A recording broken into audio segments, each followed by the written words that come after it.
All right. What is going on, everyone out there in the decoding world? It's nice to have all of you here on this great, amazing Saturn day. So welcome out, everybody, wherever you're at in the world. Thanks for joining in. You could have been anywhere tonight, but appreciate you supporting this channel, supporting this decoding family. And welcome out to What's Your Question number 60. And the reason why I had the aliens here, because my research at this current stage of the game is leading to the aliens, and obviously it really started with Pluto, Hades, Prometheus, and now it's going into the aliens. So this is what I'm going to be probably kind of talking about quite a bit during this broadcast. Yeah.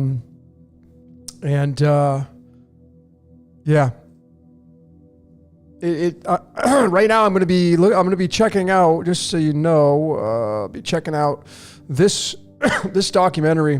I haven't watched it yet, but I will be watching it here in just a little bit later on tonight, probably after I finish this What's Your Question? And I don't know if any of you have seen it, but this guy right here talks about Area 51 and moscovium, right? So when you get into this right here, moscovium, you're going to see that, excuse me, it has a lot to do with anti-gravity propulsion, which of course, when you go to the periodic table and you come down to moscovium, it's element 115. And, this is the 115 axis of Aquarius and Leo. And this is what we're moving towards. And this is what's going to make up a big part of this Bob Lazar and Lazar and moscovium and stuff like that. Excuse me. So there you have it. Big shout out to my moderators. Steven, just cool it on the links, brother. I love you, Brent, but just chill on the links, bro. I don't want to flood this thing with the links. You're good with the ones you've sent so far. So I appreciate that. So big shout out to the moderators, Stephen and Pamela, and appreciate both of you joining in tonight and joining this family and taking care of all the comments and making sure that everything's hunky dory. Big shout out to my great friend Jordan over at Waters Above. I was listening in on his podcast earlier today. Always has great words of wisdom. So I hope you checked him out. Excuse me. I just had a huge blended vegetables and fruit. So I'm kind of like, okay, well, I don't know what's going on here. Hold on a sec.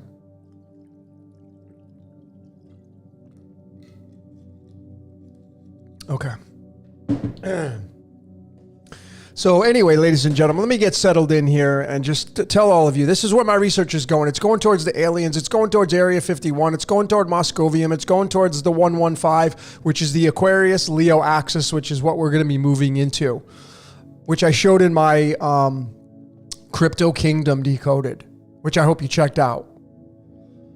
And perhaps the proper interpretation, I don't know, it's just my theory, but the interpretation of Aquarius and Leo, that axis, those two houses, 11 and 5. And like I said, why Moscovia, all this stuff about aliens, it's coming out. And this 11-5 axis, tied to the moscovium, tied to the anti-gravity propulsion, the element used for UFOs, according to Lazar and other people out there. It's just so fascinating because Area 51's longitude is 115 degrees. So there's something to that. And, if you add up the latitude, longitude of the Central Intelligence Agency, which I did a decode on, 38 degrees north, 77 degrees east, 38 and 77 is 115. And of course, the Area 51 was opened up in 1955 by the Central Intelligence Organization. So, like, did they purposely choose that area because it was bridged with the 115, the moscovium? I don't know. But again, we're living out a scripted reality. So I don't think it's really relevant whether or not they were consciously aware of it, because, you know, I'm living proof of that. I don't know about some of you great decoders, but when you analyze your life and you start to see in real time things happening with your receipts and the dates and the times and the percentages on your battery when you plug your phone in and the messages you get through songs, symbols, movies, et cetera, you start to see things in real time. When you get in tune with this reality, you don't have to really go out of your way consciously to pick certain dates on the calendar. Just like today, like, you know, like, I don't have to look anymore. Today is June 3rd. That's 63. 63 is tied to europium. Europium is tied to the 151. 151 is tied to the 36 prime number. 36 is tied to the word operating as an operating system. It's the Ace of Spades card. You look on the wall to the right of me, and that's the Ace of Swords.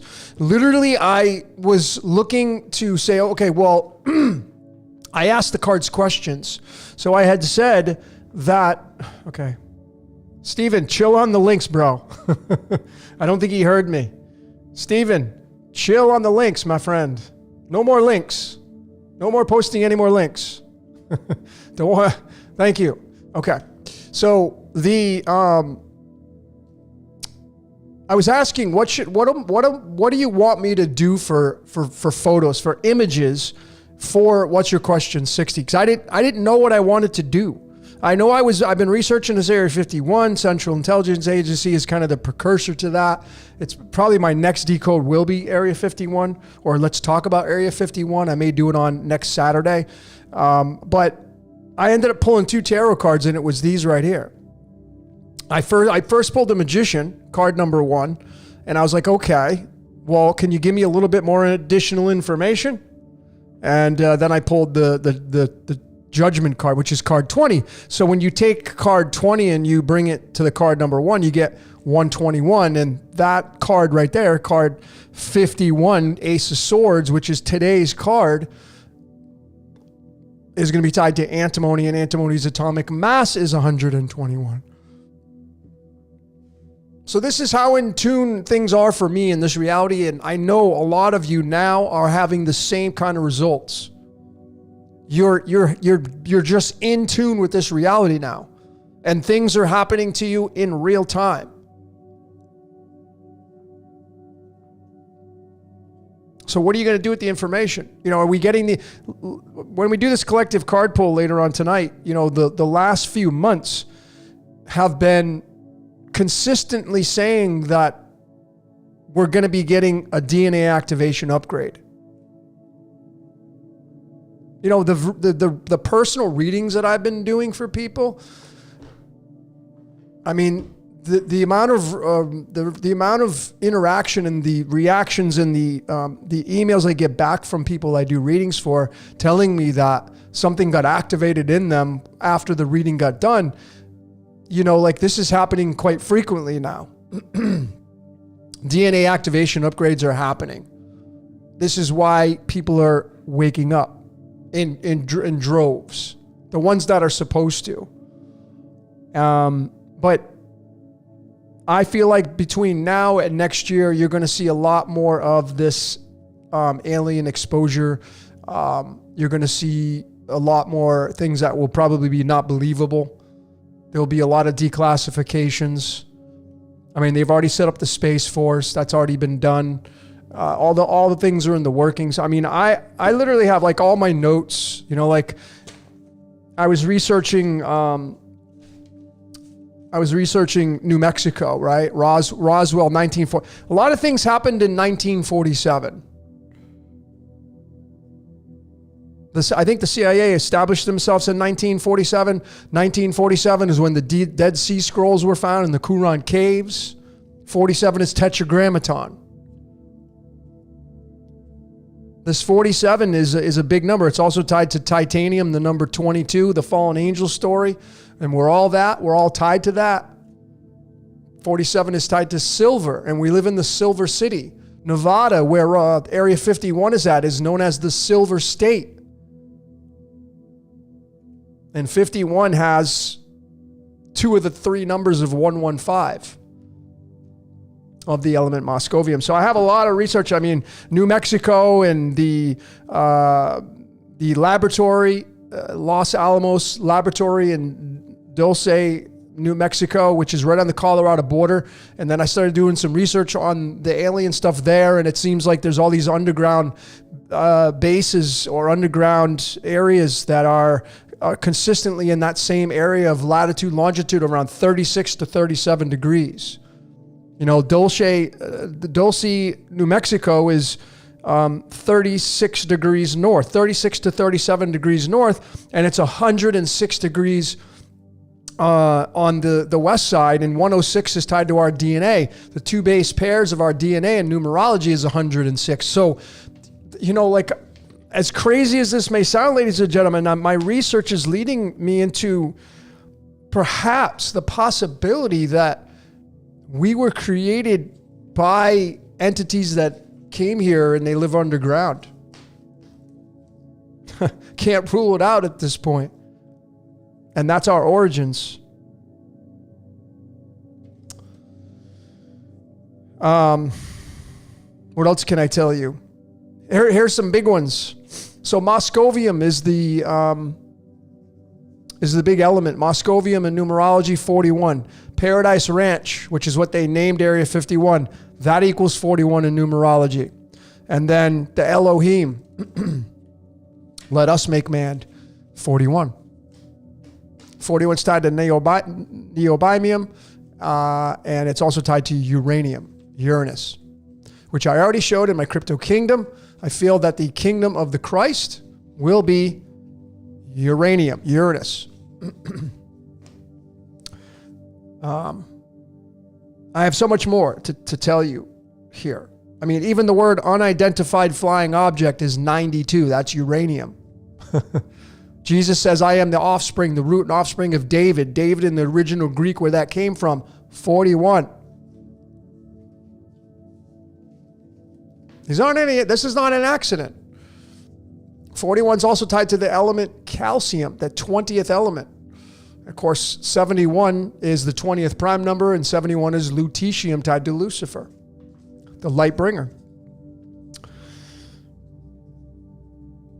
So I have so much more to go on this. I mean, I'm just going to probably do a live. Let's talk about Area 51. I'm going to do it live because I can probably just blast off a lot more things. This information is really important, but yeah, I'm telling you, ladies and gentlemen, there's going to be some deep releases on the world stage very soon. So get ready, and don't believe. And my suggestion is don't believe everything you see, because there will be some things in there to kind of catch you off guard. For me, I'm a doubting Thomas. If I can't touch, smell, or taste or feel, then I doubt it. So that's where I stand. So, you know, why the number 60? And you noticed on my, right there, the reason why I have neodymium there is because, you know, this is what's your question number 60. Neodymium is what they use to make magnets with. Okay, so it means magnetic. 60 is the hierarchy of the number 6, which is carbon with a 0 after it. And the most abundant atomic mass of neodymium is this 141.907. And the 141 is going to lead to pi. If you add the protons of 60 with 141, you're going to get 201. And then you're going to get into the Vatican and where Pope Francis rests his head at night.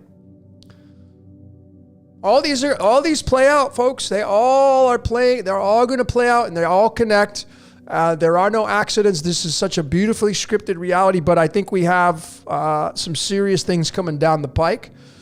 We just got to make lemonade and have fun out of those things, because I don't think they're going to be all that grandiose, so to speak, some of these things coming down the pike. But anyway, so that's my long drawn worn out warm up here for what's your question number 60. You got my tarot cards. You got my cards of illumination here. So, you know, we could talk about whatever you want. Personal, health, wellness, theology, esoteric, occult, astrology, numerology, whatever you fancy. So let's get into some of your questions, and let's see what you guys and gals got here. Frank S. is asking, what is the name of the app where you can see the stars and constellations in real time? That's called stellarium.org.web. Let me just do this in real time to show you. It's this right here. I'll just put it into I'll put it in the chat. There you go. There it is right there. And when you get to this page, you know, you come up to the settings part, and you want to get on this ecliptic right here, which puts the imaginary line of where the sun and the constellations follow. Okay, this line that they all follow, and then you got to come down here and you got to click on the constellations, and then if you want to put the art over it as well to get an even deeper graphical expression, then you just click on the art there. So, and this is what it looks like, and it's very fickle. You gotta move it around certain ways. So there's Saturn in Aquarius. Okay, Saturn in Aquarius. Saturn is not in Capricorn. Saturn is in Aquarius. Okay. That's Vedic sidereal tied right to the map of the stars of astronomy.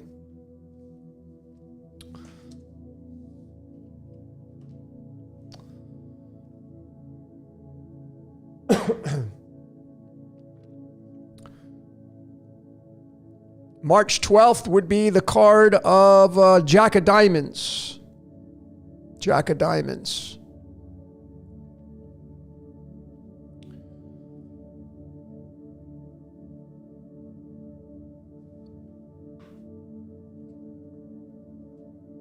Jack of Diamonds being card number 37, tied to the latitude north of the Washington, D.C.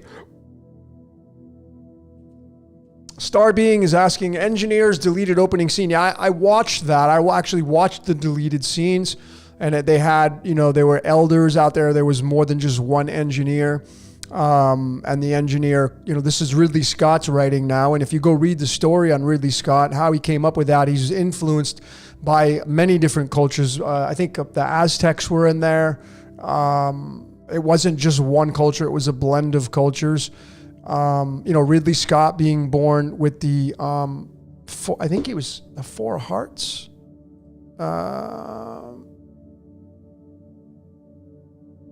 Three of Hearts.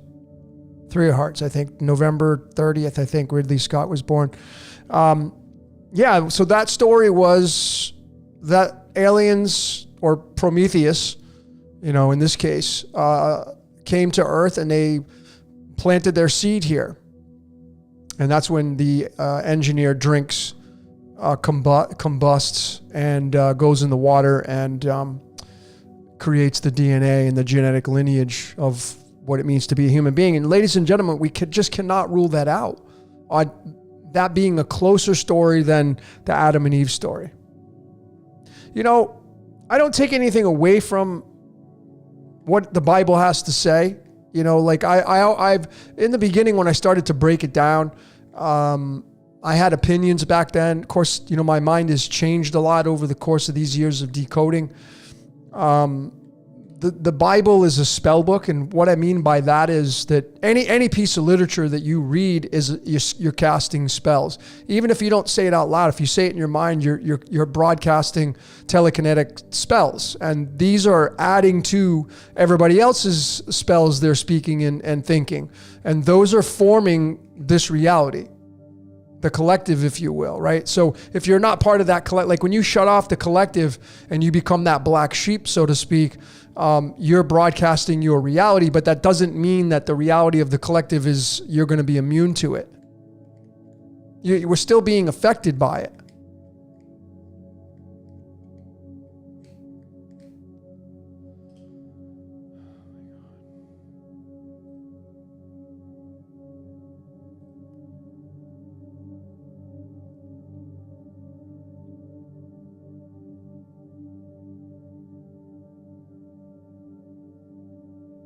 Yeah, so if you're looking for if you want to know, like the basic fundamentals of how you roll in this reality, just check out your card. Steven put in there the website. I'm going to actually pin it to the top. So you can just go right to the top of the chat.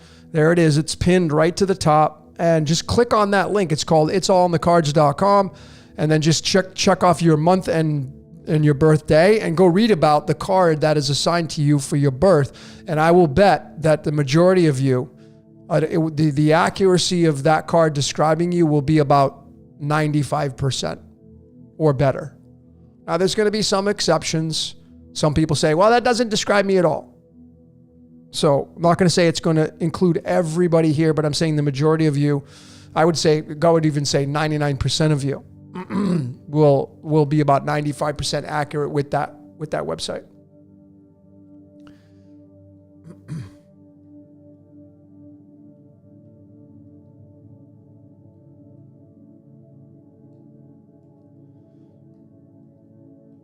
What is Jack of Diamonds? The Jack of Diamonds is the card of the United States of America. It's tied to the July 4th date. Okay, even though the declaration was signed before that, the official date given was July 4th, which is 74. That's tungsten, the wolf, and tied to the patterns of the sun.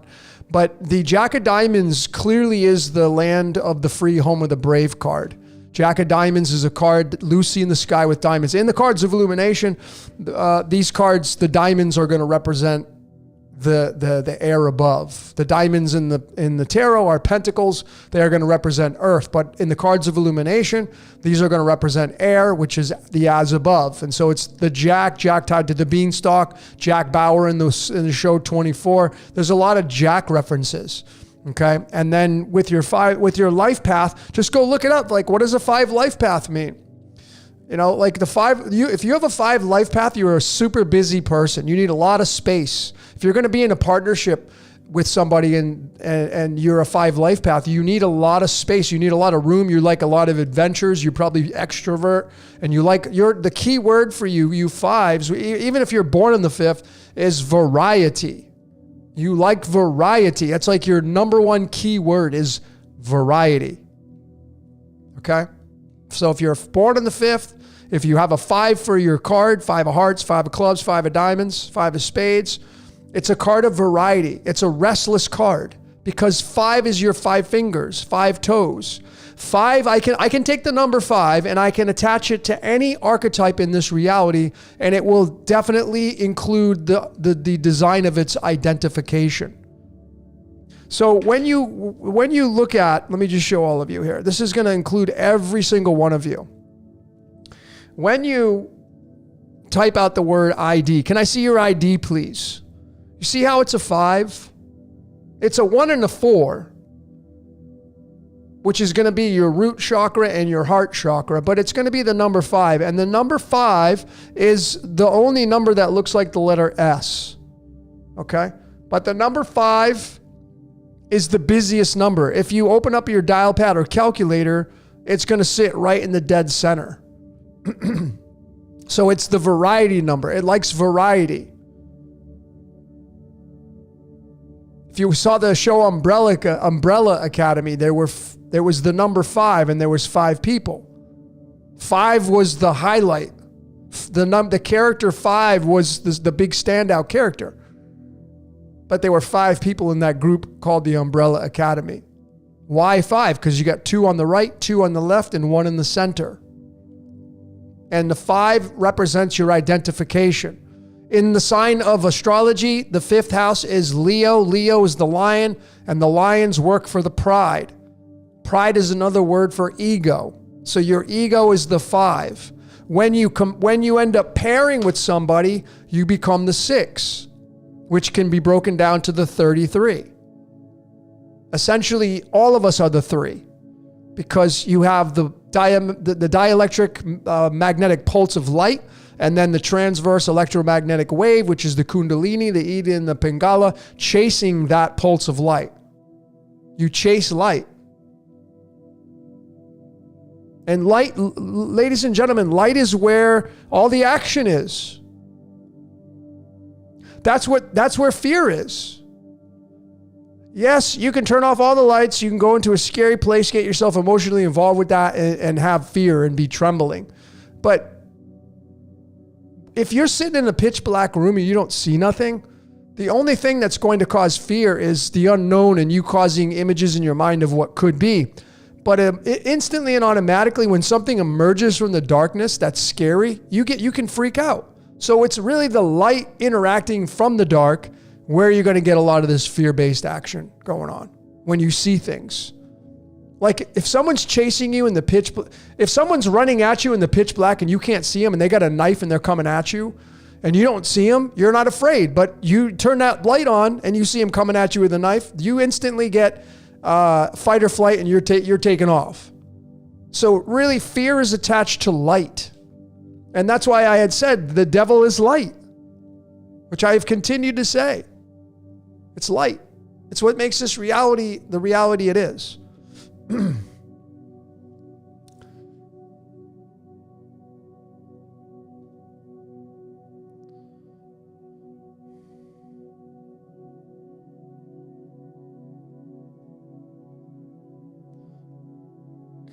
The Joker.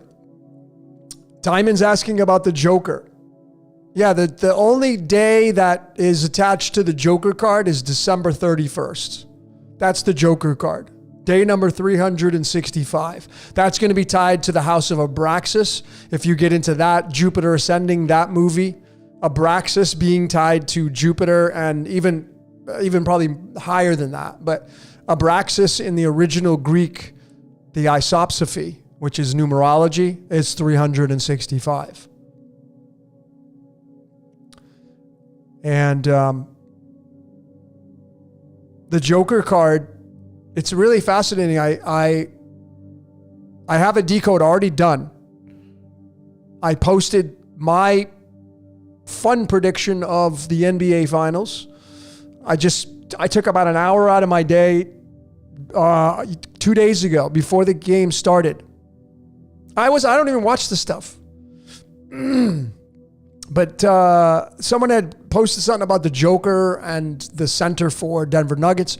And then when I looked into it, it just took me by surprise. I ended up getting absorbed into it. And I put a decode. I got about 13 slides. I've already predicted the winner to be Denver Nuggets. Before the game started, they already won game 1, but I predicted it to go 7 games. There's a reason why for that. It may not. It may go just 5.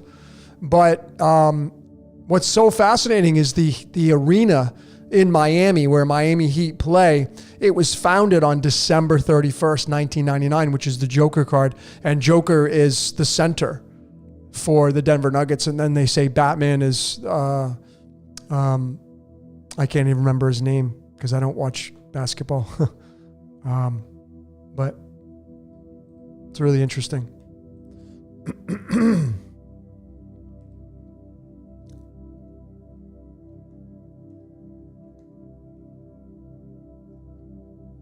Well, if you're interested in knowing what your card means, ladies and gentlemen, go to the top of this chat, click on the link, click on your birthday, and you'll have probably 15 to 20 sentences to describe who you are and why you're here. Much better than I will. So, Saguka, I don't know, you're asking several times, go to the top to the chat and click on itsallинthecards.com and you can get your information there.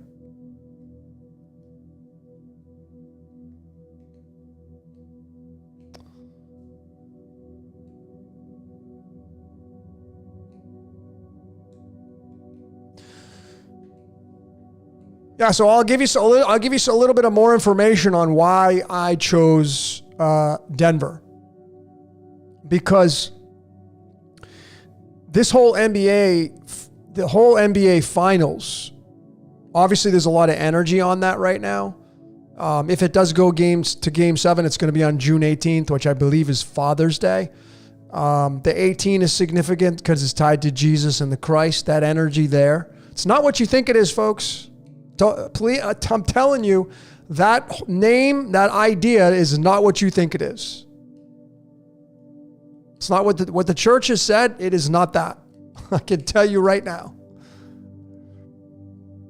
But anyway, the reason why Denver will win the series, I feel, is because Denver are the Nuggets, and their logo has two mining sticks on it.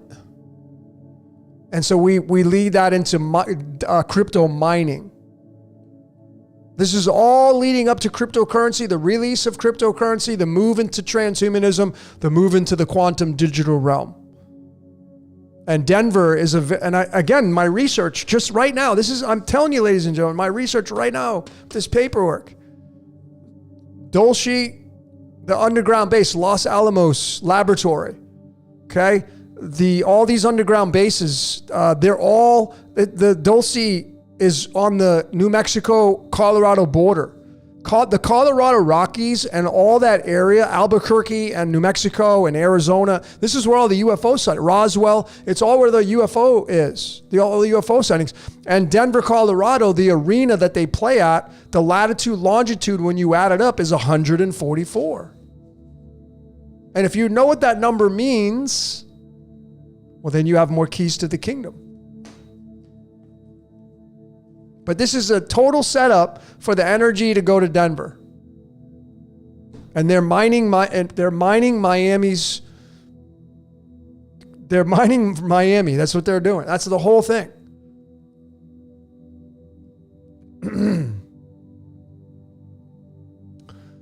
But I mean, even if, like when I got started a long time ago with my research on things, I was big into the pole shift, which is happening right now. The poles are shifting.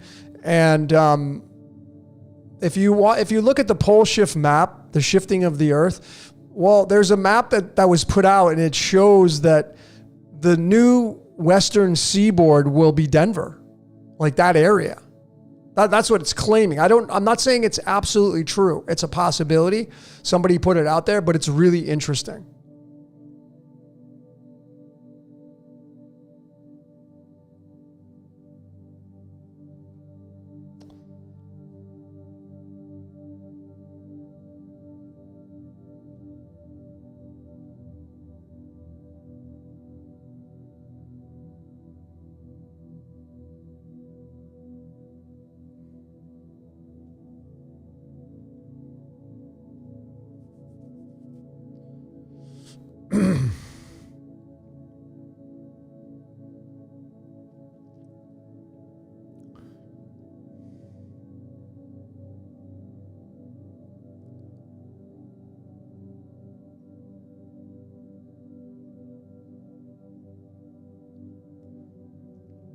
I'm just checking out your comments, just going through your comments.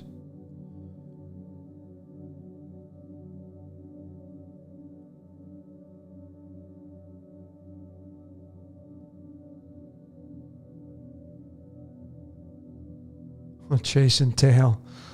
That's right. So someone's asking, have I decoded the Mayan calendar? I have not. I did include the Mayan astrology in my How to Decode Yourself. I wouldn't agree with you saying it's a system that's more accurate than today's Gregorian calendar. I would say that's not true for me.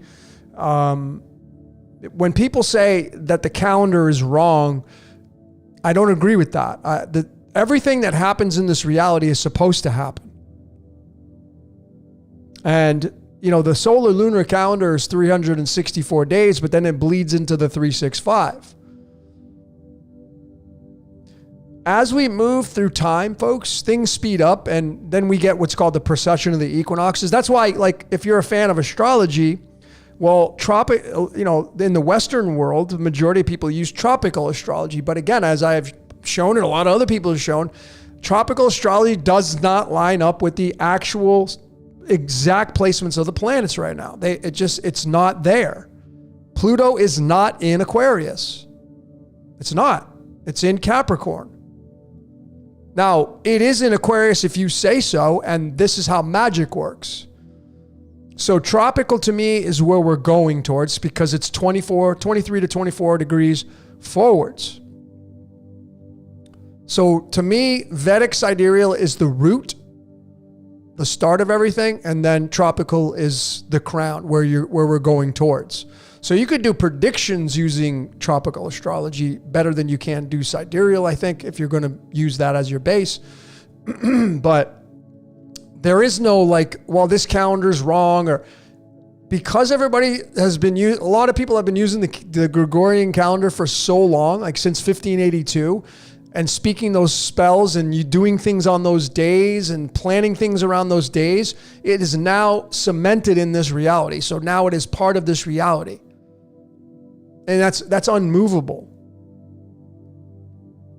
So the Mayan calendar is obviously much older, which has got its roots in things, but it doesn't mean that it's more accurate than the Gregorian. I definitely would not agree with that, but that's my truth. That's my explanation for that. But the Mayan calendar is amazing because, yeah, the 13 moons, 13, the number 13 is massive because it's going to be tied to, the pupil in your eye, the black sun that I call the pupil in your eye is the black sun. You got two of them. Okay, that's why I say be the best little devil you can be, because you're the black sun. You don't give off any of your own light. We go sit in a dark room and we ain't seeing each other. If you can go into a black room and you can't see your hand in front of your face, where's your light? There is none. Yeah, you can get gauges of thermal imaging and all that stuff, but I'm talking about in this frequency that you can perceive with your five senses. You don't give off any light. But the 13 is a very big deal because it represents the center point, the bullseye of your eye. In astrology, the chart of astrology is your eyeball. The 12 tribes of Judah, the 12 zodiac signs, it's your iris, which is Hotel California, as the Eagles sang. And then the center point, that's going to be the Christ in the sense of that, because it's going to be where all the kings sit. If you watch my Astro Alchemy, I showed how the kings, the king of diamonds, king of spades, etc., these kings, they all sit in the middle of the eye. And the king of hearts, being the first king in the cards of illumination, is going to be the 13th card. So there's several ways to look at the 13. You have these two cards right here that represent the 13. Okay, there it is. It's the Magician and the Empress, card 1 and card 3. Oh, my camera's not. Card 1 and card 3. Okay. And so 13 means creation through magic. That's what 13 means. The Magician and the Empress gives birth to things. The Magician pulls down the energy, as above, so below. It's creation through magic. That's the number 13 through the tarot. But then you also have the flip side to that, because what gets born has to die. So you have the card in the major arcana, the 13th card itself, which is the card of death. Okay, you have the opposite, which I have no idea where it's at.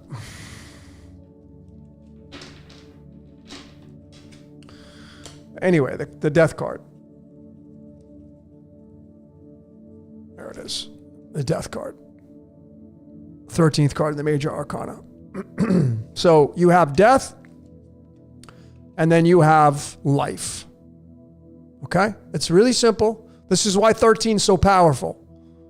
Because you have life, creation through magic, and then you have, when it's all said and done and it's time to clear the board, you have death coming in. And you have the 13. This is where you're getting, like, theology. Jesus says, I'm coming with a sword. It's not what you think it is, folks. The Bible is a book about transhumanism. That's my final answer. And because of all the people for all these years that have talked about it, preached it, prayed upon it, spoken all those spells, they have essentially brought it into existence.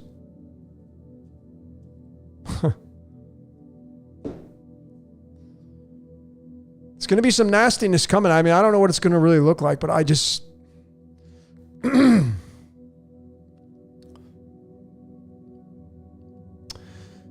Flat or globe?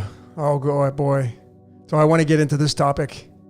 Well, Jesse Wilson, first off, I can tell you, I don't really care. It's kind of meaningless to me. It's if the 1 + 1 = 2 fact became that Earth is flat and that's it wouldn't change my life. Because I had said this when I was with the Syncretism Society. Santos, my great friend Santos, he's a big flat earther. And I've done podcasts with David Weiss, who's big flat earther. He's a cool dude, man. I'm like, okay, now it's flat, great. Now what? What are you gonna do about it? You're at a standstill. You can't do anything. What are you gonna do? It hasn't changed your life. You can't go to the ice wall. You can't go to the North Pole. So what are you going to do about it? Nothing. You can't do anything about it.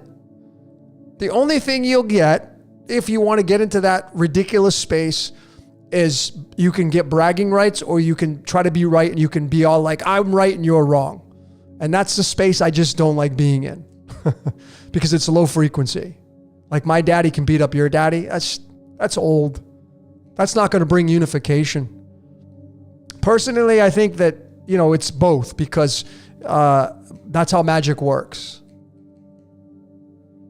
Right? Will we ever really know? I don't know. I mean, the only way to really tell in my book is to be able to fly up miles above the earth and see it for yourself.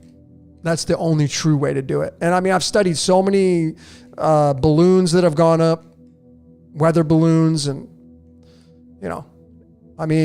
there's just missing pieces. We just don't have all the... So I don't get into these conversations with people. I think it's both. And I had also said that, we live inside the cosmic egg. So the globe model works because you can fit a circle around the earth, number one. Number two, the firmament is the protective barrier that's moving at 1,000 miles an hour. That's what I would logically think it is. But other than that, I don't care. It's not going to change my life. It didn't change my life growing up knowing that I was taught on the globe model. Like, okay. I was kind of actually bored with science when I was a kid.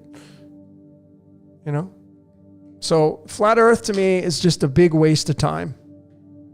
It's not gonna bring anybody enlightenment at all. I mean, if there's lands beyond this one, well then, and we have an ability to go to those other lands, that's a different story.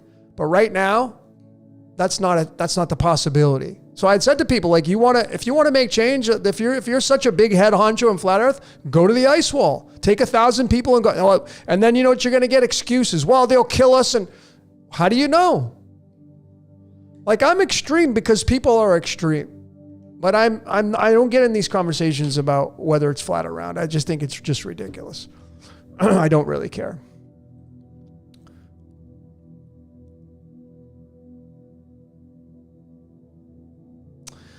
Frank S. is asking about the Schumann frequency. Yeah, 7.38, I think it is, isn't it? 7.83? I think it's, let me just double check. I think it's 7.38. Is that right?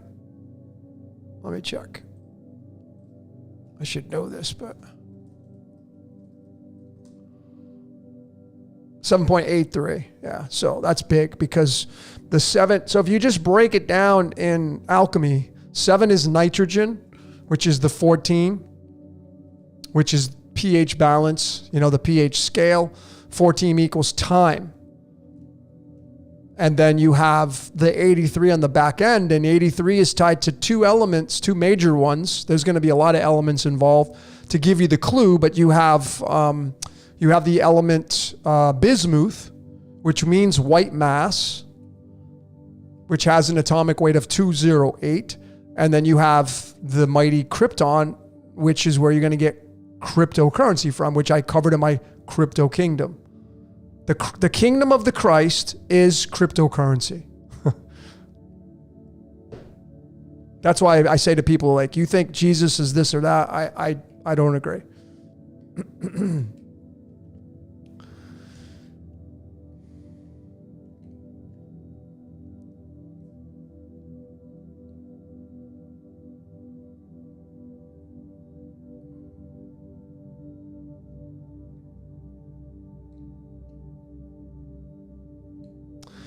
Brian Hardy's asking a question. Okay, so this is a serious question. Okay, so let's entertain this serious question. Why is Logan's screen a comfy looking living room with him on a big ass TV? I guess to contribute to the chill vibe he's trying to put out. Well, the main reason why I have these rooms is because I'm a graphic designer and I like, this is my artistic expressions. I like to be different. I change these rooms up. And the other reason why is because this is my idea of being in a fractal. Meaning that I feel we're being watched. We're inside of a movie. So there's a screen outside the earth. Someone's watching us. So this, I feel, is a proper representation of how that works. I'm a fractal down. You're in a living room and you're in this room and you're watching me through a screen. So it's another fractal down as you're watching this from your computer or phone, wherever you're at in the world. So that's the other reason why I do these. It's for fun, right? It's a Mandelbrot set, if you know what that means. And I try to get a cool vibe and something that's appealing for people, not just put my face on a screen. I like to just use some artistic endeavors, and that's one of the other main reasons why. So that's my serious answer.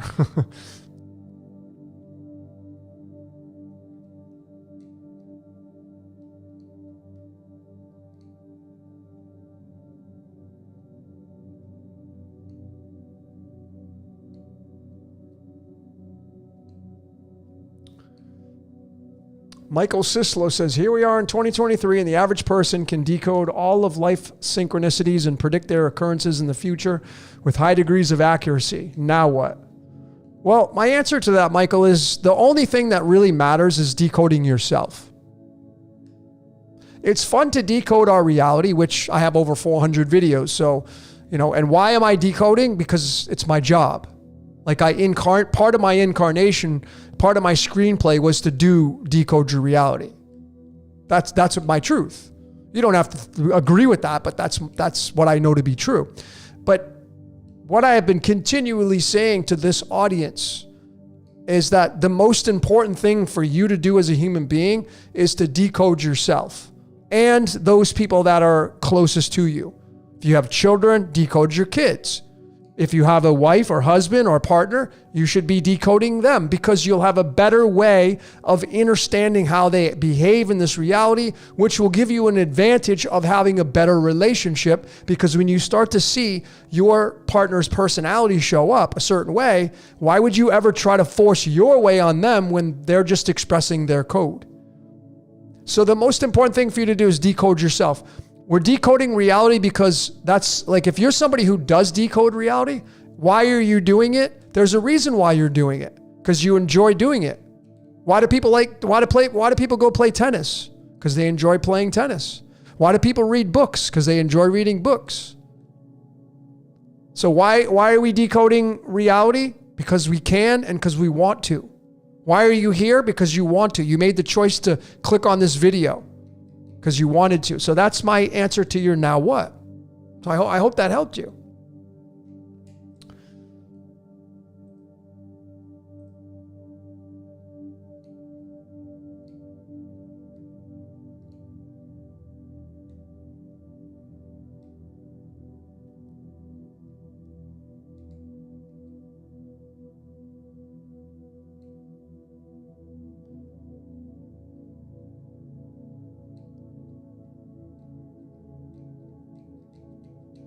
What's the significance of this strawberry full moon? These eclipses and moons and, new moons, full moons, the strawberry moon, it's a color, right? And we think in pictures, and the pictures are involving color. Personally, myself, I don't feel the lunatic side of the moon. However, I have been eaten alive by mosquitoes when there was a full moon, and I found out the hard way going to the beach on a full moon and realized how the mosquito activity goes up by 500% on a full moon. So there is a lot of merit to that, but I haven't really looked into strawberry full moon before. I just know that obviously there's colors at play, which would obviously include the color red. But there are optical illusions at play, and I think there are things in the heavens, in the celestials, that we just can't understand. We never will.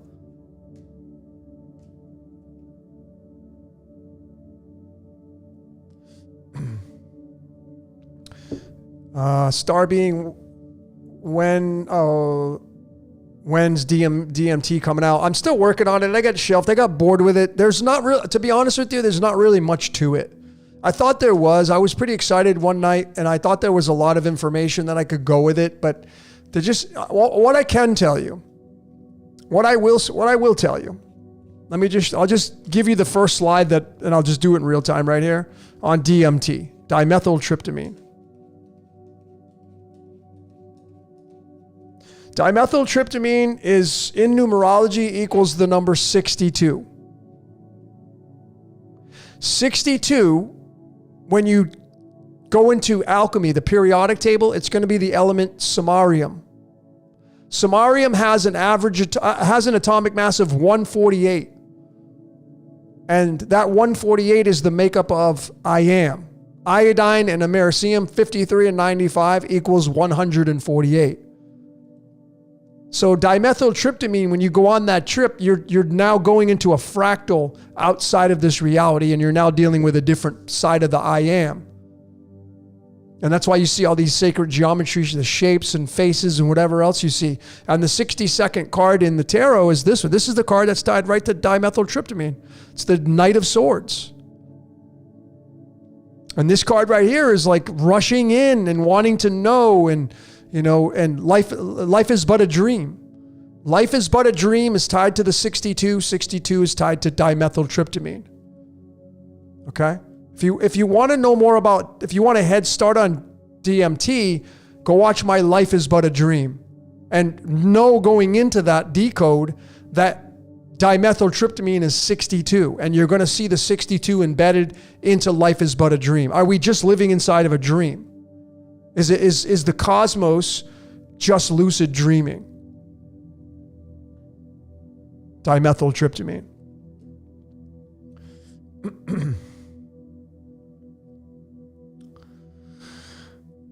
Darius is asking, how long do you think you'll be decoding? I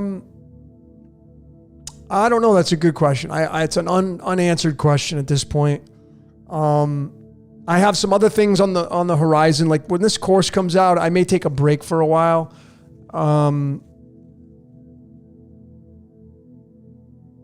not sure. I'm not sure how many more decodes I'm going to do.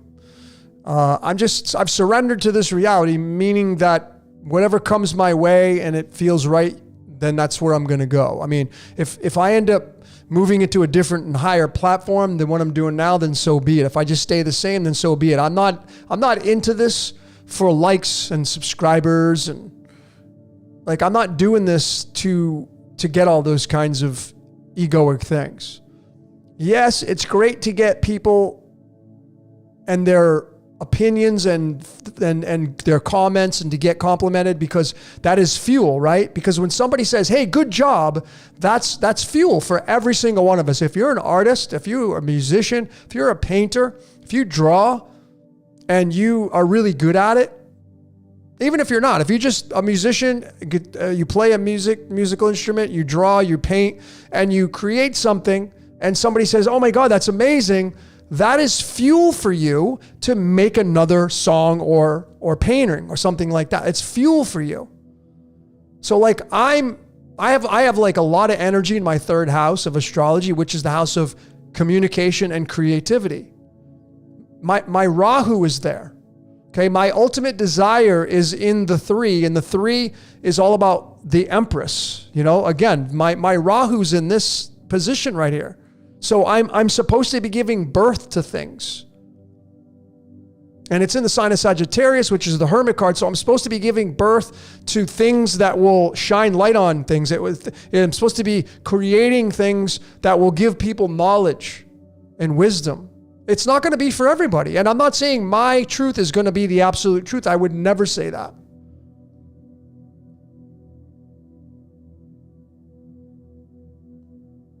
But I'm getting close. I mean, I'm at like 400 and 14. This will be 415 videos.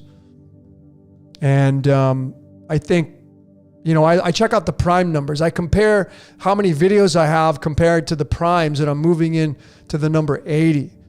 Right now, all my videos are tied to the number 79. And I'm going to be moving into the number 80 soon,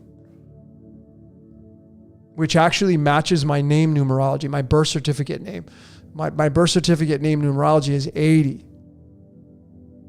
So I don't know if it's going to be the end, and a new beginning will emerge, a new platform, a new chapter. I'm not sure. I just roll with it. Right now, I'm still having fun. So I'm just going to keep going as long as I'm supposed to go.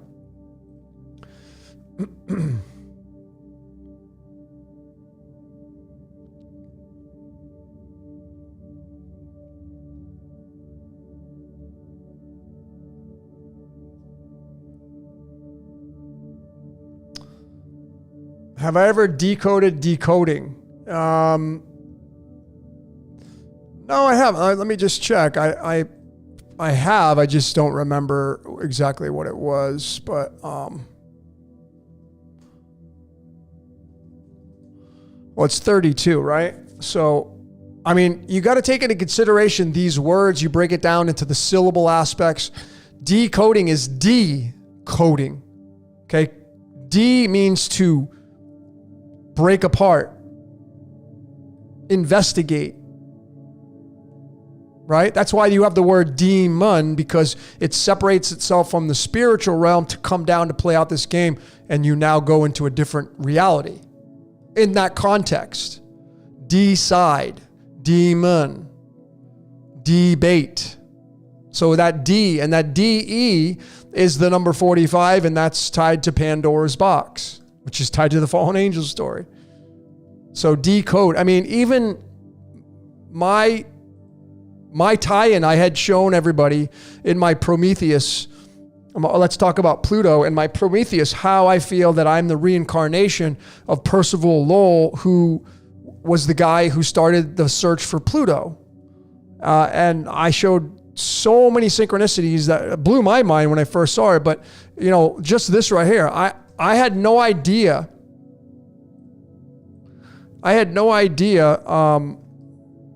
That this, I didn't choose this because this 61 is Prometheum.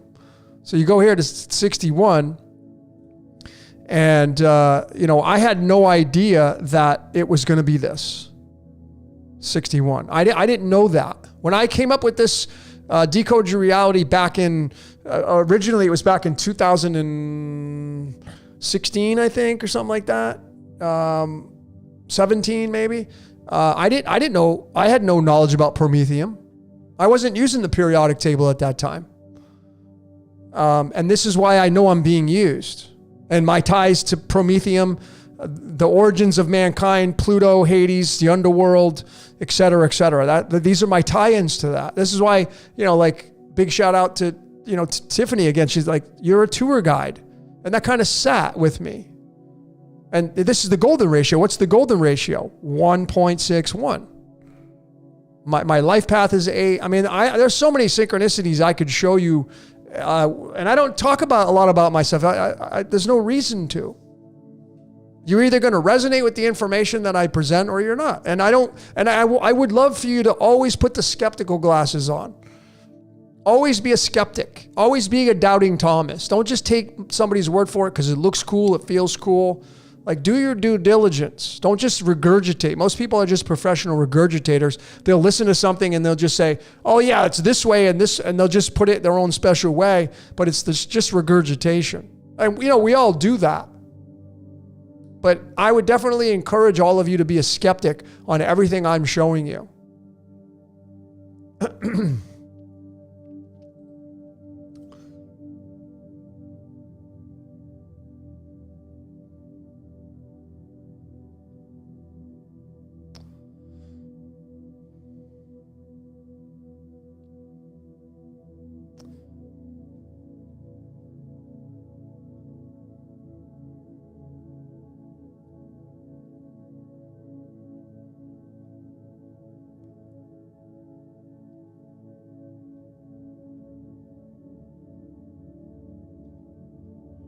So I'm going through your questions here, or your comments. Is there a video for one brand new to decoding? Yeah, if you're new to decoding, go to my homepage on Decode Your Reality and go watch how to decode yourself. Don't just watch it once. It's an hour and 5 minutes long. Watch it 3, 4, 5 times. It's only an hour. And work on decoding yourself. Some of you don't know why you're here. You don't fully embrace all your tools, like your strengths, and know your weaknesses. Because life, the external part of life, is consuming you. Life gets in the way. If you have a very busy life, like I'm a minimalist. It's just me, myself, and I. I don't have any pets. I have no children. I got friends, that's it, but I don't have any external things pulling at me. But because this is what my screenplay called for, I couldn't do this Decode Your Reality channel the way I'm doing it over all these years. If I had if life was pulling me in a different direction, or I had people calling on me and waiting on me, and like, I just, it would be different. But for all of you that are new to this, forget about decoding stuff. Decode who you are. Find out what the hell you're doing here. And then once you start to see the patterns in your life and the numbers, and you understand what the numbers mean, then when you go and start decoding reality, you'll know what the numbers mean, and you can apply that to the same basic fundamentals of what you mean to those numbers. It's really simple, but I don't think people want to do that. If you're here, you want to do that, I would imagine.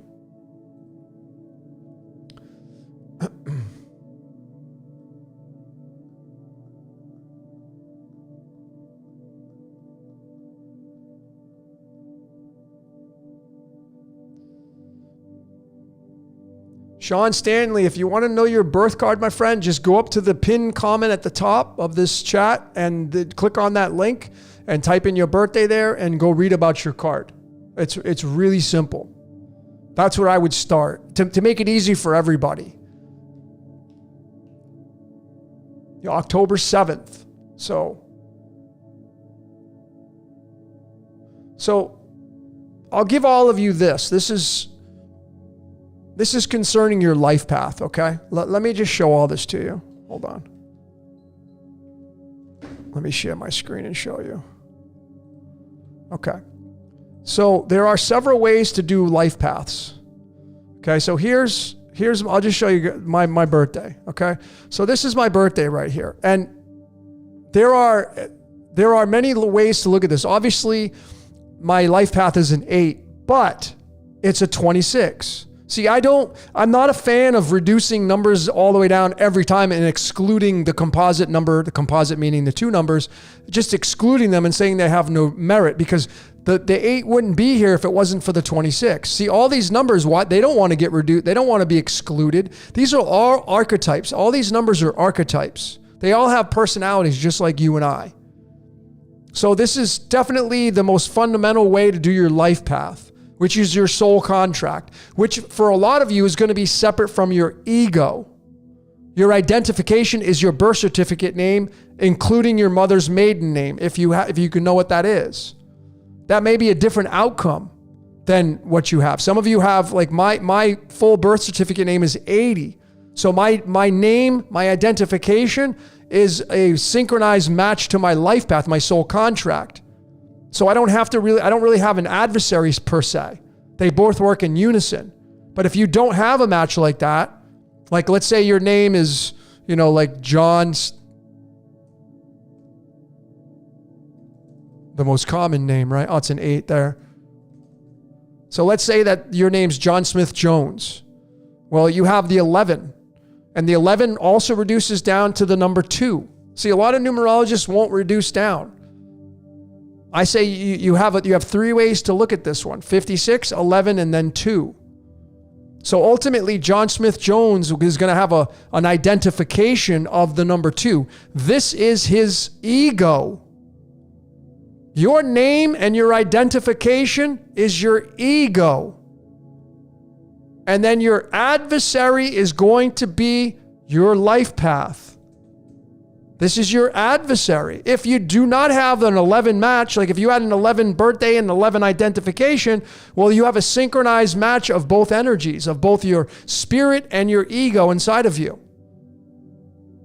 So it's much easier to harmonize that energy. But when you don't have that, you can harmonize it. You just got to know how to utilize the numbers. But you can also take these numbers right here. Let me get the calculator.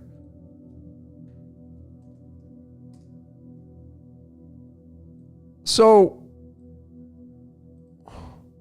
you can also take the 2 and you can add it to the 4, and then you can add 19, and then you can add the 73, and you're going to get 98. So my life path is going to always lead to the number 8, but my life path through that methodology is 98. Okay? 98. So it's 98, it's 26, and it's 8. So those are the numbers I'm working with. 9, 8, 2, and 6. Those are the numbers that I'm working with.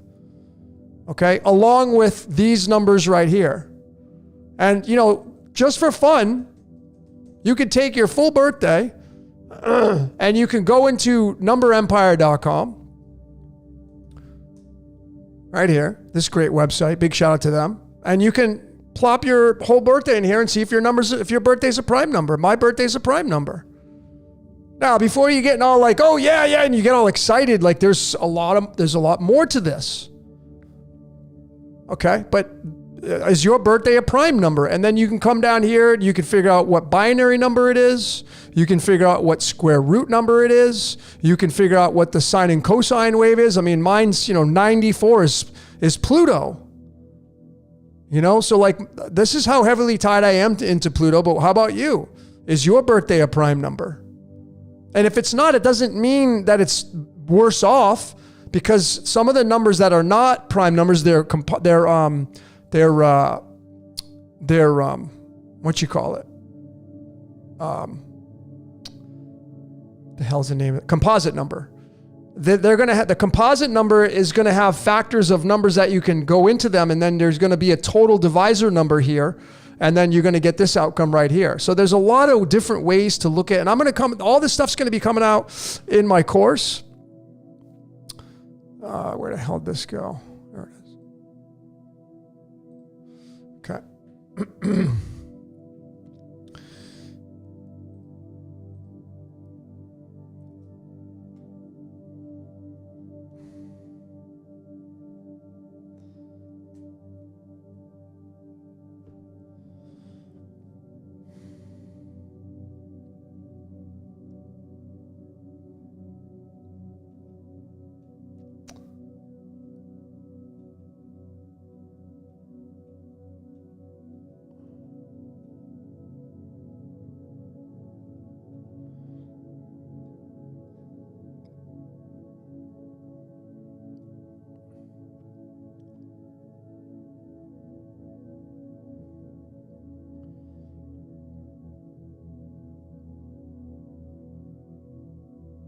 My life path is protected.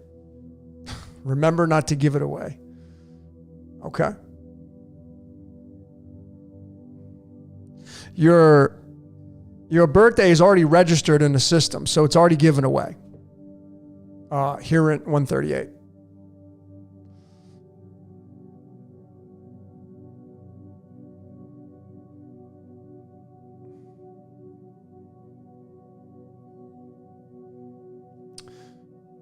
Thank you for your kind comments, OG.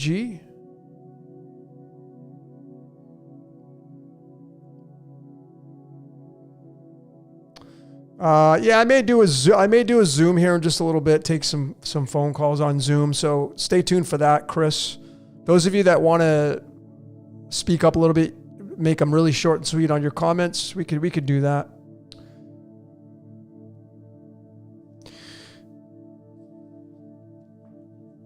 All right, I don't want to do too many of these because everybody's going to want me to do them, and I can't get to everybody. And this is why I posted. It's all look. If you're interested in your birth card, okay, I would love to do everybody's. But because of time and 52 cards to go through, it's just not going to be possible.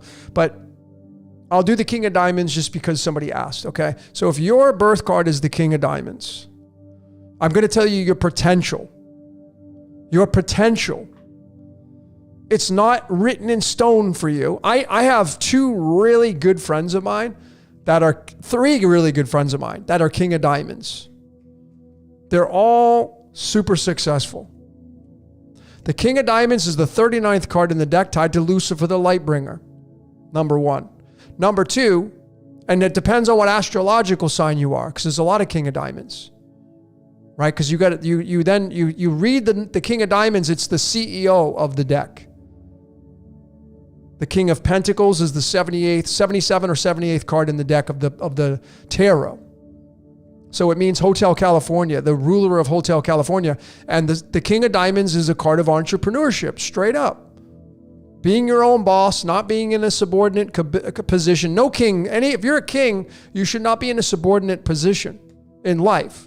You should strive to do whatever you can to be your own boss. Now, that doesn't mean that some of you that have like a 3 of clubs or a 5 of diamonds, that doesn't mean that you're not born to be that way. There are a lot of moving parts to this. But the dominant features of the King of Diamonds is a card of mastery of the material realm. But I know some King of Diamonds, they're not. So it's not always just set in stone where you're going to get to be a boss and rule over the kingdom and make millions of dollars, and if that's something you fancy. But you have the potential to do that. This is why I'm telling you, ladies and gentlemen, how are we moving into perfection? People study themselves. This is the age of Aquarius that we're moving into is I know thyself. When you know who you are, number one, you don't need to defend that. All you have to do is own it. See, a lot of you are living through your childhood state. A lot of you are living through what your parents told you to do. And if I take your parents' astrological chart and I put it next to yours, I guarantee you it's not going to look anything like yours. But yet you were raised by your parents or your grandparents or whoever raised you. Their code was not yours. And so now you have this layer of code in your life and you're living through that code and it's not yours. So it causes some kind of distraction in your life. It's a resistance pattern in your life. So what we do when we decode ourselves, we resonate with the information. Like you read about the King of Diamonds, you figure out what stands true for you, and then you continue on your journey of everything else. Human design, Enneagram, your totem pole, like all these things that I've come out with that are going to be coming out in the course even deeper. This is the true you. And when you move into the true you, you're going to have to get rid of some things about yourself that are not true because it's how your parents raised you. You know, a lot of people are in a career that they don't even like, but their mom and dad told them to get into that career because that's what they did.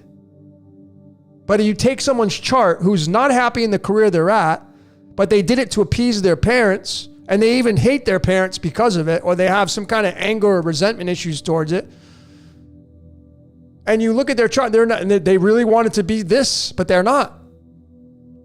See, why we're moving into the age of perfection is because we're not only studying ourselves through the cards and everything that was taboo that in the age of Pisces, the church says was the devil, and it was taboo and it was off limits. That's being washed away. Because when you know who you are, you have more experiences of happiness and joy.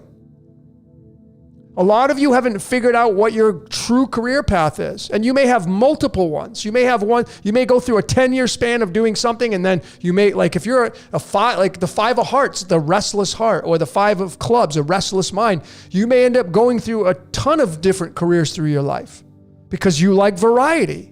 So just knowing that you're a 5 and you like variety and that's your foundation, it's okay to say, you know what, I think I'm going to make a change in my life. And then you go for it rather than sitting in fear because your parent says, you better get a job and get a 401k because if you don't, man, you know, what are you going to do for retirement? And Like the fives are really the ones that are the adventurers. So for the 5, it's like they need a lot of space and room. They need variety. Variety is your foundation. Once you know this, it's very freeing for you. If you're a 9, if you're a 9 life path, if you're born on the 9th, if you're a 9 of hearts, if you're a 9 of clubs, if you're a 9 of spades, these numbers, these 9s, it's a humanitarian number, ladies and gentlemen. You should be doing something towards creating a better life for the world, and it starts with you. If you have a 27 life path, that's a 9. You're a humanitarian. Your soul contract incarnated to work towards making this world a better place. It's a requisite for you. I mean, I've done enough readings and I've gotten enough feedback from people that are these 9s to finalize that as my final answer. So you got to know what your soul contract is. And then you got to know what your identification is and how you roll through astrology and how the celestials are influencing you, and knowing your personality type and knowing your Enneagram and knowing your wings and knowing your human design. All of these layers you start to put into condense it down, and then you start to see your cosmic blueprint. That is yours specifically for you. And that's what you should be living towards. This is how we're going to reach perfection if we ever do. I mean, we're moving into this digital age. Right now, you can take a phone, you can take a picture of yourself.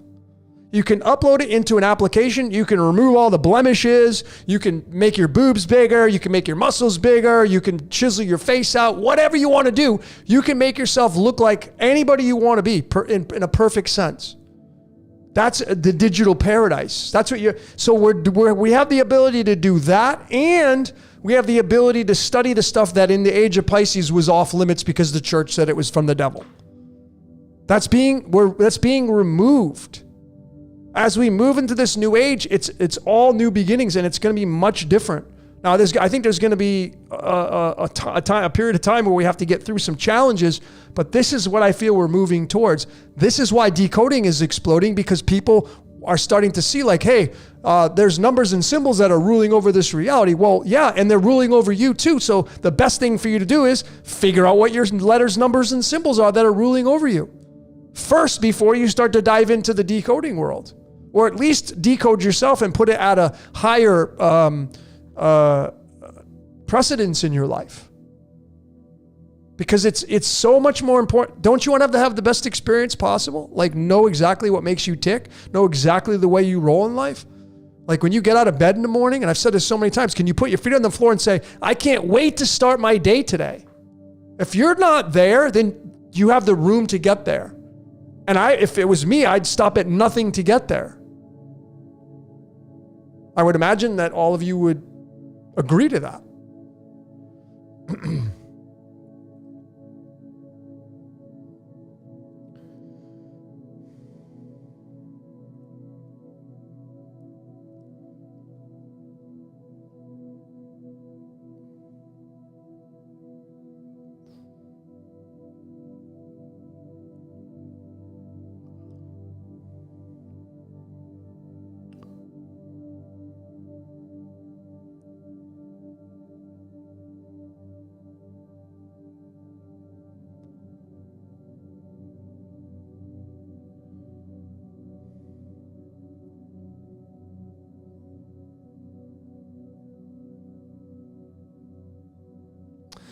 Tracy Lynn, it's never too late to be what you want. See, what we normally do as human beings, we look at our lives, we look at our age, and then we make the determination on what's possible. And that's limiting us.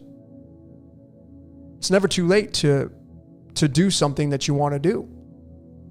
You just got to make the choice to do it if it feels right. And then don't go back on what you said. Most people in this reality, they make a decision and then they go back on their decision. Just take New Year's resolutions, for example. 80% of all New Year's resolutions by statistics fail within the first 60 days. 80% of them. Now, even if that number's chopped a little bit here and there, I know from experience that the majority of people don't finish their New Year's resolutions.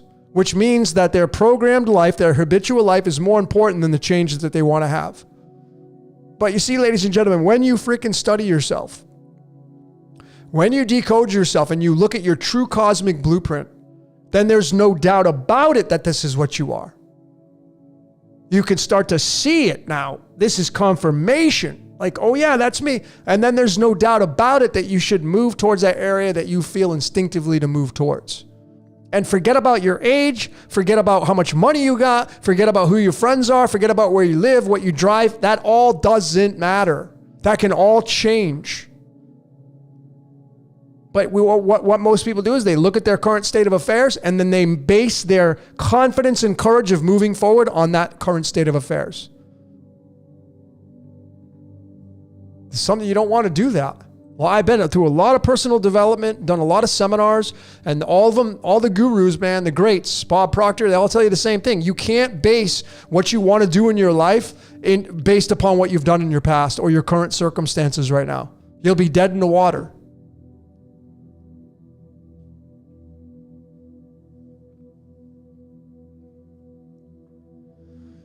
Kelly's asking, what are your thoughts on being harvested for our energy by reincarnation? Well, I feel like we're being it's all about energy harvest here in this reality. So reincarnation, I mean, I'm totally in belief that that's what happens. Now, is there a way to get out of this loop of reincarnation? Maybe.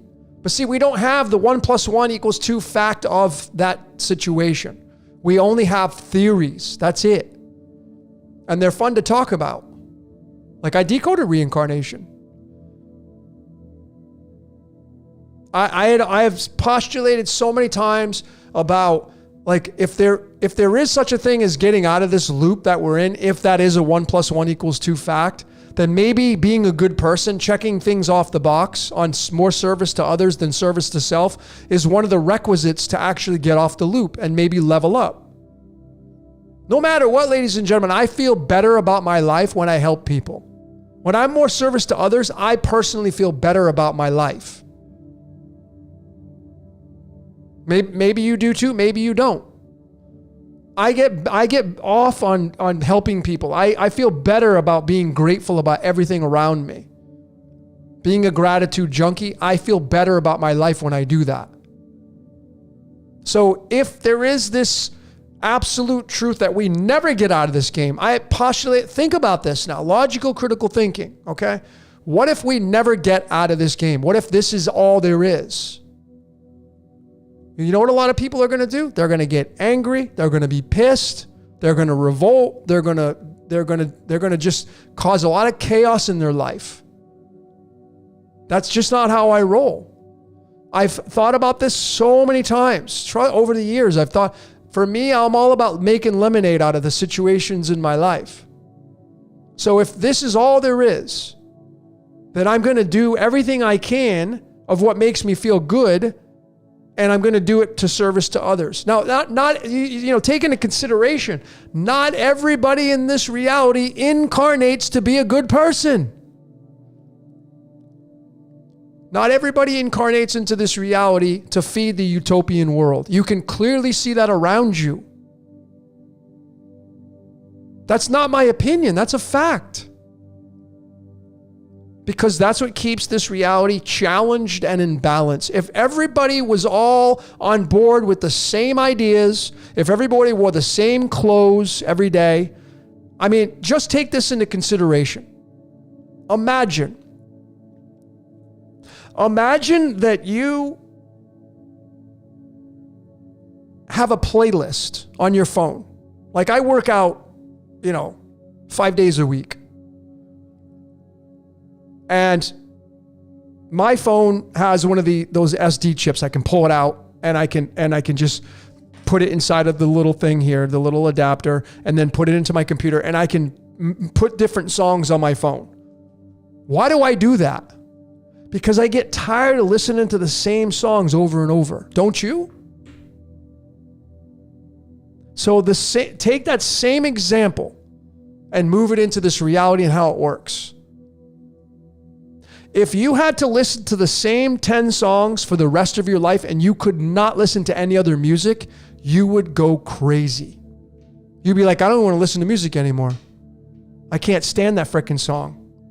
If you were only allowed to listen to 10 songs for the rest of your life, you would go nuts. Or you would just shut music off completely. That's not the way this reality works. So you take that same example and you move it into how this reality, why are there 10,000 religions? Because the first playlist got boring. That's why. Because people got bored of it. And so the God, the supernatural, whatever runs this reality, recognizes that, realizes that this is all energy exchange, and says, I'm going to put into the mind of man or the mind of woman to make a different religion. And for have people say, oh, there's something different. I like that better because I'm tired of this way. I'm tired of that playlist. So give me 10 new songs. And then you put your 10 songs in your phone, you go to the gym, you work out, and you're happy because you got 10 brand new songs. Or maybe you downloaded an album that you haven't heard since high school and it brought back all these memories and you're all jamming out on it. Same situation in everything in this reality, folks. This reality goes off of variety. And if everybody wore the same uniforms, if everybody had the same exact hairstyles, if all the ladies did their makeup exactly the same way, if we'd all have the same body structures, if we all had the same characteristics, this reality would not work. Think about when I went to prison. You know what happens in prison? Everybody wears the same uniform. Everybody wears the same uniform in prison. It's the same context. If everybody did a utopian world here, it would be a prison because there would be no challenges in this reality, in the 3D reality. I don't know what's beyond this reality, and you don't either. No one knows what happens after we pass on from this reality. The only thing I know is this reality, and that is all. And this reality is predator-prey, death and life, constantly over and over and over, and that's what keeps this whole ecosystem moving. Death and life, death and life, death and life, regeneration, regeneration, regeneration, death and life, death and life, regeneration, regeneration, regeneration. I don't know. It's so simple how this reality works, where you go from golden age to dark age and then it repeats.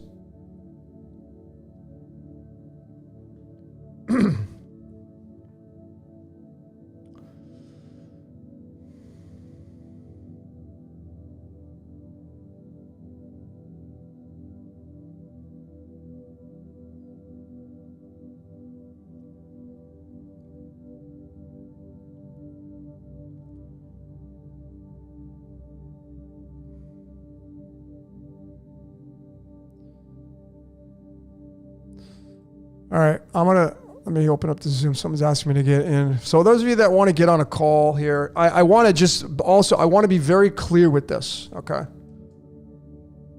Let me just open up the Zoom here and then I'll get you guys the link. So if you want to participate in tonight's chat, I'm gonna include a Zoom link here in just a second, but here are the rules, okay? If you come in here, actually, hold on, I gotta shut off the...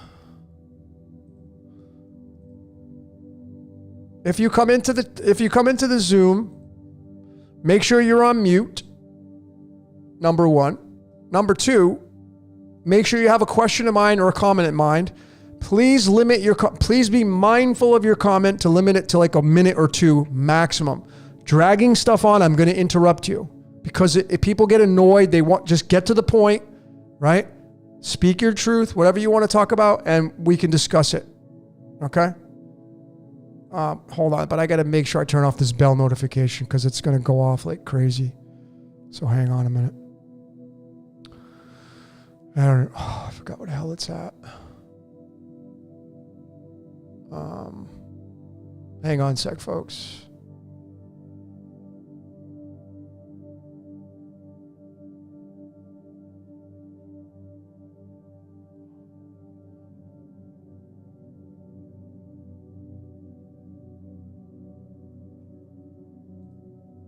Okay, so that's under settings. Okay.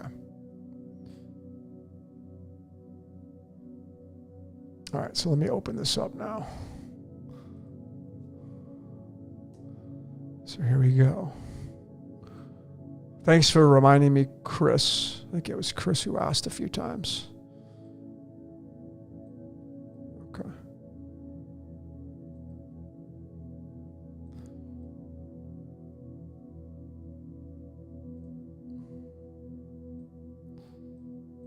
All right. Let me share this.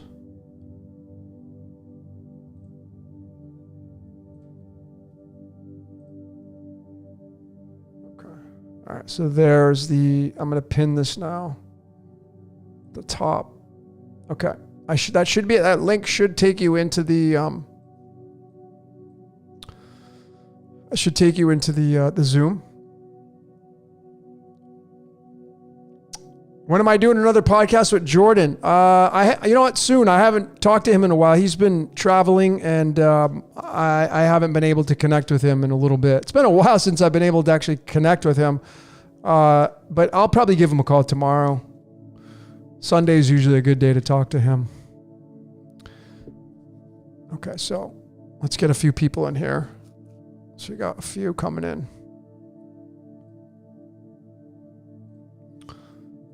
Okay. All right, Claire, hang on a second. I'm just going to get a few more people in here. You don't have to go on video too, ladies and gentlemen. If you want to shut your video off to save your bandwidth, you don't have to show yourself because I'm not going to be showing anybody, just your voice. So, okay.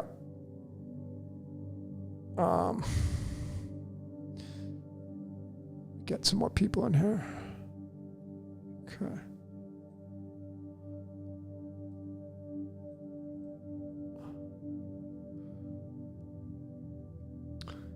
Spam user. Who's the spam user in the chat? Steven or Pam, can you guys attend to that?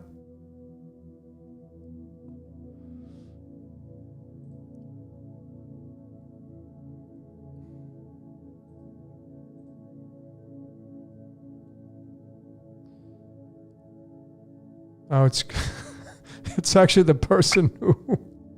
Oh, that's funny. Okay. Okay. All right. So let's go with some. Claire, you're up. So I'm going to ask you to unmute. Go ahead, Claire. You're on the dance floor. Oh, hi. How you doing? Good. Thanks. I'm enjoying the show tonight for sure. Thank you. Yeah, I totally agree with everything you're talking about. And don't give up on, finding what you're good at or starting your own business, because I just started mine a few years ago and it's booming. And congrats. I'm seriously considering quitting my job that it just in my heart and everything, it just feels wrong. And I'm having a really tough time. And like from one end to the other, I've got a booming business. I'm making people happy. I put hair sparkles in people's hair. I do parties.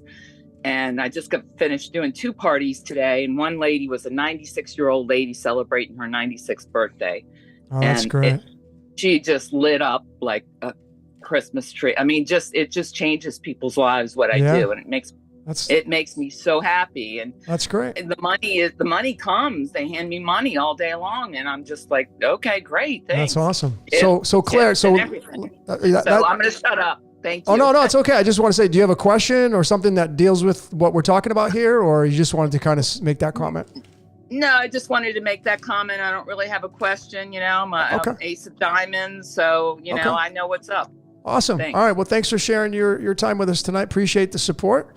Okay. Kelly, go ahead. You're on the dance floor. You're up next if you want to speak. Where you calling from? Where are you at these days? Kelly, go ahead. Kelly Mershon. Oh, thank you. Hi, Logan. Hey. Yeah, I'm in Denver, Colorado. Oh, actually. Yeah. Wow. Okay, cool. You're like hot topic for me. That area. Oh, yeah. Yeah. Just because of all the alien stuff. It's very, very cold and very rainy for quite a while now. It's very different than it usually is. Yeah, that's how LA is. California is the same way. It's just the weather hasn't been really the same. So yeah.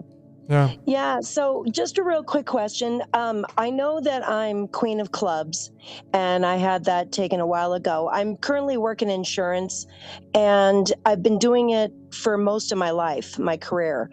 Different forms of insurance, but it's just gotten so bad recently, and the company is just there's just constant chaos, drama, problems, hiring people from overseas. We can't communicate with them properly. And it's really, it's just mind-blowingly bad. Okay. And it's just draining my soul. And I was just wondering, like, I'm trying to get a feel. I kind of get a feel for where I am, but what do you think would be the best career options for a Queen of Clubs? Well, the Queen of Clubs is a huge psychic card. So you have the ability to tap into powers that, most people would dream of tapping into. I think we all have the ability to tap into psychic aspects, but the Queen of Clubs is kind of like, that's one of your gifts to this world. So that's your foundation at that point. Obviously it's a card of directly involved with the esoteric and the occult, but I would have to go look into your whole astrological map and look at your numerology and your human design to really give you a defined answer. But what I can lead you to think about is, what do you want to do? And I don't want you to answer it now. I want you to take this question and go off into your Sunday tomorrow and ponder, what's going to get me out of bed in the morning and say, I can't wait to start my day today. What does that look like for you?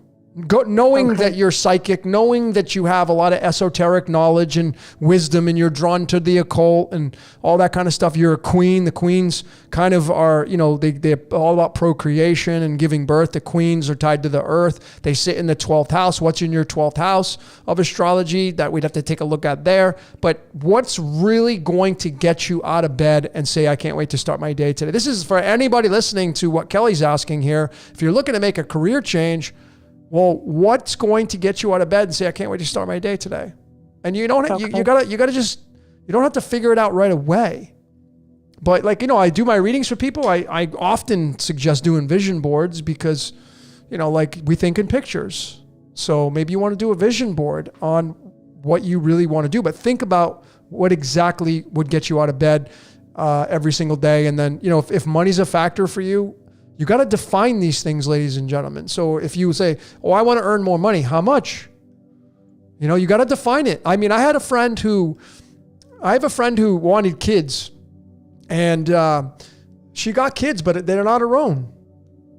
So she got her wish, but she didn't get her exact wish. Now, I don't know if that's even in the cards for us living through these screenplays, but maybe through the free will, the limited amount of free will I think we have, maybe, just maybe, we get that wish granted, so to speak. But I think you got to really dive into your cosmic code. This is for everybody. And you got to figure out what is going to get you happy. I mean, I would recommend going to YouTube and typing in Alan Watts and What If Money Was No Object. That's a 5-minute video. That video I played over and over and over and over again. Alan Watts, What If Money Was No Object. That's where I would start. Okay. Okay. Yeah, sounds good. Thank you so much. And one really quick question. Any health information on gallbladders? Well, cleanses. Gallbladder is all about cleanses, and the liver, and that's all about cholesterol and all that stuff. I mean, I would get I'm not a doctor and I can't give you medical advice, but what I would personally do is when's the last time you got a blood panel done? Oh, I've been going through it now for the last couple of months. They actually had me scheduled for surgery on the 22nd, to remove it? But because of money issues, and all of a sudden doctors are wanting full payment up front completely. Well, maybe that's a sign of not, maybe that's just the universe telling you don't need to remove it. You just need to clean it. Right. So you got to make lemonade. Remember, you got to make lemonade out of this. So if you don't have the money for the surgery, then what's the next best thing to make lemonade and drink that sweet lemonade? Maybe you got to go. I mean, are you overweight? If that's a factor, then you need to take that into consideration. I'd give up oils and cut your cholesterol down. Do a lot of juicing. Do a lot of vegetables. Get rid of the animal proteins if you're into that. Clean up your diet and drink a lot of fluids. And that's where I would start first, and then see how you feel. Okay. Did you get a ultrasound on your gallbladder? I did. Yeah. You have stones?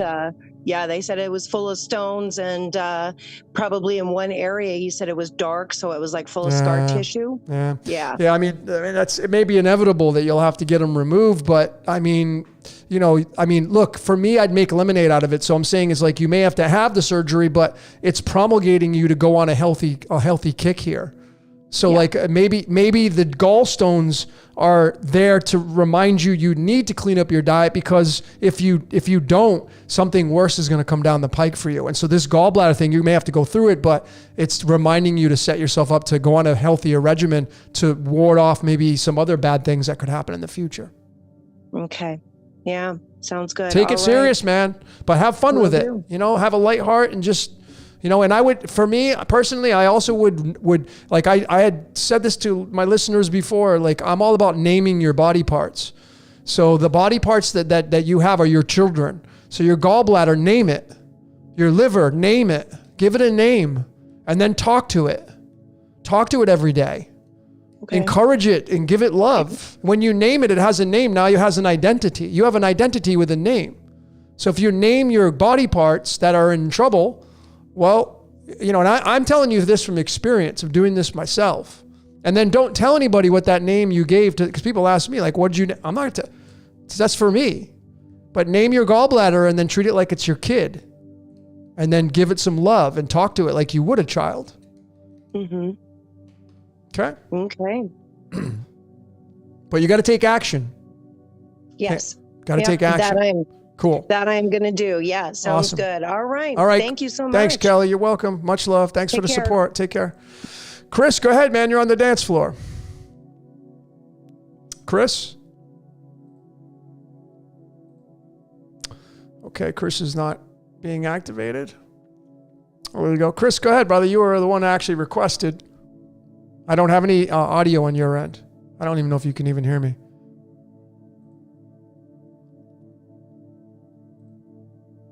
Chris, don't have audio on your end, brother. I don't see any audio, so you're not connected to audio. So you're going to have to do that. I'll keep it open here and wait for you to pop in on the audio. Don't need to see the video. I just need to have the audio.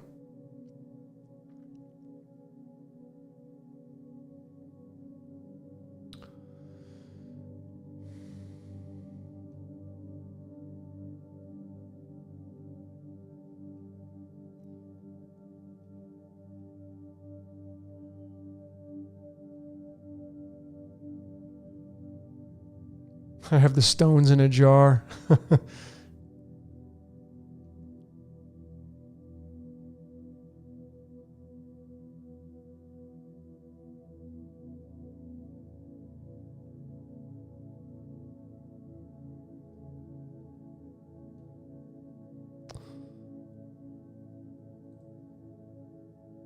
Let me just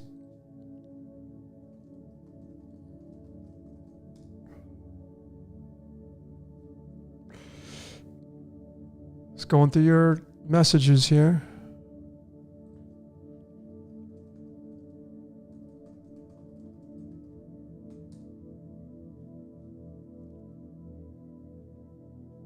So if you want to join in on the Zoom call, if you want to speak your truth, then click on the link at the top of the chat and come in the Zoom and have a question or comment. Go ahead, Chris. I think your audio's working now. Hey, Logan, how you doing, bud? Good, man. How's it going? All right. What's Can you see me? Or? Yeah. No, I don't need to see you because no one's going to be able to see you. We just need to hear your voice. Go ahead. What do you got on your mind? It's chill, man. How's everything going on your end? Beautiful. Life's beautiful. Yeah. So, what's your opinion on what's going on right now in this whole situation in the world? Well, can you be more specific? What do you mean? As far as like the tensions between like all the countries, and you think it's all like a whole game that's being played amongst the people? Well, I mean, in the context of the way it works, it's a game, but I don't really pay attention to the mainstream, so I couldn't answer you. I don't watch politics. I don't really pay attention to CNN or the mainstream, so I wouldn't be able to answer that.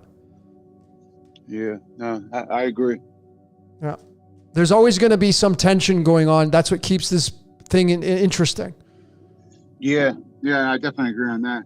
Yeah. You know, it's a lot of people I think worry too much about what's happening around, like they're around the world as far as like politics is concerned. And I think people really have to consider what's happening around themselves on bettering their own situations and trying to improve their lifestyles and getting themselves in a better place, you know, because a lot of people, I feel like a lot of people blame other people or others on a lot of surroundings that occur in their lives. And most of the time when you really just take a step back and just look at your life and take it into perspective, you could actually change a lot of things around you.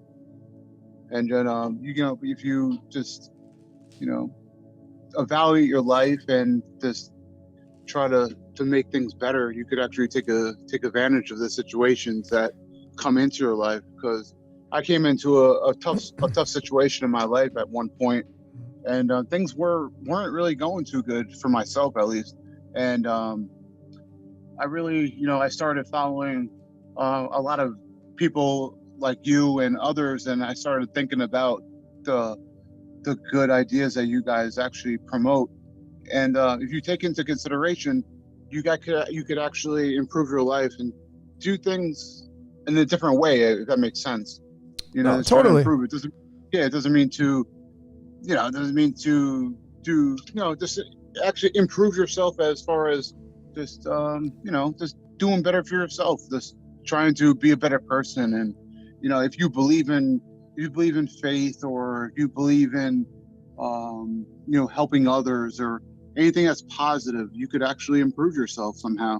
Yeah. You know, just, you know, improve whatever it is. I'm going on and on, but I'm gonna take it off topic now. But Chris, thanks for calling in and sharing your mindset. But that's exactly what it's all about. It's all about you know, getting ourselves, removing ourselves from the mainstream as much as we can, because you're not going to change that. You will not change the mainstream. You're not going to, I don't care how many people you think you're going to be able to line up to change it. It's just not going to happen. It's just too big and powerful. So the best thing to do is to disengage from that and start to create your own reality. And as Chris was talking, I pulled the Fool card, and this is what the energy of the tarot is trying to tell everybody. You got to be the Fool. What is the Fool? Watch my Fool Decoded.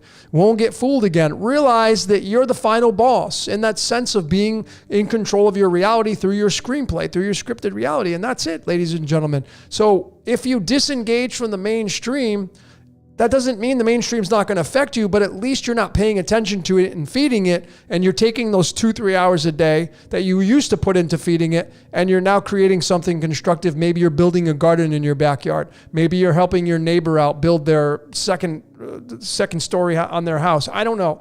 Anything that you could do. These are all important in changing your reality and leveling up in this reality. So those are all good points. So Chris, thanks for your call. We have somebody else. We have Kimberly. Kimberly, go ahead, and you got to take yourself off mute. Hey, Logan, how you doing? I'm great. How are you? I'm blessed. Thank you. And thank you for all you're doing. Yeah, of course. I wanted to take a moment to give a quick backstory. And no, I'm not going to go on forever. Yeah, keep it short. Keep it short. Go ahead. Go ahead, though. Found you through Waters Above. Found Waters Above through Donut. Had both of them do a do a video for my water festival last year. Donut actually did a couple of them. And when I found you, you helped me evolve. And you helped me understand about writing my script. And so for my question, to start with, because I'm about to get my whole decode from you. And I just want to say to people, you know, he's so honorable for sharing his information. Thank you. Please don't abuse it. And please gift him with love and exchange of energy, because you give so much. You give so much. And I just pray for abundance of blessings upon you. I appreciate and that. It comes back to you tenfold, man. Yeah, I appreciate but that. So my question is Logan, I think you need to decode us, brother. I think we're supposed to work together. And I'm not joking. Okay. I feel like there's a way to do what you do, how can I say this? Ooh, I feel like this should be a private conversation almost. Okay.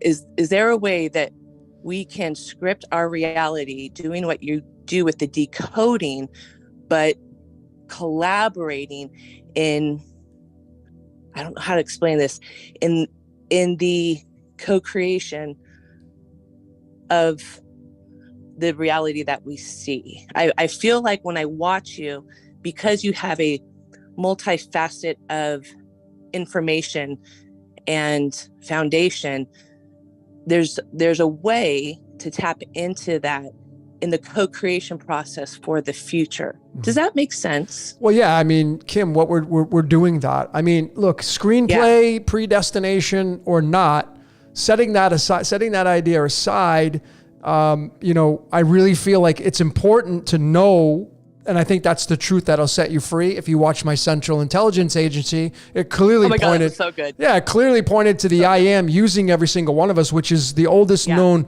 religious text. It's not even religious, is Hinduism, and that's what the Upanishads say. Everybody's incarnation of God. So the thing is that you're exactly where you need to be. You and everybody else listening to this, you're supposed to be here listening to this, and whatever you do tonight, you're supposed to be doing that. And anybody that walks into your life, they're supposed to walk into your life, whether they're supposed to test you or whether they're supposed to compliment you or whether they're supposed to give you something or take something from you. It's all about the waves in this reality that completely make up how this reality works. And that's what we're doing. We're going from one, I think we're going from one age to the next. It's a little bit of I think it's going to be a little bit of a bumpy ride. That's the Mandela effect is the reality outside of the physical reality that you're seeing how bumpy it is. I think that's the reason why we're getting these interference patterns and you're causing all this kind of chaos. And the next thing that's going to probably happen is the physicality of mankind. Now, when we make it through and we get to the light at the end of the tunnel, you're looking at something that's going to be really beautiful, I think, anyway. But it's not always just going to be unicorns and fluffy marshmallow clouds all the time. You will always have some kind of challenge. That's the way the body's designed. That's the way this reality is designed at this stage of the game, unless something major comes in to make that change. I just, who knows? But I'm all for, collaborating with people and stuff like that. So I look forward to maybe looking into what you're talking about and maybe. Wonderful. Yeah. Just so you know, I'm writing a modern day musical. It's a world water tour of solutions I'm taking around the world, teaching people that true freedom, not the belief structure, but true freedom is knowing the source of their water, food, and information, which is frequency, sound, and light. And so this musical is going to have healing frequencies. It's basically, I get scared to say certain things out loud, right? Especially on a worldwide audience where I don't know who's listening, but I have to get used to it and I have to become comfortable. It's basically what they're doing to us, but inverted in a healing frequency with the God matrix. And the water showed me how to do it. And I'm here to teach the language of water. It's the oldest language on the planet. We all do it naturally. And it's also the next universal language arising on the planet simultaneously. Beautiful. And so that's going to be put in the musical. You're going with me. We're all going on tour and there's going to be puppets. So it's totally kid friendly. And I'm going to stop there because I love you so much. And I love and honor like your requests and what you speak. So, just keep it up and you'll be hearing from me, brother. Okay. I've been dropping some emails with you. I know you're super slammed. No rush, divine time. I'm all about that. I'll be here for a minute, just like you. Awesome.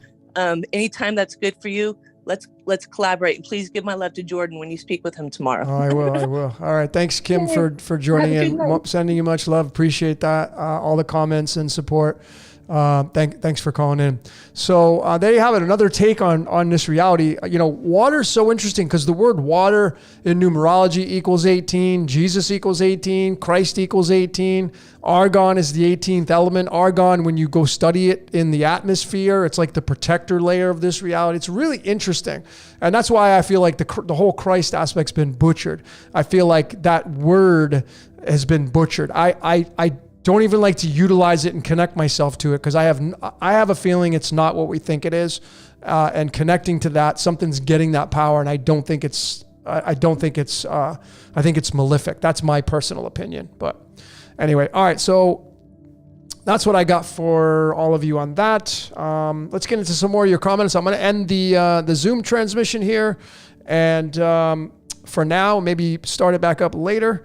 But that's all we got for the Zoom. Thanks, everybody, for calling in.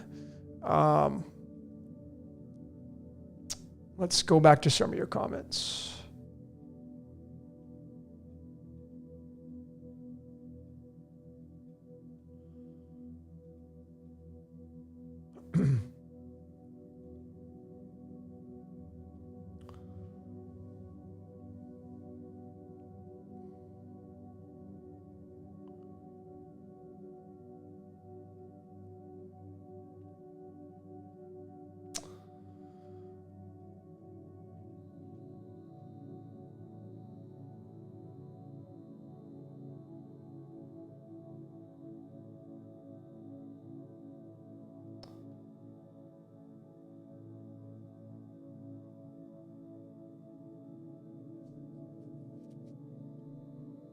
Looking at your comments.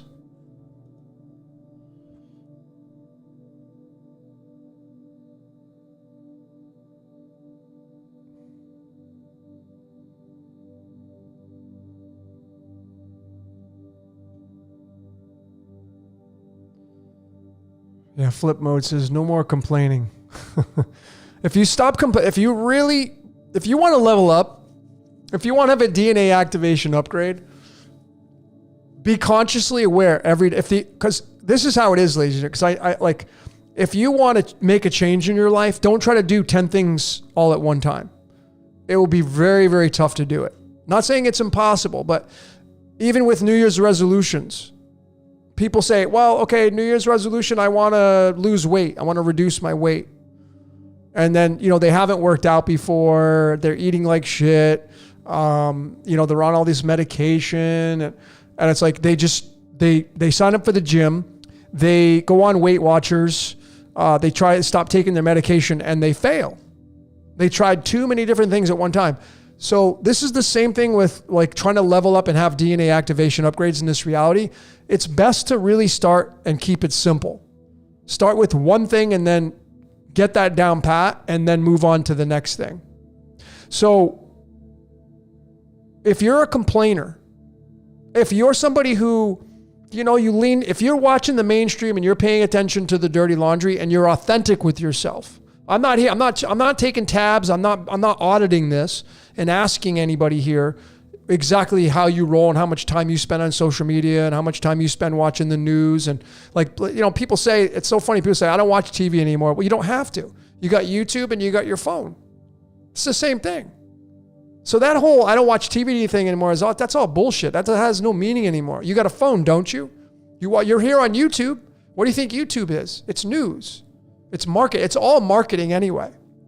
Everything's trying to get your attention because it wants to grow. Everything in this reality wants to grow.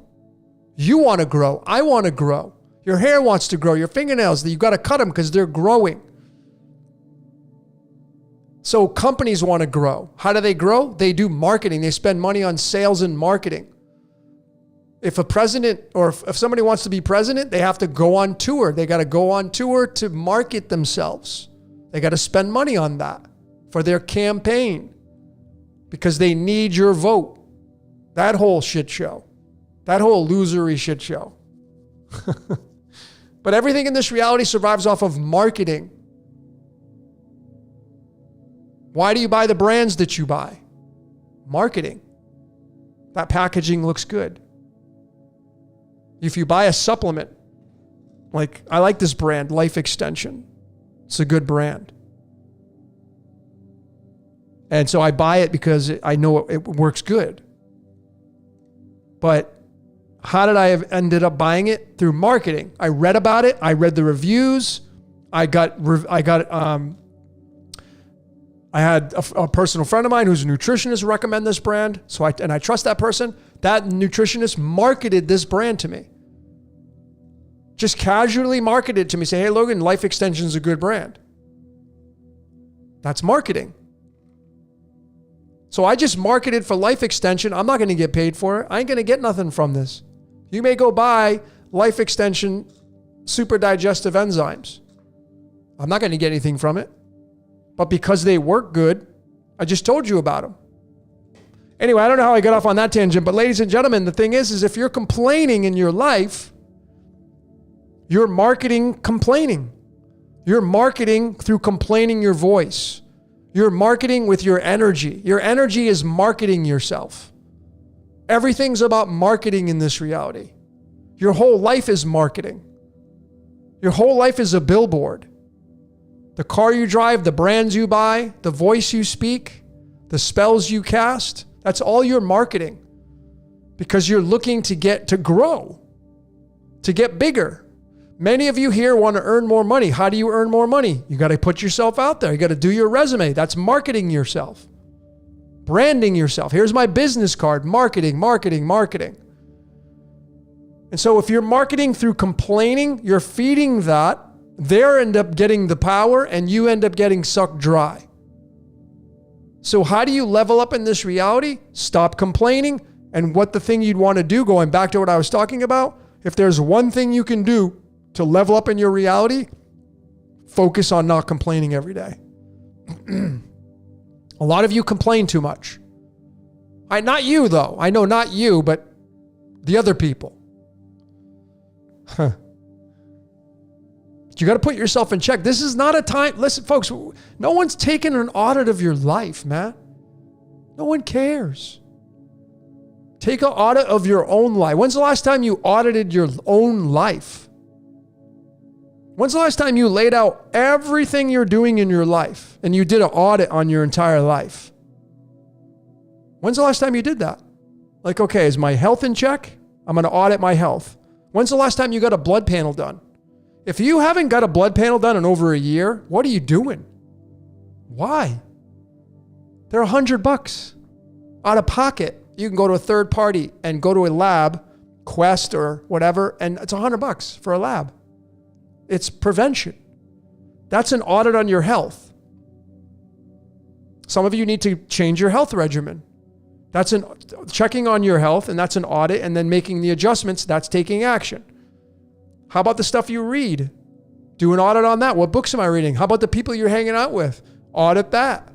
Are they going where you're going? Probably. Do they do what you're doing? Probably. But really, what is it you want to do in life? See, a lot of you are doing things in your life that you don't want to do, but you're doing them because it's habitual. You're doing it because it's easy. But you don't really want to be doing it.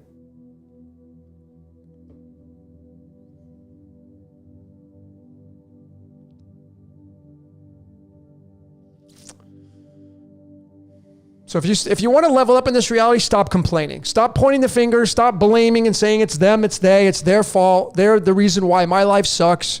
No, stop with that crap. Take your power back. Do an audit of your life.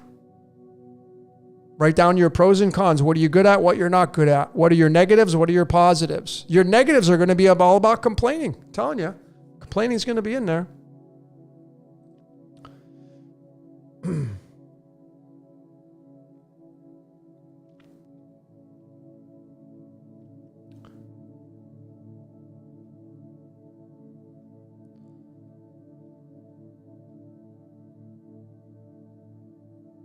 You don't have to. So Tracy says, I don't go to the doctor anymore. You don't have to go to the. It's so simple to read a blood panel.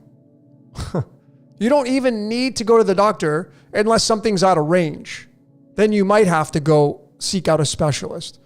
But if you get your blood panel, it'll automatically tell you if something's out of range. It'll tell you within range, out of range. It'll say if it's high or low, and then you can go research what that means and kind of get a roundabout idea of what may be going on, and then if you have any symptoms, et cetera, et cetera. But then you may have to seek out some kind of specialist to figure it out, right? But it's better to know than not to know. Ignorance is bliss does not work in health.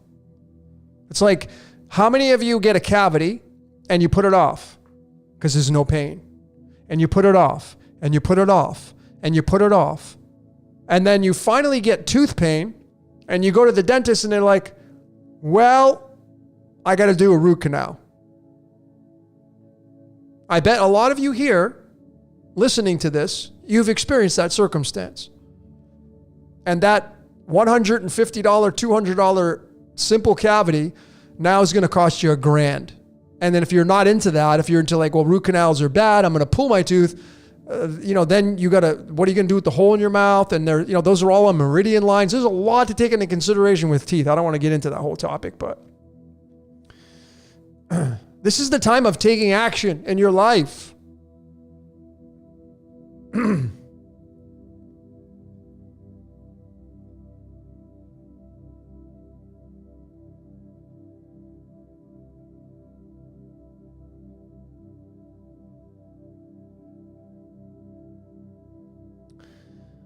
Claire says root canals are bad for you. I've talked about this conversation so many times. I've been health and wellness my whole life. I've studied root canals. I read the book on dentistry by that big fat book by who's the dentist? I can't remember his name. Physical and Degenerative Diseases by I can't remember his name. I used to study under Healing is Voltage, his book. There's a lot of factors that go into root canals, folks. It's not just like, I'll just be honest with all of you, right? Be very transparent. I have a few.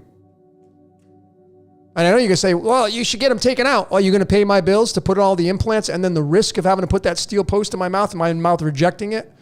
What if the mouth rejects it? What if you get an infection? There's a lot of things that they can take into consideration. So you got to use your instincts and your logic and discernment. And like, yes, root canals don't say they are bad. They can be bad. And I'm not saying that to justify my situation, but I'm saying is if I had to take my root canal, some people have root canals that they wouldn't have any teeth left. But see, not you though. See, you're okay saying that they're bad because you don't have to pull your teeth. But if you had to yank 4 teeth, and they were big spots in the back of your mouth, and you have now big holes there, not only are the meridians removed, and that's going to play a role in it, but now you got to put implants in there. You're going to spend $4,000, $5,000, $6,000, $7,000 on implants? You got the money to do that? See, a lot of people don't have the money to do that.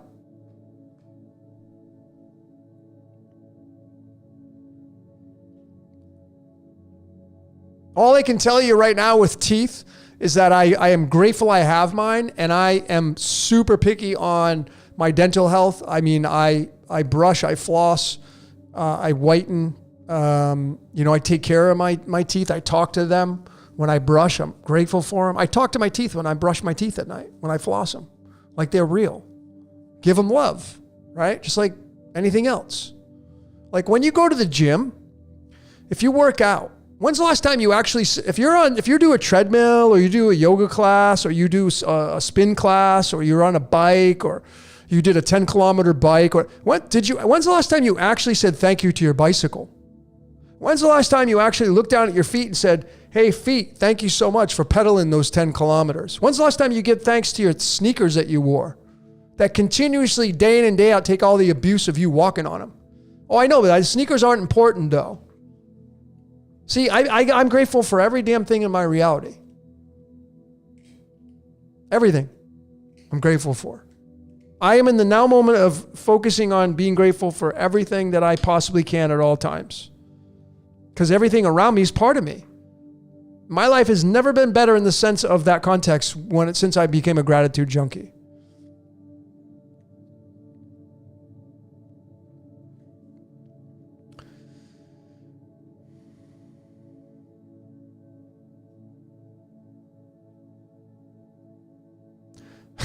Okay, Spiderbite says you should never floss. Okay. Well, I would totally disagree with you on that.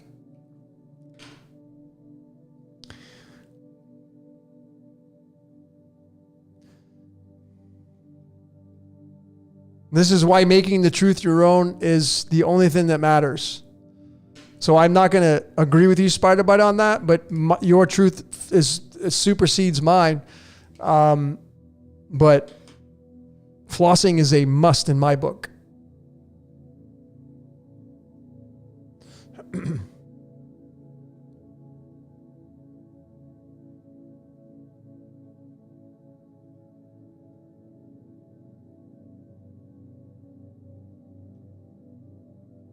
Yeah, Alan Watt. So those of you that listen to the comment by Kelly, let me just get the video here. I'll just do it for you. Hang on.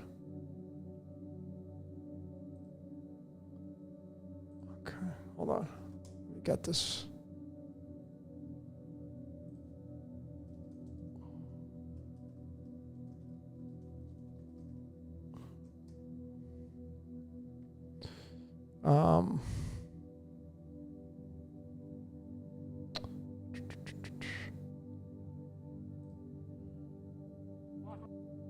Okay, yeah, this is a cool one.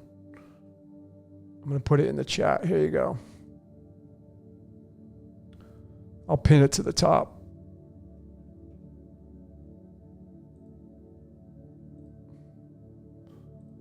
Okay, so the if you're interested, listen, if you want a simple motivational change in your life, check out that video that I just pinned to the top. It's Alan Watts and his short lecture on what if money was no object.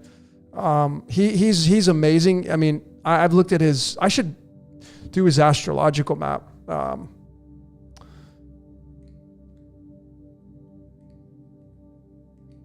Actually, you know what? I'm gonna show you. I'm gonna give you guys all.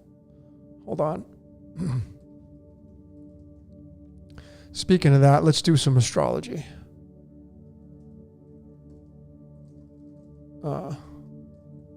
I'm breaking this guy down. Hang on, let me see if I can find it.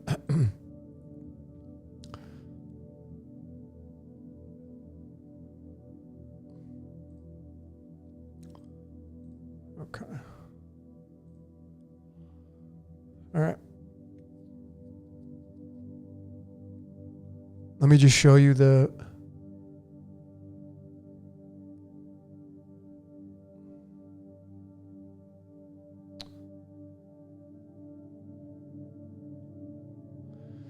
All right, so I'm going to do one more question. I'm going to get into this astrological chart for Terence McKenna. Those of you that are fans of... Somebody asked about DMT. I'm going to show you Terence McKenna, how his life was scripted. So Jason's asking, can you elaborate a little more on how to locate your grand solar chart that is present on the day of birth and which reference you use to determine your chart? Well, the boilerplate chart for the cards of illumination are these two charts right here. So, and you can email me this, email me for this. If you're interested in these graphics, just send me an email, decodeyourreality@gmail.com, and I'll send them to you. This side right here is the master life configuration, and wherever your card sits is going to have a match or a card that rules over it in the same position on the spirit side over here. Okay, so if you're the 10 of diamonds, let's say, in the very dead center here, then you're going to have the Queen of Clubs that rules over the 10 of diamonds. And you'll also be able to take the 10 of diamonds over here, and you'll be able to match that up to the Queen of Spades over here. So it's multifaceted. And that's how you look at your spirit and your ego card. Now, if you want to get into the solar spreads, then you would have to go to a website to do all that stuff. I'll be coming out with a course on how to do that. That's a little more advanced, but that's how you read the two. And this is enough for people because there's 4, 5, 6 cards that are going to be assigned to you at birth for the majority of you. Okay. Let me go into the astrological map of Terence McKenna. So Terence McKenna, who was a big voice in the world of psilocybin and psychedelics, fascinating gentleman. His voice, his presentations. I didn't share my screen. All right, hold on. All right, there it is. So let me do this over again before I get into Terence McKenna. So here's the master life configuration right here. This is where your birth card is. Okay. And then you're going to take, if you have the 10 of diamonds as your birth card, you're just going to come over to the spirit side over here and you're going to find the same location here, and it's the Queen of Clubs. So these two cards are going to be in bed together, so to speak. Okay. So you first start here in the life configuration, and then you move into the spirit configuration. and vice versa. So if you're a 10 of diamonds straight up, you're going to have this position. You're going to have the queen of clubs. You're also going to have the 10 of diamonds here, and then you're going to have the queen of spades here. So these are all tied together when you look at this chart and apply it properly to your life. And when you start to read about these cards, you'll be able to really make more sense of your life and how you roll. Even these are ruled by planets. So the 10 of diamonds in this system is a Jupiter longitudinally and a Jupiter latitudinally. Okay? Right here. It's a Jupiter card. I had shown, who was it that was a king of clubs? Oh, it was, if you watched my Fool Decoded, I showed Pete Townsend, who wrote Won't Get Fooled Again. He was a king of clubs. Well, what is the king of clubs owned by? Uranus. It's a Uranus. It sits in the Uranus spot. Spot number 11. Okay? The Uranus card. And Uranus is going to rule over the cryptocurrency world. Okay? And it just may be the boss of all bosses. The you and me, I am you. Okay? All right, so let's go back to the astrological map of Terence McKenna here. And I'm just going to show you how scripted this guy's life was in a very simplistic mannerism, all right, in this astrological chart. He was born on November 16th, 1946, and he was born in Hotchkiss, okay, Colorado. Now, he died of brain cancer. He died of brain cancer. Well, where's cancer? Right here. And what house is it in? The 8th and 9th houses. He's got Pluto the Destroyer in the sign of Cancer. He died of brain cancer. And this is the 9th house. And what's the 9th card of the tarot? It's the Hermit. He died of brain, wisdom, hermit, cancer. Terence McKenna. And he's got Pluto in the 9th nakshatra, and he's got Kronos in the 8th, both in the sign of Cancer. How about that? Scripted reality with Terence McKenna. Based off his birth. This is his birth. If you pull up his death date, he was 53 years old. 53 is iodine. It's one half of the I am. He got brain cancer. Look at this. You want to talk about scripted reality? He was destined to die, folks. He was destined to do all the psilocybin and all the psychedelics and all that stuff. He was destined to do it. His Chiron is in his house of Libra, in the sign of Libra. Libra's over here. Libra's through the Taurus energy, and this is his Rahu Ketu axis right here. So you just jumps around and it lands in this Cancer, and he gets brain cancer. And there's Kronos and Pluto the Destroyer in this 9, and 9 is the Hermit card. Pretty easy to see, right? Scripted reality, folks. I mean, it doesn't get any easier than that. Astrology is not that difficult.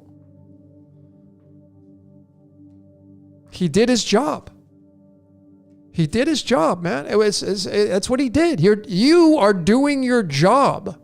Even if you feel like you haven't found your niche yet. Even if you don't like the position you're at yet. There's always tomorrow. But you got to start taking action. So if you're somebody who can raise your hand and say, I don't like my life right now, great. That's a great thing to know, because now the next thing is to find out what you want to do. But once you figure it out, once you say, this is what I want to do, you start taking action. That's how this, but most people don't take the action. Because you're going to look at your life and you're like, I'm living paycheck to paycheck. I don't have enough money. Forget all that nonsense. What do you want to do? If money was no object, what the hell do you want to do? And that's why decoding yourself is the most important thing you can do, because that will tell you what you're good at. Some of you know what you're good at, but you are not taking action at it because you're wrapped up in your job. And then when you come home after your 9-to-5 job, you're doing things that have nothing to do with what you really want to do in your life. How bad do you want it? I mean, you know, is your favorite show more important than what you really want to do? Because it's easy? It's comfortable? Some of you need to work out. Some of you are unhealthy and you're overweight and you got this going on and that going on, but you're too lazy to go to the gym or go do cardio or go ride a bike because it's easy to sit on your ass and grab a bowl of popcorn and watch your favorite show. Or watch Gaia and think, well, at least I'm doing something. No, folks, this is your temple, man. If this thing fails, I don't care how smart you think you are. I don't care how much knowledge and gnosis you have. I'm telling you right now, if you're somebody who is on the sickly side and you're not doing anything about it because it's easy to sit with a bowl of popcorn on your ass and watch your favorite show, you're not leveling up. What if you gotta escape? I don't know, something comes down the pike where you got to run a mile straight to get out of danger. And you can't run a mile straight. And because of that, you die. Now that's obviously, you know, a scenario that's an example. But what if? All because you'd rather sit on your ass and have popcorn and watch your favorite show and be unhealthy and not make the changes in life. I don't know. I have no excuses for people. Like if you can work out and you don't, I say you're lazy. I say you're irresponsible. That's my truth. You're selfish, actually. If you can work out and you don't, you're selfish. Why do I say that? Because eventually something's going to break. Sometimes it's going to break to the point where your family or your close friends or your husband or wife, that has to take care of you. And now they have to stop what they're doing and what they enjoy doing in life, all because you were selfish because you didn't want to work out and take care of your temple, this. And as a result, now they have to change their life to help you out. And it's all could have been avoided if you would have just taken control of your life and respected your temple and changed your habitual patterns in life and put yourself in check and did an audit of your life. But no, most people, they don't want to do that. So they're selfish. A lot of selfishness. I mean, and we all are. Trust me, I'm not immune to being selfish in my own ways. Like we all encounter selfishness. So I'm not saying I'm like putting myself on a pedestal above anybody. I've lived this, folks. I've been through all this stuff. So like I'm telling you this because I've walked the coals. And that's why I have zero toleration. I don't even engage. Like if you're overweight, man, shame on you. You're being selfish. I mean, it's different if you have a handicap and you like, I can't do this physically. I get that. But if you can work out and you don't, and you're overweight, man, you're being selfish. You're not taking care of your temple. You're just not.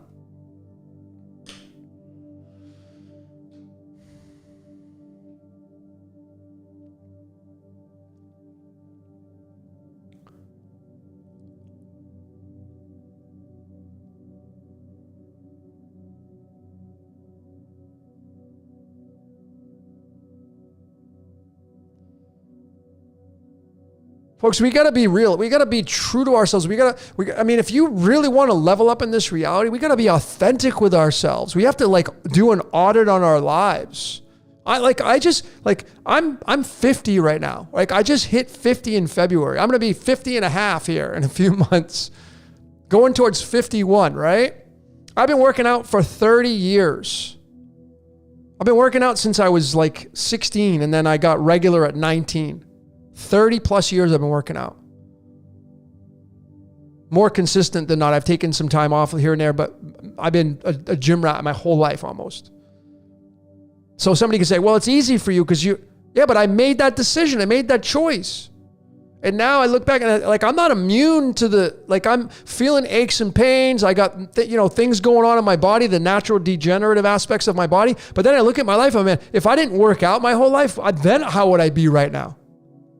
Could be a lot worse. So this is the cards I got dealt. And I'm just telling you, maybe this is a wake-up call for you. Do an audit on your life. If you're overweight, if you're 50 pounds overweight, what are you doing about it?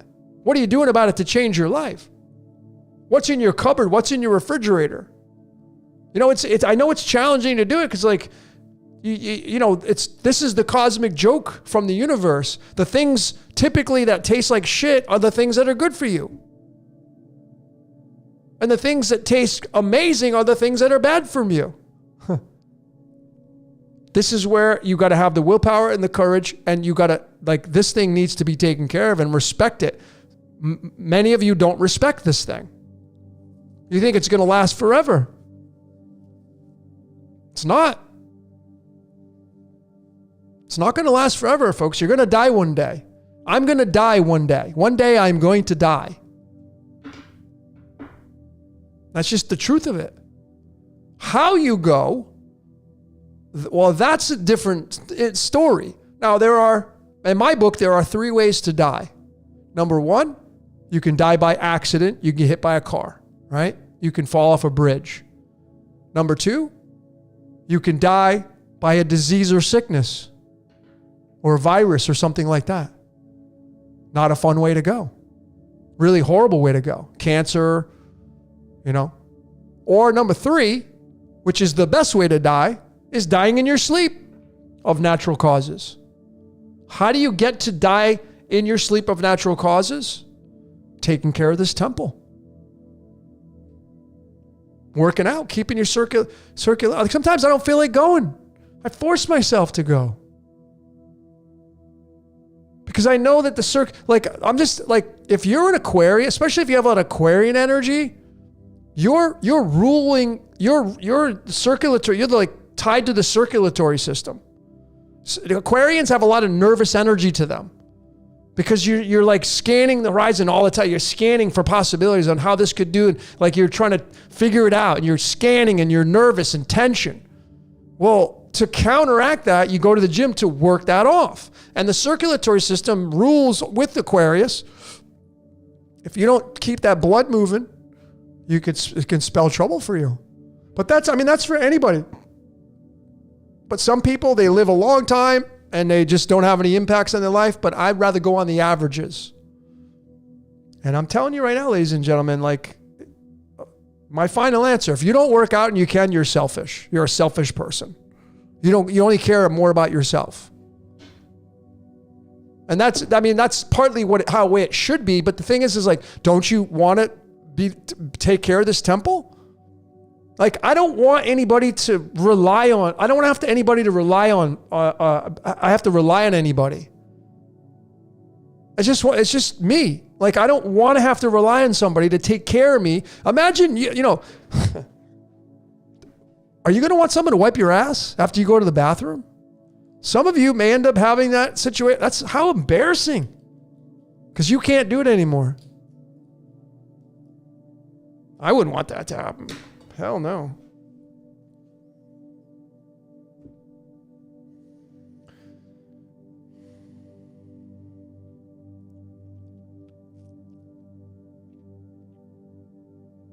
Health is wealth, man. I mean, knowledge is great. But without your health, I mean, how can you read if you have bad eyesight? When your senses are impacted by your temple because you don't take care of yourself, how do you engage on writing a book or reading a book or listening to an audiobook? Or how do you do that when you're sick and in pain because you didn't take care of your temple? So what's the most important thing to take care of? The temple. Then everything's subordinate under that.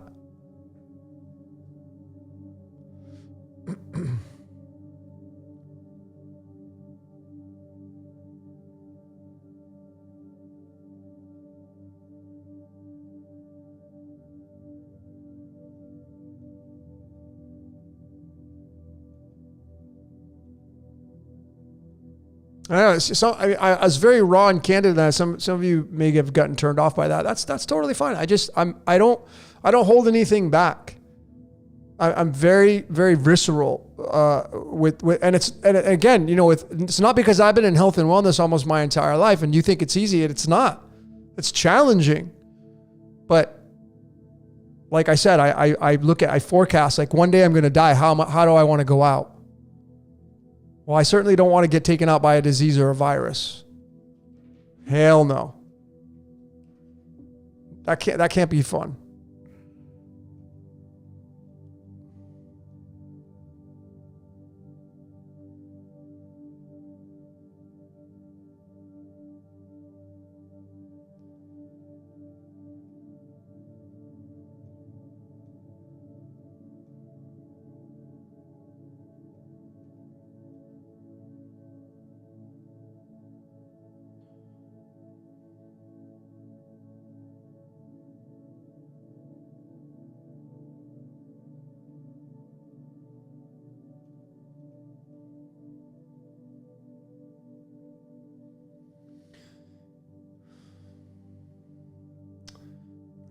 My birthday is February 4th. You're February 24th. That's 224. That's tied to radium and Ra.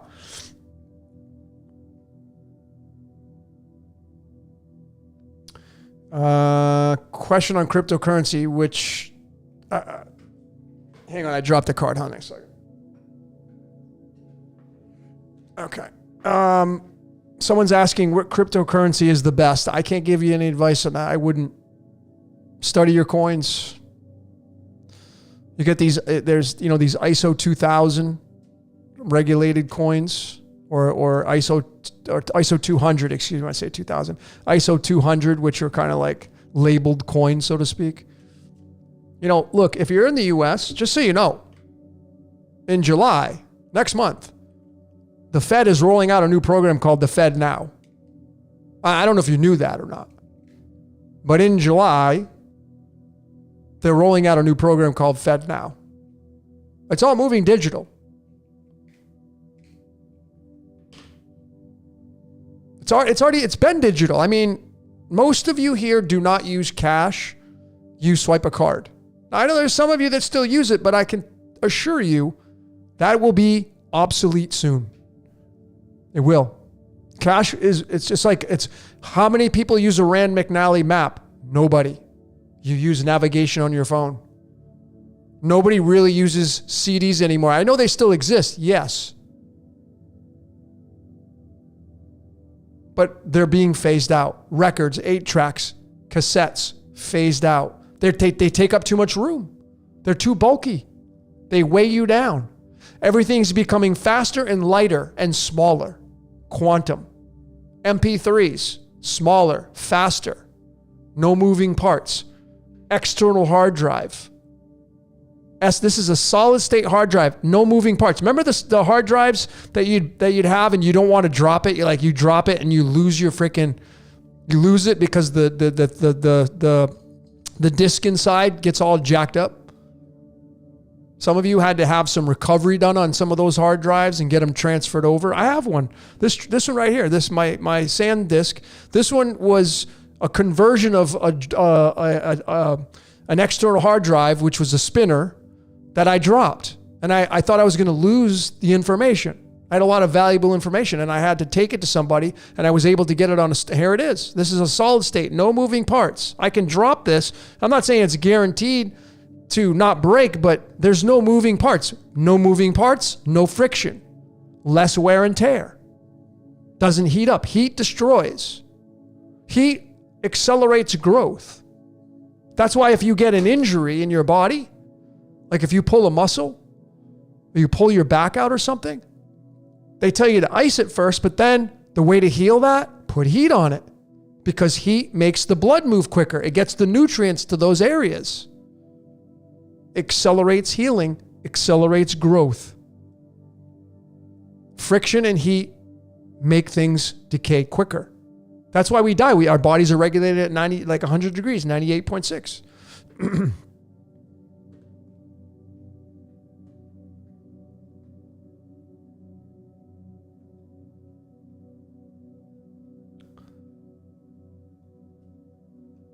Let's go through your questions here.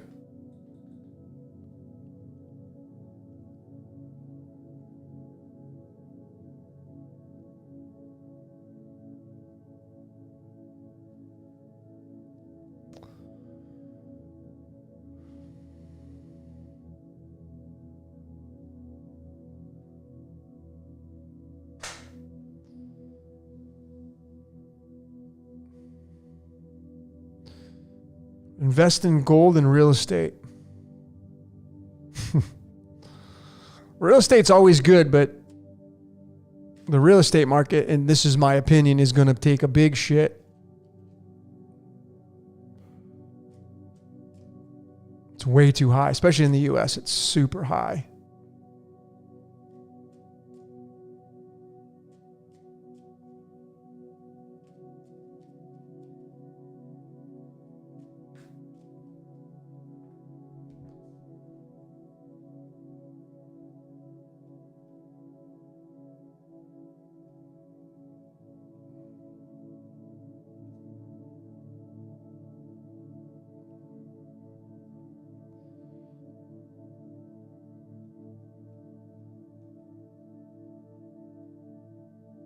I don't know if this was a directed Majestic Gemini. I'm not sure if this was directed to me because you said you're an Aquarius. Oh, that must not be for me because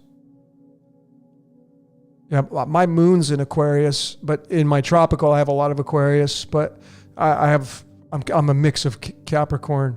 We're all mutts. I mean, the joke of astrology is we're astrology mutts. You know, if you're a fan of astrology, well, you're going to be all 12 signs. So if somebody says to you, what sign are you? I'm all 12. And they'll be like, well, huh? Yeah. I mean, if you pull up your astrological chart, you're going to have 12 houses there, which means you have all 12 signs. Just because you don't have a planet inside of the house doesn't mean you're not utilizing the zodiac sign that's attributed to that house. So you're all 12. Every one of you. So when somebody says next time, what sign are you? I'm all 12. Because that's true. That's a fact.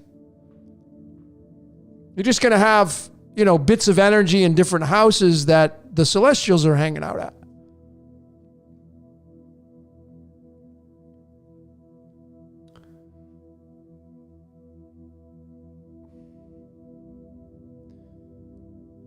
Connor Powers is asking, how's the real estate market going to crash when there is very low inventory? Well, from my understanding, and my sister's in real estate, and I got my really good friend who's in real estate. So my understanding, and this is my understanding, the real estate market has low inventory because the inventory is being held back. I used to be in real estate. But I can tell you right now, man, when the financial system collapses, whatever that's going to look like, it will take real estate with it. Because especially you go to, pretty much everywhere. The market is just ridiculous. It's like ridiculous what you pay for square foot. And now, because of the way inflation is, in the US anyway, the materials to build houses have gone up like crazy.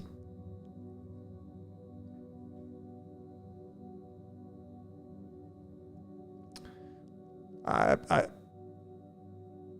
wouldn't buy any real estate right now. That's my opinion. Not giving any advice out. I wouldn't buy any real estate right now. No way. Nope.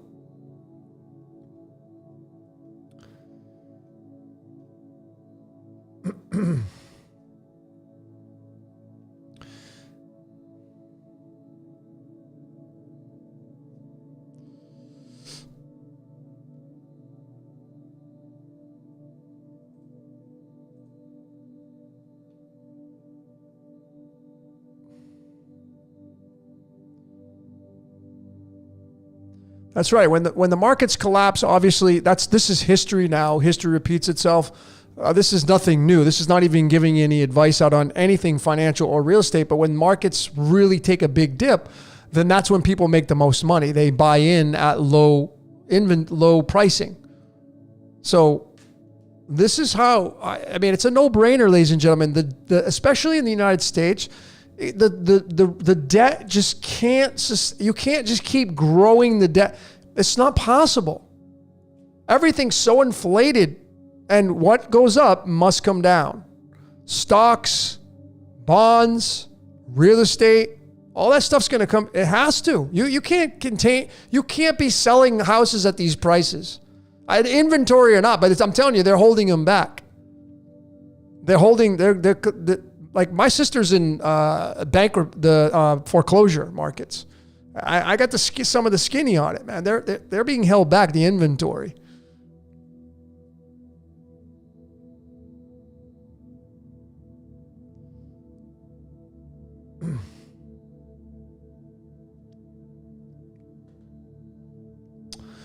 Love Stonk says, my 3-year-old is an Ace of Hearts, and I think the birthday is the only Ace of Hearts. Yeah, he would be on December 30th.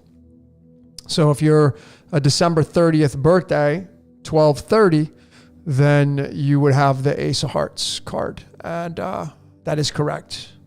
The Ace of Hearts card is the very first card in the deck. Okay? So if you're an Ace of Hearts, I mean, the majority of you will not be, right? But the Ace of Hearts, it's the first card. So it's going to have the number 1 energy attached to it, which means leader. Okay? So this is the card of the proton. So when you convert it into the tarot, if you pulled it, like if you're a tarot card reader and you start doing readings, even for your own, and you pull the Ace of Cups, which is the Ace of Hearts, instantly and automatically, someone's going to tell you, if you get a reading by somebody, well, this is new beginnings, and they're typically going to tell you that it's going to be for love because it's cups and it's hearts, right? Well, this is going to be the representation of fire in the cards of illumination, but not in the tarot. It's going to be water. Air. Because the wands are fire. This would be air. If you convert those that way. The way I learned tarot, wands, cups, swords, and pentacles. That's tarot. But if you study the cards of illumination and the system that I learned through my friend Sharon, hearts are first. Hearts, clubs, diamonds, spades.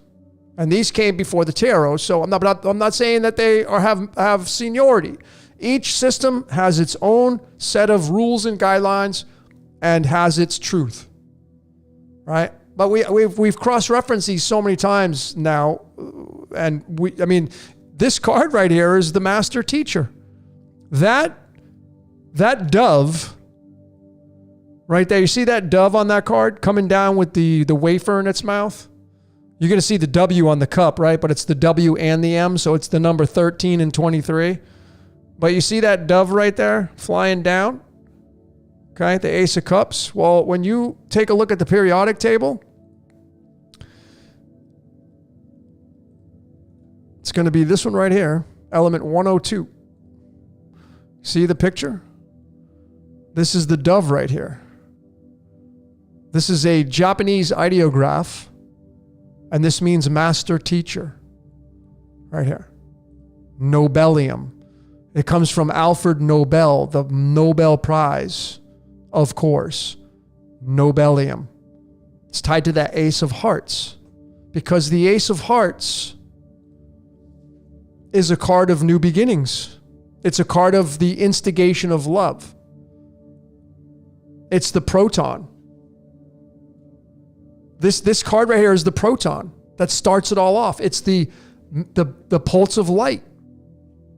So it's a leadership energy. The A is 1. It's the energy of the Ace of Hearts. It's a leadership energy. This is a leadership energy. Master teacher. The dove. It's right there.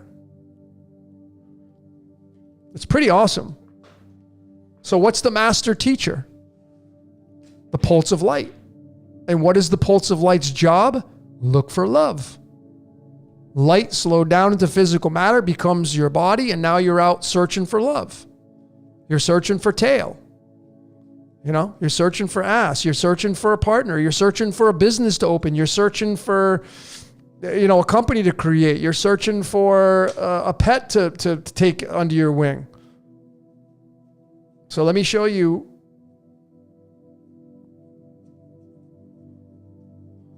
what that looks like. Now, there are a lot of representations of what it means to be a human being and coming down here and becoming a human being. But the actual card that, from the context, it's an 8, okay? Because the 8 is 2-0. The 8 means as above, so below. The number 8, it represents the torus field. It represents the hourglass. The number 8 does. So here's the card that is tied to spirit coming down into matter. It's the 8 of Cups. You see that individual with its back turned? It's walking away. It's going on a spiritual quest. That's what this card means. This, in the cards of illumination, this is the Jupiter-Neptune card. And this is the card of going on a spiritual quest. It's spirit saying, hey, I think I'm going to go create Logan. And I'm gonna give Logan all these cosmic blueprints of his astrological map, his life path, and his enneagram, and his personality type, and his Mayan astrology, and I'm gonna go and I'm gonna observe the reality through Logan, or I'm gonna observe the reality through Pamela, and I'm gonna create Pamela, or I'm gonna observe the reality through Justin, or through Connor, or through Angela. And it goes on a spiritual quest. That's the essence of what it means to be a human being. You're on a spiritual quest. You're on a vision quest. Native Americans, vision quest. You're on a vision quest. If you created this game called life, if you were God and you created this game called life, you would come down here and play it. You would. Every single one of you would come here and play your own game. If you say you wouldn't, I'd say put yourself in check. I would think you're lying to yourself just to try to be an exception. If you were God and you created this self-contained system called Earth, you would come down and play the game. You would incarnate into a body and you would experience this game. And there is so much ancient text that talk about that. Especially the Upanishads, the Vedas, which is the oldest known text in the world. It's older than any of them, and it's not even a religion, because Hinduism is not known as a religion. That culture will tell you that. It's not, we don't consider it a religion. But that text says that we're all incarnations of the God, experiencing its own reality. I summarized it in my Fool Decoded and my CIA Decoded. The Central Intelligence Agency, telling you, what is the truth that's going to set you free? Realizing that you're the I am. You're being used as an instrument to experience this reality. Knowing what you're being used for and what your code is, that's the fun in it. Figuring out exactly all your moving parts.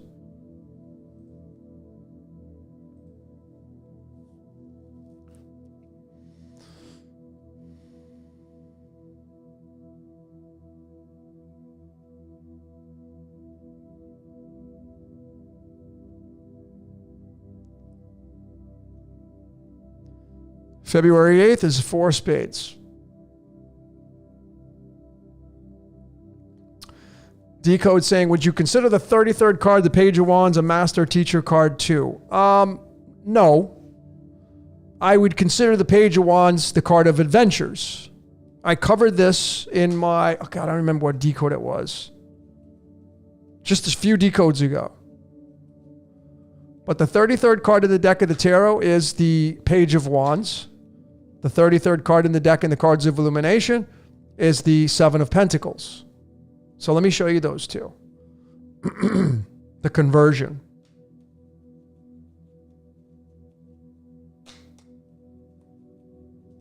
Okay. Yeah. So the 33rd card, which, the 33 obviously in the context of theology is tied to the story of the Christ. Now, if you remove that story and you're like, well, I don't believe in that, well, then that wouldn't have any merit in this reality, in your reality. And then you would say, well, what is the 33? Well, we do know that the majority of us here have 33 vertebrae that run up your spine. Some have 34, but the majority have 33. And so who's the master teacher? Well, ultimately, you're the final boss because you're being used as an instrument. So you have the 7 of diamonds, 7 meaning the crown, 7 tied to the chakras, 7 days of the week, 7 colors of the rainbow. Diamonds is Lucy in the sky with diamonds. 7 is completion in a context.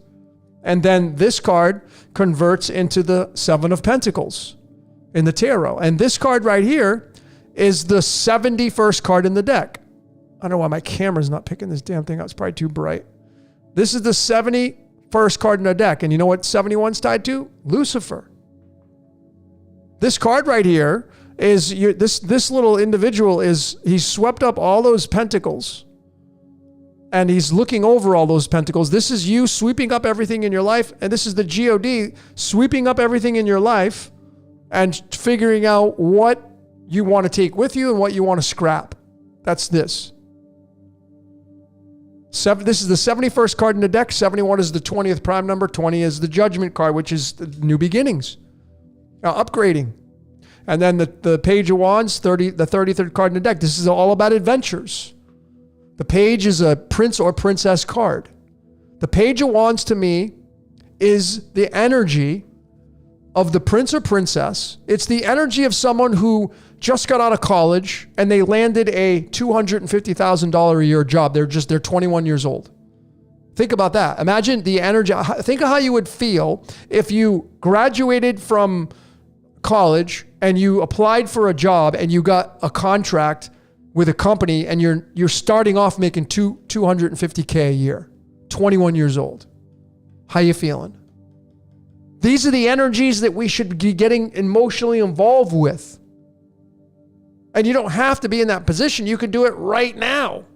That's what this card means. It's going on the event. It's telling you when you get this card in a reading, it's time to go on an adventure. Scrap all the shit in your life that's holding you back because the majority of stuff in your past is holding you back. That's what weighs you down. I'm 50, right? I got 50 years on this planet and I have 50 years of crap that I've gone through. I've had 50 years of amazing things that I've gone through. The amazing things, we don't want to get rid of those, but the crap we do, we don't want to keep the crap, but we'll keep the good stuff. But then when's the last time you did an audit of your life? The true essence of nirvana, folks, is getting rid of everything.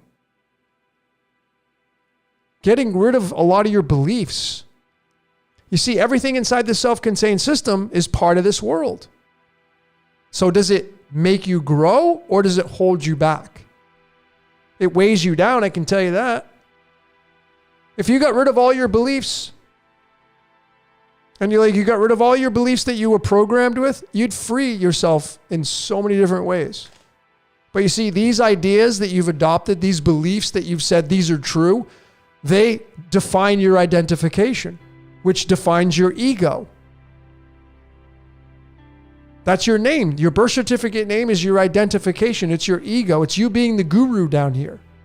It weighs you down, keeps you into matter. I mean, it's not an accident. It's not an accident that you have a birthday. That's 20. Okay? And you're matter. Okay? Your spirit into matter. Your spirit into matter, which is 56, which is what lights, camera, action is all about. It's you being in the movie. Okay? When you go spirit into matter. All right? And then you're in duality. And you have a birthday in duality. Okay? All 20. It's really simple to see, folks. And the 20th element on the periodic table. What's the 20th element? Calcium. Well, what are our bones and teeth made up of primarily? Calcium. Okay? Calcium. This is duality. This is, the word pawn is 20. The word mason is 20. The word Jesuit is 20. Oh boy, not those nasty people. They don't get a hall pass, folks. They're all being used. Stop paying attention to them. They just want your energy. They just market to you. They'll take the energy, trust me. All these people talking about how bad they are and all stuff, and that may be true in some contexts, but man, they just take all that energy and they just transmute it and they get bigger and bigger and bigger. How do we stop those organizations from getting bigger? Stop paying attention to them. People don't want to do that.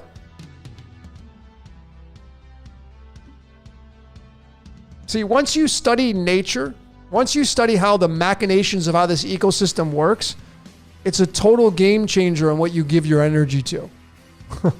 People don't do that though, because they're habitually invested into their life.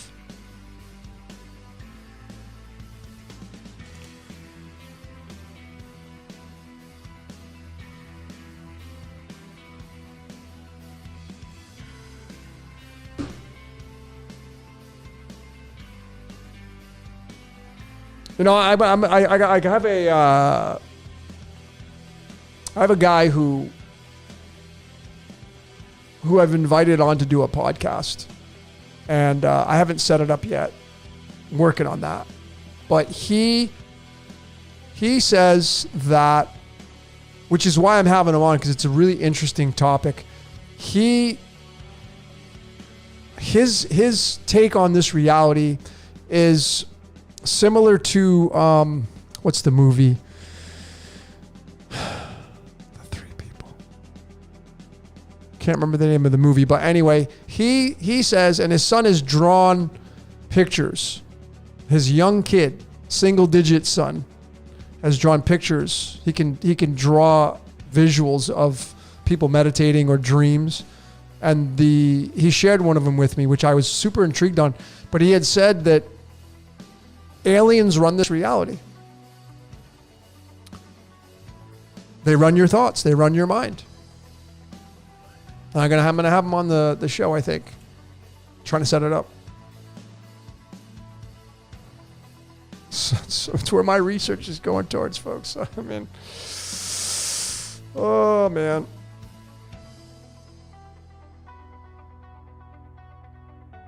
Would I consider myself an optimistic nihilist?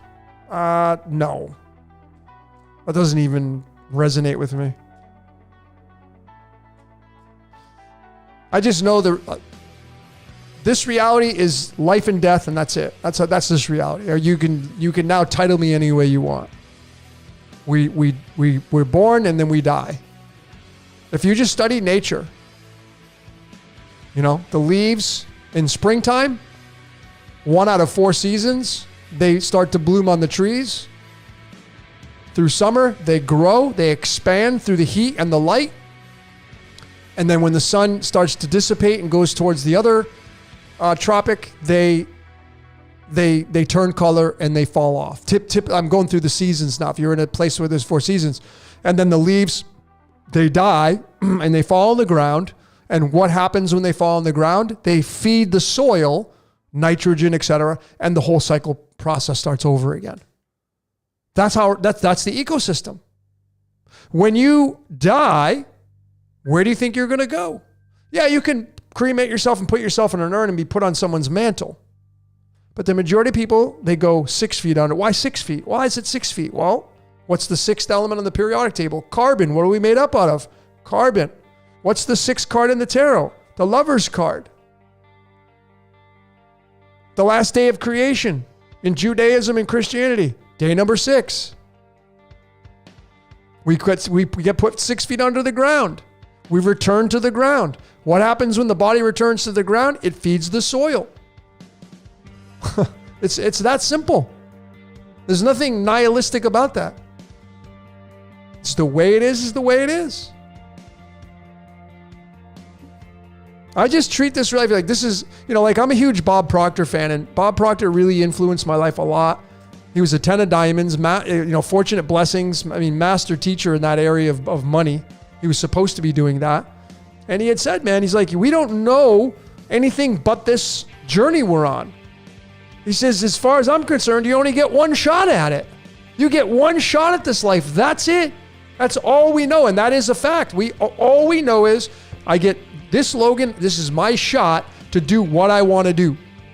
Screenplay, predestined, scripted, forget all that. I got one shot. You have one shot at it. We don't know if we get another shot.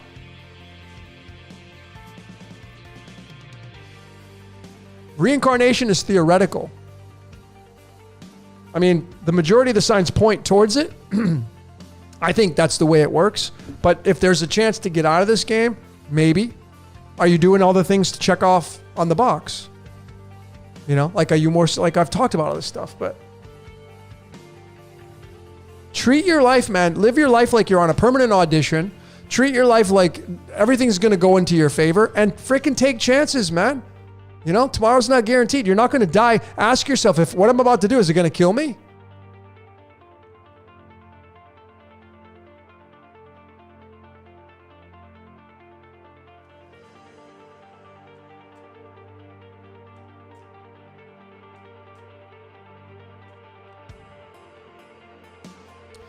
Kyle's asking, would you consider yourself a demonist or Satanist?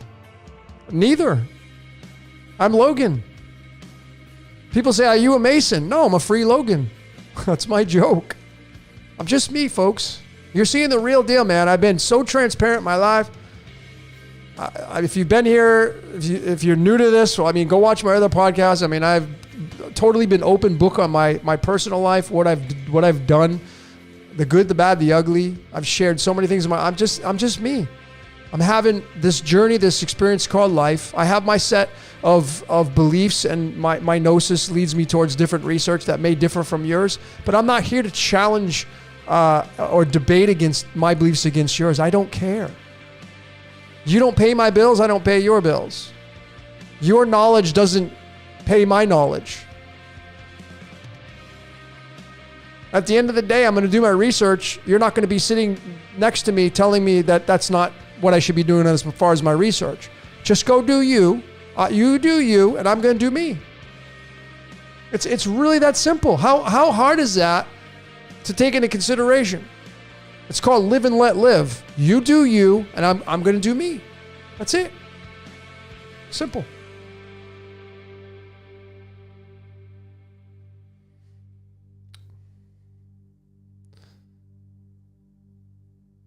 Satanist. Whoever asked that question here, I want to see who asked that question.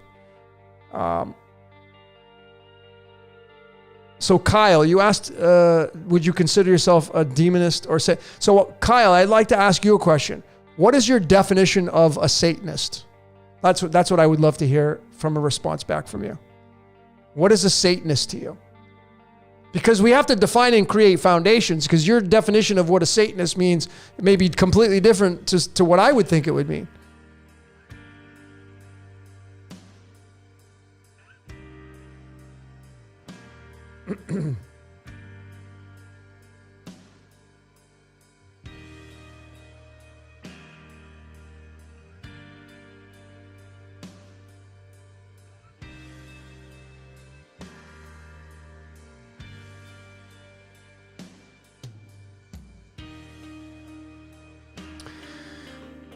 Diamond Sauce. So what happened to all those people who died? I don't know if you're asking me this question. There's a lot of comments coming in, so I'll just do my best here. What happened to all those people who died before the Bible? Well, okay.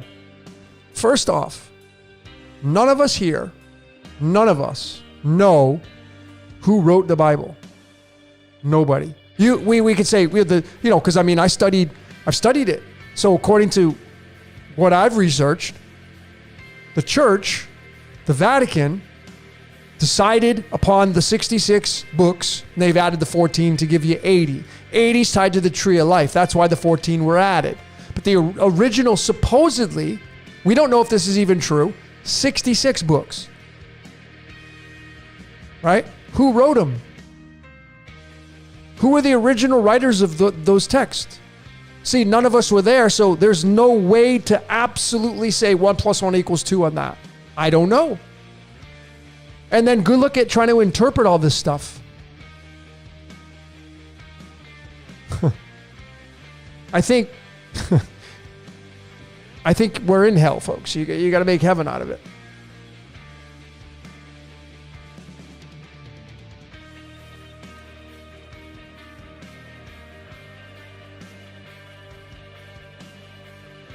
So Kyle says, having fun with it. Okay, Hail Satan. I still don't know what your definition of being a Satanist is, but okay, that's fine.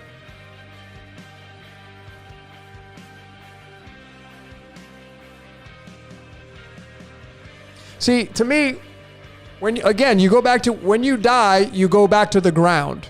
If you go study the context and you're asking about hell, when you go study the context of hell, you're going to research it. It's going to go all the way back to Sheol, and Sheol is the dirt beneath your feet. So where is hell? The dirt beneath your feet. Well, there's no activity going on in the dirt other than there's nutrients and worms and bugs and organisms in there. But when you die, you're not conscious anymore. That's a 1 + 1 = 2 = fact. When you die, there's no more consciousness. So the elements you're made up of return back to the ground and they feed it.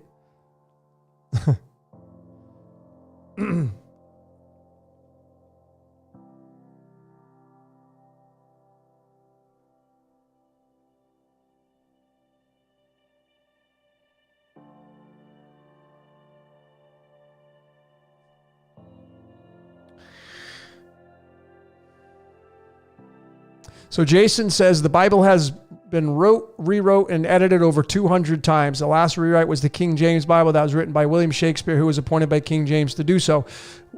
And that's a great comment, but and I'm not being an ass here, that's your opinion.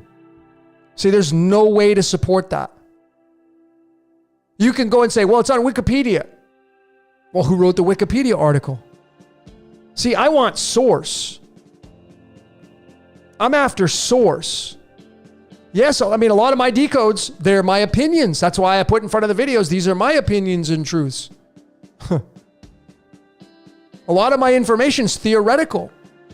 A lot of my final standings and things they're theoretical.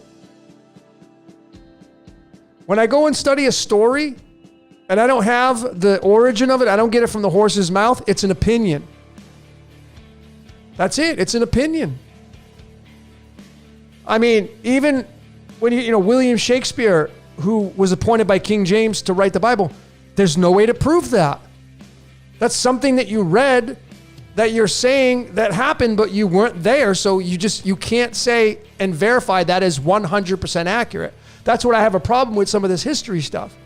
Not saying, and again, Jason, I'm not saying that you're wrong or that is wrong. All I'm simply saying is there's no way to prove it.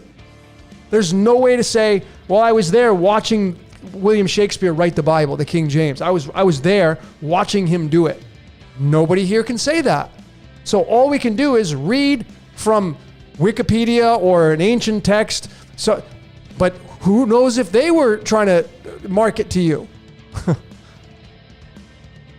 All I know is that I'm right here, right now, doing this live with you. And you can verify that I'm doing this because you can see me and you hear my voice, and I'm doing this in real time wherever you're at in the world.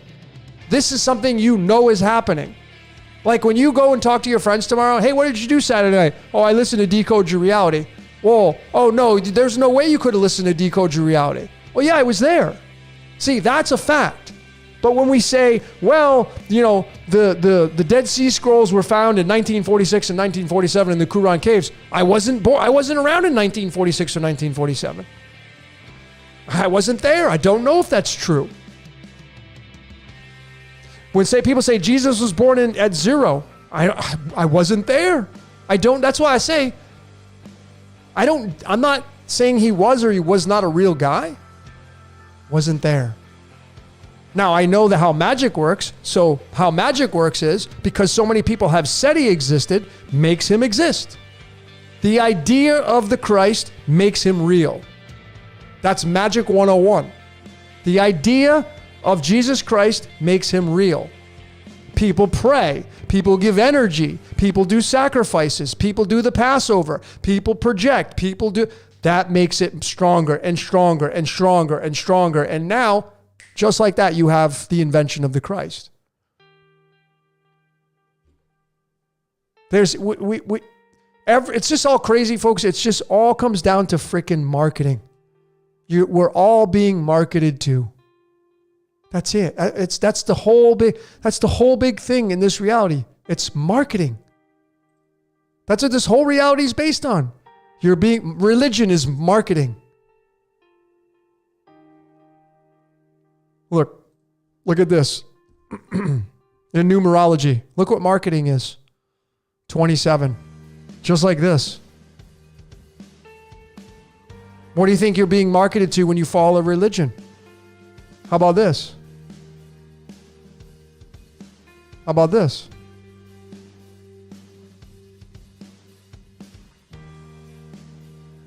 Shall I go on?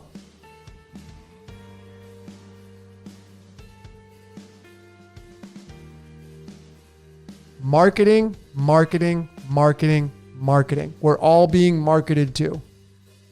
And it's all currency. Religion is currency. The card of religion, if you're a fan of the tarot, this one's ridiculous. Remember, religion is 27.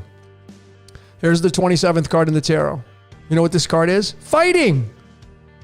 No, my God's the right God. Your God is the wrong one. Fighting, debating, chaos and order. This is the 27th card in the deck, tied to the word currency, tied to the word sports, tied to the word religion, tied to the word marketing. Don't go eat over at that restaurant. They suck. We got a better chef over here. Come to our restaurant. Marketing. Chaos and order. It's just so beautiful. It's so funny, right? It's so funny, this reality. And there's no way around it, folks. You're going to engage in the game. The game needs players. That's it. There's no way to get around it. There is no way to escape getting around this reality. You're going to engage some way. So you might as well have the best experience possible. Be the best little devil you can be. And how do you do that? Turn off the crap that is you're being marketed from, right? Turn that off. Like, I honestly, I'm not somebody who watches television. I watch Netflix, I watch Amazon Prime, I watch shows that I select, yes. But what bothers me about television now, because I went to see my parents, I went to go visit my parents not too long ago, and they're in their 70s, so they're in their programming and they watch television. And so I'll sit there, my dad watches sports, I'll watch my dad because I enjoy hanging out with my dad, and then we'll watch, like when last time I was there during when UConn and the NCAA championship, and I was watching, my dad's huge UConn fan, we're from Connecticut, right? So we were watching the game, and it was so painful to sit there through the damn commercials. Oh my God, gun to my head, shoot me already. It's like there's more commercials than the damn game. Marketing, marketing, marketing. It's hypnotization, being hypnotized through marketing, commercials. Everybody's out to get you. They want your money. They want your blood. They want your tithing. They want your pocket money. They want your attention. They want you to regurgitate it to somebody else. It's all marketing, folks. And it's not avoidable. It's just not. Like, this is marketing right here. This show, this Decode Your Reality channel is marketing. I'm not doing it to pull the wool over your eyes. I'm not out to get you. My agenda is not to try to screw or pork you over. I'm not trying to mock you. My intentions are pure. My intentions are getting my truth out there based upon, I'm a researcher. I'm a scientist. I study this. This is what I do. And then I take my findings and I put it out onto the channel, and this is what you get. But it's marketing. No matter which way you slice or dice it, it's marketing. When you go out and you shake hands with somebody, hey, nice to meet you. My name's Logan. That's marketing. You're marketing yourself. You're marketing your personality. If you go on a date, you're marketing yourself, hoping that maybe this person's going to like you.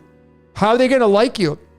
They're going to say, tell me about yourself. And then you say, well, you're marketing yourself. What's your background? Well, that's marketing. You're marketing during the date. Dating is marketing. That's all it is. It's a joke. And if you get married, you're constantly marketing to your partner. Well, I don't like the way you do that, and you should be doing it my way. That's marketing. Don't buy that food over there. Buy this food. Marketing. It's all currency, folks. It's energy exchange. It's energy harvesting. This whole reality is energy harvesting. That's the ugly side of it if you want to look at it that way. I look at it the beautiful side. It's an unavoidable, inevitable situation. But what can you do about it? Turn off the marketing. Put time into yourself. If you got children, man, your kid could save the world, folks. Your children, one of your kids could save the damn world. But you don't decode your kids. Like, yeah.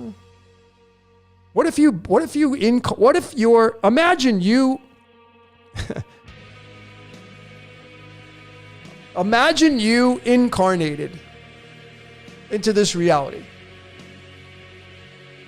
And your sole job was to hump and make a baby, procreate, because that child is going to save the world. Pretty crazy story, right? But it's not a story. It's already happened.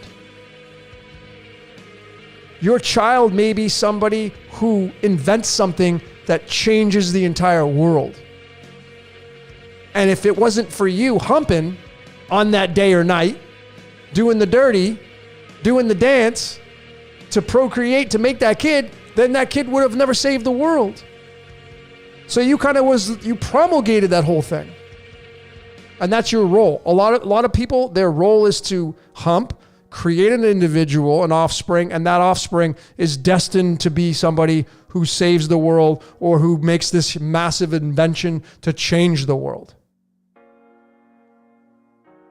This is where my mind goes. I don't know about you, but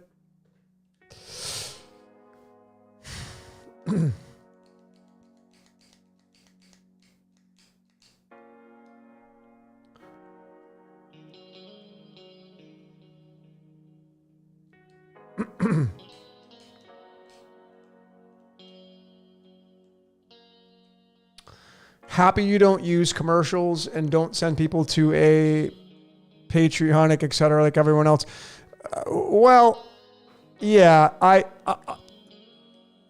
neocortex. I'll give you the authentic reason why you don't see commercials, which you may end up seeing them later on in the future because I use all this music, which is copyrighted and it's allowed to be used, but they can add commercials. So if you see a commercial, it's not by me. The main reason, the only reason why I do not have commercials on this channel is because I can't stand them when I'm in the middle of something and the damn commercial comes on and then I got to hit skip ad and it drives me nuts. So I don't want to be subjected to that. So because I know about experience and how you're going to enjoy the best experience, I don't monetize this channel. I don't monetize it.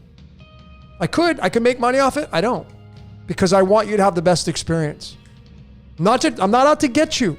I'm not here to try to dupe you. I'm just here to present you information, get you to think, and use your critical thinking and use your skepticism to go into your journey of life and figure it out. That's it. But I don't monetize it because I can't stand commercials. It drives me crazy.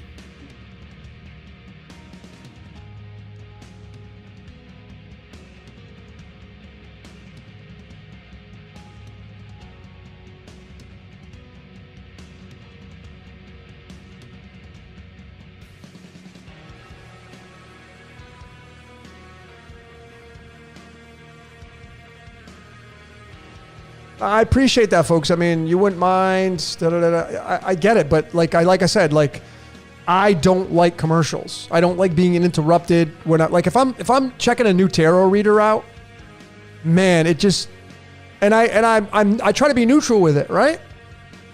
But sometimes I get irritated. That's just my ego, right? I'm not perfect. If I gotta go in there and I gotta wait just 5 seconds, I want to hear the whole thing without any interruptions. So because of that. So that's the main reason. The number one reason is because I don't want to subject you from commercials and having to skip crap. Okay, because if you're in the middle of something, like you're cooking and you're listening or you're doing something, what do you got to go back and you got to hit skip ad on your phone and then you got to stop what you're doing? No, I want you to flow. I want you to have the best experience. So that's number one. Number two is I like to use the music I like to use. I'm a huge music fan, and there's a lot of amazing artists that I try to give credit for. Like this right here in the background playing is a band called Symbiosis. The album is called Across the Moment, and these guys are amazing. I love instrumental music, because you don't have to sit there and try to pay attention to the lyrics. So that's the other reason why. Because if I monetized, then I probably wouldn't be able to use some of this music. Right? So I always try to give tribute to the artist. And that's the other reason why.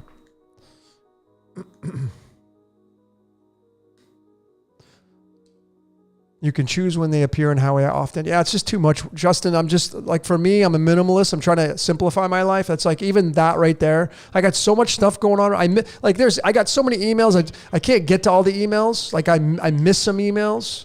And then I'm like, I don't want to miss any email. I got enough, man. That's why, like, having this account, having that. I'm like Twitter. I have a Twitter account. I'm not really on it. It's like too much. I got YouTube, Facebook. I'm actually probably going to phase out my Facebook. It's just another, like, I want to simplify my life.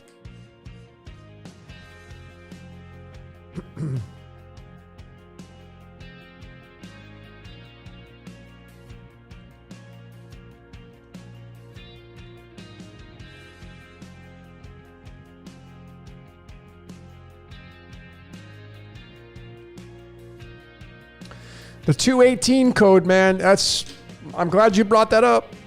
That 218, the 281, these are big markers, man. Going back to my Area 51.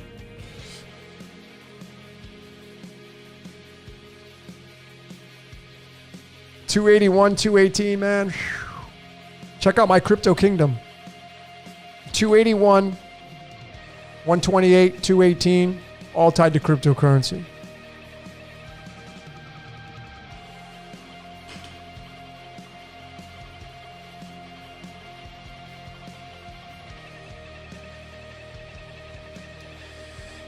What are my thoughts on the year 2024? I think it's going to be a doozy. 2024 is 224. 224 is tied to radium and Ra. I showed the Georgia Guidestones when they got taken down. It was all tied to Ra and radium. The sun god Ra was tied to the 322. But it was all tied to radium and Ra, folks. 2024, to me, I mean, right now we're in the Shemitah year, the 5,783rd Hebrew year, and then we move into 5784. Right now we're in a prime number year. 5,783 is the 759th prime number. 59 is the game of life. 7 is the completion of that. I feel like this is the marker to move us into 2024. I feel like between now and next year, there's going to be a lot of major things happen on the world stage. Major, unlike anything else. That's my fun prediction. I don't know what that's going to look like. But, Jordan and I, big shout out to Jordan at Waters Above. We did that financial collapse. I brought up the astrological map. And the astrological map, right now, Pluto is across from Mars. And Pluto is Mars's big brother. Mars is the precursor to Pluto. And Pluto is the explosion. Pluto is the orgasm. Pluto is the thermonuclear detonation. And Mars is like the anger, the buildup of that. And they're right across from one another right now. Right now. Pluto's in Capricorn, folks. Capricorn is like, you're talking about an earth sign. You're talking about the dissolvement of things physical in this reality.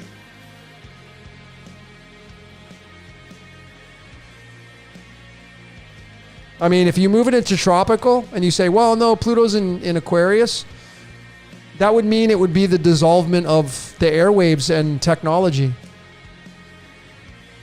Maybe that's going to be the case. Maybe this whole reality is going to go bye-bye. You're going to have a big thunderbolt and solar crashes and solar flares, and you're going to have fire from the sky, raining from the sky, and it's going to just annihilate a massive amount of the world's population. That could happen. You know, the poles are moving. There's a lot of factors to take into consideration right now. But this could all set up, you know, what's coming down the pike. 2024, you got the Olympics in Paris and, you know. But I think the handwriting's on the wall for cryptocurrency. There's sports stadiums being named after it. PayPal's taking it. Venmo's taking it. I mean, I just don't see how gold, like solid gold and silver, will ever play a role out. You can't buy goods and services with it. I mean, you can't take a gold coin to the grocery store and buy groceries with it. And I don't even know, like, you could sell it maybe, but you don't even know the value of it. I know the value is going up. I think there may be always value in the solids, but you know, people say cash is king. Cash is going to die. Cash meaning physical cash. That's my opinion. And that's not a financial advice, but I just, like I said, you just look at history. You look at the way technology is advanced, and you just, like, I've used these analogies many times before. We all pretty much rely on our phones for navigation when you jump in the car. Even if you have a car that has navigation in the stereo, you probably still just use your phone. Right? I've gotten in enough cars where it's got navigation, but like you got to press the buttons, and it's like, that's too much, man. Just tell me, okay, hey, go here. Like, I use my voice and it activates it, and it tells me where to go. Remember that, like when I first got navigation, like the Alpine stereos, you had navigation, you'd have to like go in there and manually, and you have to put the CD in there, and it'd have to be updated to get the right places where you're at. The zones that you're at, and you have to type in the address. Now that's like too much work. That's like going back to dial-up. Would you actually really enjoy going back to AOL dial-up? Hell no. Too freaking slow. I want speed, man. The computers, they're getting faster, smaller. Speed. You can run multiple programs at one time. Speed, consistency. It's robust. That's what we're seemingly moving towards. We're not using maps anymore. We're using navigation. We're not in dial-up anymore. We're moving towards fiber optic. Right here, I mean, here in Mexico, right? Like, I'm so fortunate and grateful. My internet is like 1,000 megabytes per second download speed. I got fiber optic. Super fast. I mean, when I was in Mexico, in central Mexico, when I first started out, it was like 100 megabytes per second. And there was only like 9 megabytes upload. Now I have like 300 upload. It's like crazy. And it's like, then when you conform to that, then you like go back to AOL dial-up. I'd be pulling my freaking hair out, and I bet all of you would do as well. You don't want to go backwards. You want to manage the technology. I've been watching a lot of videos on technology. I was watching a interview with one of the founders of Apple. What is his name? God, I should know this. So I decoded him. I can't even think of his name now. But anyway, one of the founders of Apple, not Steve Jobs, but the other guy, Wozniak. He was saying like they're concerned about the future of AI and how the advancement of technology is moving so fast and how it could get out of control. And I could see that for sure. The rise of the machines. So like you're seeing these movies. And are these just the precursor of what's coming down the pike?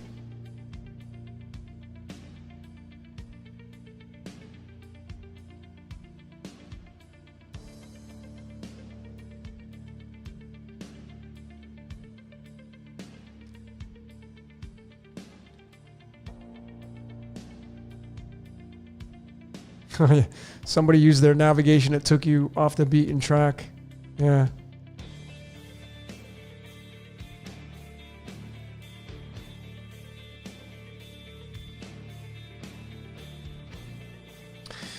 Gold and crypto can coexist, NB says. Yeah, anything can be anything. But the sure bet, if you look at the advancement of technology, we are moving into cryptocurrency. Now, if there's a higher dimensional reality, I have postulated this. I've been really thinking about this. Let me see if I can find this. I'll share this with all of you. Let me just grab this. This is something that I've been really, really thinking about. Okay, let me share my screen. I'm still kicking this around. This is brand new. This is purely theoretical. So what you're looking at right here is a screenshot of my Crypto Kingdom Decoded. And I broke down some verses of theology, and I had shown my interpretation of what the Christ's kingdom is going to be. And I had said during this decode that Christ's kingdom is all pointing towards Aquarius, because he talks about following a man bearing a pitcher of water, which is Aquarius. But I was really doing a deep dive into this just over the past couple of days after I released this, and I'm gonna probably do kind of a part 2 or something new. But I'm really wondering, ladies and gentlemen, I'm really, really wondering this, and what I'm wondering is because these ages of astrology, I feel, rule over us, and this dial, moves every supposedly 2,160 years. It's 25,000 something for the great year, but each age has a personality to it, and it has a ruler, right? So Aquarius, Uranus, okay? Jesus, in a lot of the graphics, he has this as, and a big shout out to Jill Rowland for pointing this out. This is the letter U in sign language, and this is uranium. So I feel like when Jesus says, I am no part of this world, my kingdom is no part of this world, he was in the age of Pisces. Well, he was coming to tell you that we're moving into the age of Aquarius, and his ruler is Uranus. This is the U, okay?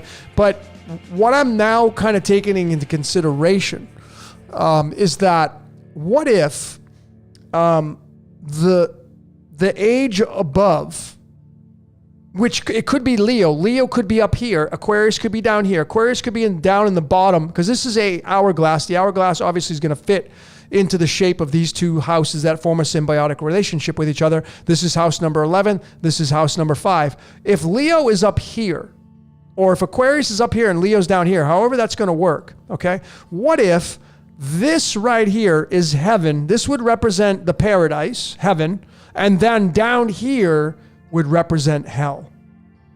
And so if you don't make the graduation, you have to live out another incarnation in this area right here, which could either be Leo or Aquarius. I'm not sure. This is purely theoretical, what I'm talking about here.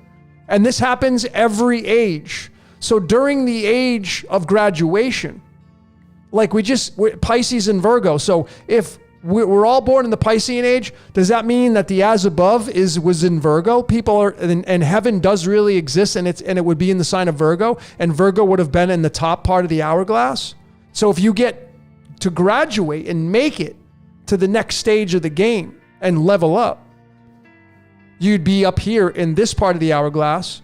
And then if you have to redo 3-dimensional reality, if you talk about the law of one material, you'd have to redo this age down at the bottom. And it's going to be, I can't say for sure, because again, this is theoretical, but it just may be the age of Aquarius could be down here, or it could be up here, because this scripture right here, Revelation 21 verses 23, it says, and this is talking about the new heaven and new earth, right? It says the city had no more sun. It had no need of it had no need of the sun or of the moon. Okay? Does that mean the sun's going to go out? So I had postulated this during this decode, but after further consideration on looking at this, I'm really looking at, like, maybe if you graduate, you'll be at the top, and everybody else that didn't graduate is going to have to experience the reality down in the bottom, right? So I'm kicking this idea around. I'm not saying that it's absolutely true, but it's definitely something worthy to talk about. And it may always be that way. When you graduate, you get to the top. You get to the top and you get to experience more of a heavenly paradise realm. But if you don't, if you don't graduate, you got to redo the cycle of three-dimensional reality. And that obviously falls in the context of a lot of these ancient texts of having to reincarnate and do it over and over until you figure it out. Even I did Groundhog Day and broke that down, and Groundhog Day was all about. It's like you got to be good in service to others and you graduate. Anyway, just something interesting to think about.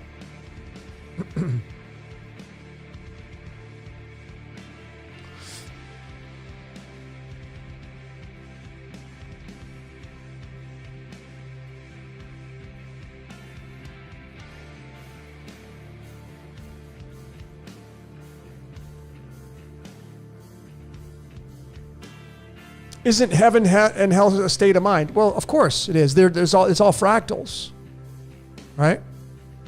It's all fractals in everything.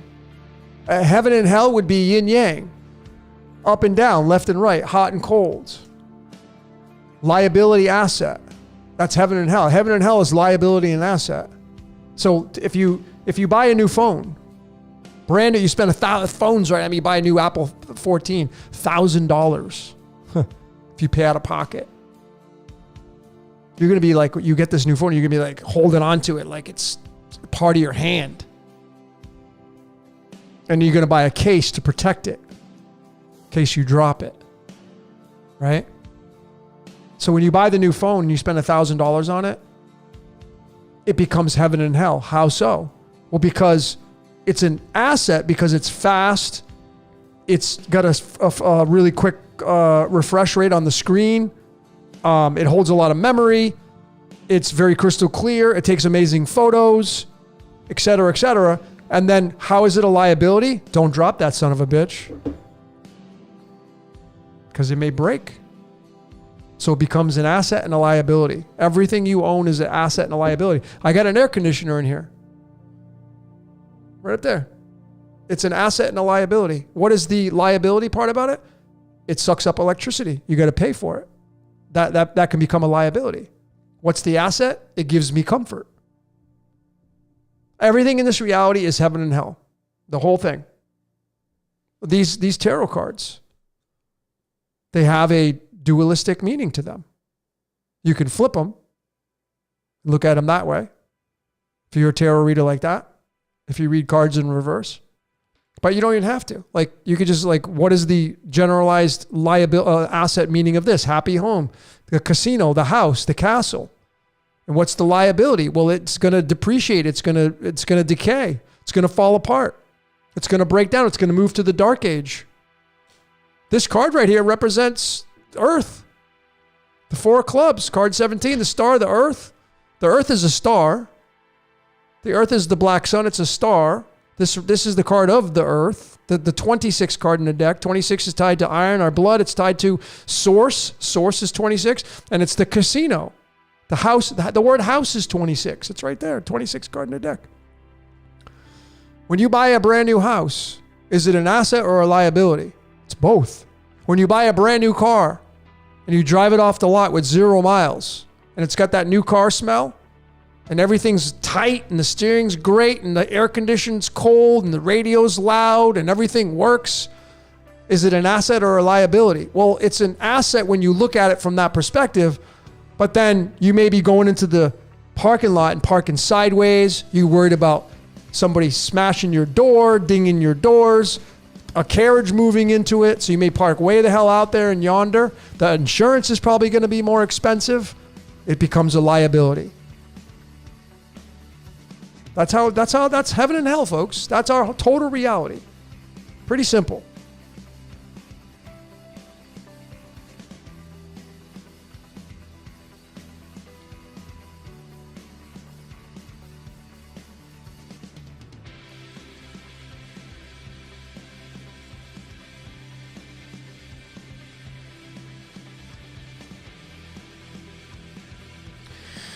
Majestic Gemini, the opposite of your house you teach. Oh, okay. You're talking about my Rahu Ketu axis. Yeah. So Gemini and Sagittarius, which are opposite houses of one another. Let me show you. Let me show you the tarot. to show you the picture, because we think of pictures. It's so easy when you think of pictures. That's why I love the tarot. It just gives you the picture of things. I'm going to do the axis of all houses here. Let me do them for everybody, okay? So if you're this will be important for every single person watching this this transmission. Everybody. So pay attention if you want.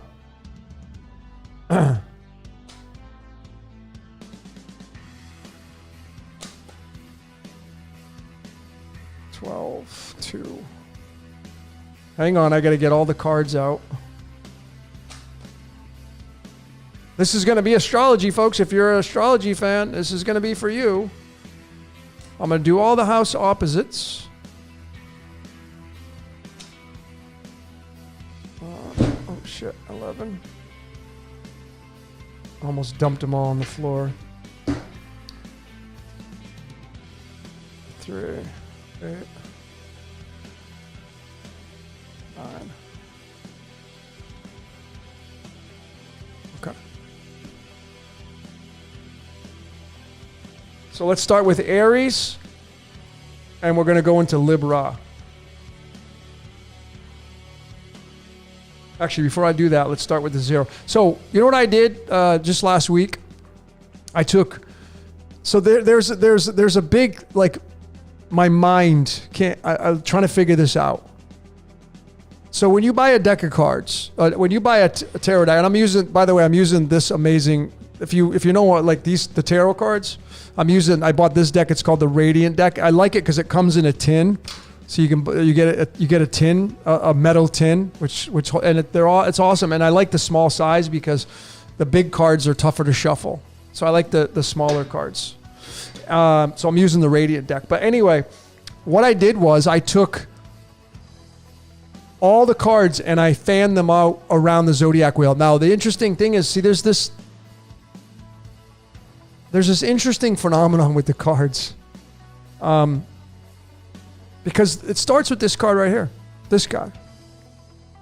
And this card right here is the 0 card. You see the 0 on the card? There's no 22 on there. There's no 1 on there.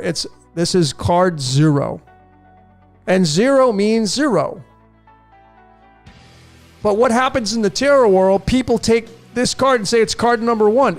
How can it be card number 1? That's not possible. It's got a 0 on it. 0 is an archetype. 0 is an energy all by itself. 0 is never going to be 1. So where would this card fit? Well, because they say there's 78 cards in a deck. No, actually there's 77 cards in a deck. Because this would be card 78. This has got a 0 on it, so it can't be a card that is attributed to a number other than the 0. So I personally feel that when you wrap the tarot cards around the zodiac wheel, you're going to get the 12 houses, of course, but then 12 times, if you divide the 12 into 78, it doesn't work. You got to do 78 divided by 13, and you're going to get 6. 78 divided by 13, you're going to get 6. But there's not 78 cards in the tarot deck, there's 77. So that means that it can lead to only one conclusion, and that would be that the Fool would sit in the bullseye of the astrological map. The Fool, because it's a spiral that goes down. The tarot cards, they spiral, just like your eye, like the Stargate, the astrological wheel, it spirals. The tarot cards spiral down, and it goes into the center point, which ends up becoming the Fool. We all become the Fool. The 0. So the Fool sits in the center point. So you would have 6 tarot cards in the house of Aries, 6 tarot cards in the house of Taurus, 6 tarot cards in the house of Gemini, and wrap all the way around. Each house will have 6 tarot cards associated with it, and that leaves 6 tarot cards to give you a full 77, 78 cards. If you count the 0 as the 1, you can't, but it would be 6 cards in the middle, which means that you're going to have. This is going to sit in the middle of the bullseye. This is card 13. Well, it's going to pair up with the Fool. So the Fool, You become the fool when you die a spiritual death and come down into physical matter.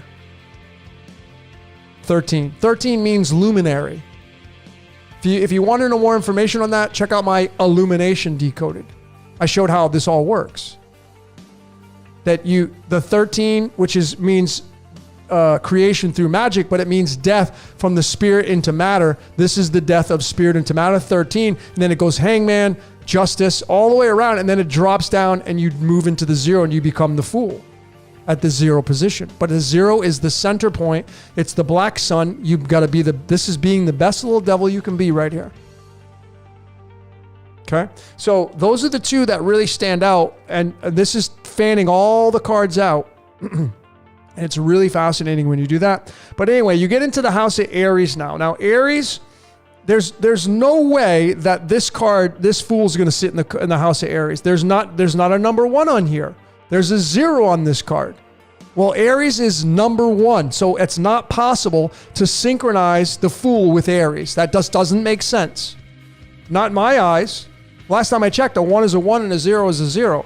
This guy right here is got the number 1 on it, and this guy right here is the magician. So if you have a lot of Aryan energy in your house, in your astrological map, you're going to have a lot of magician energy too. Everybody's the magician. When you read an astrological chart, I bring these in as graphics. In your first house, you're going to be a magician. The very first house of your astrological map is ruled by Aries, which is ruled by Mars, and it's testosterone. So this is a masculine dominant energy. And he's reaching up to grab from the sun. As above, so below. Bring it down, baby. Give me it. Give me that energy from the celestial. Right there. And this card right here is going to be all about your identity. Can I see your ID, please? Your identification, the root of who you are, your anus, because that's what gets built before anything else. When the embryo comes in the egg gets fertilized by the seed, it's the asshole that gets made first. No joke. And it's you become your identity. And now you have to start slinging your magic. And you got to use the aspects of Mars, the god of war. The war is you got to go into battle, which means you got to start to create. I am this, I am that. Right there. Bam, the magician. And the magician on the opposite side, right across the way, is house number 7. And that's going to be Libra.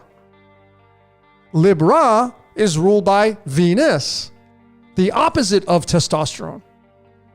And isn't it interesting that, let me show you this so you can see, this is a fun thing here.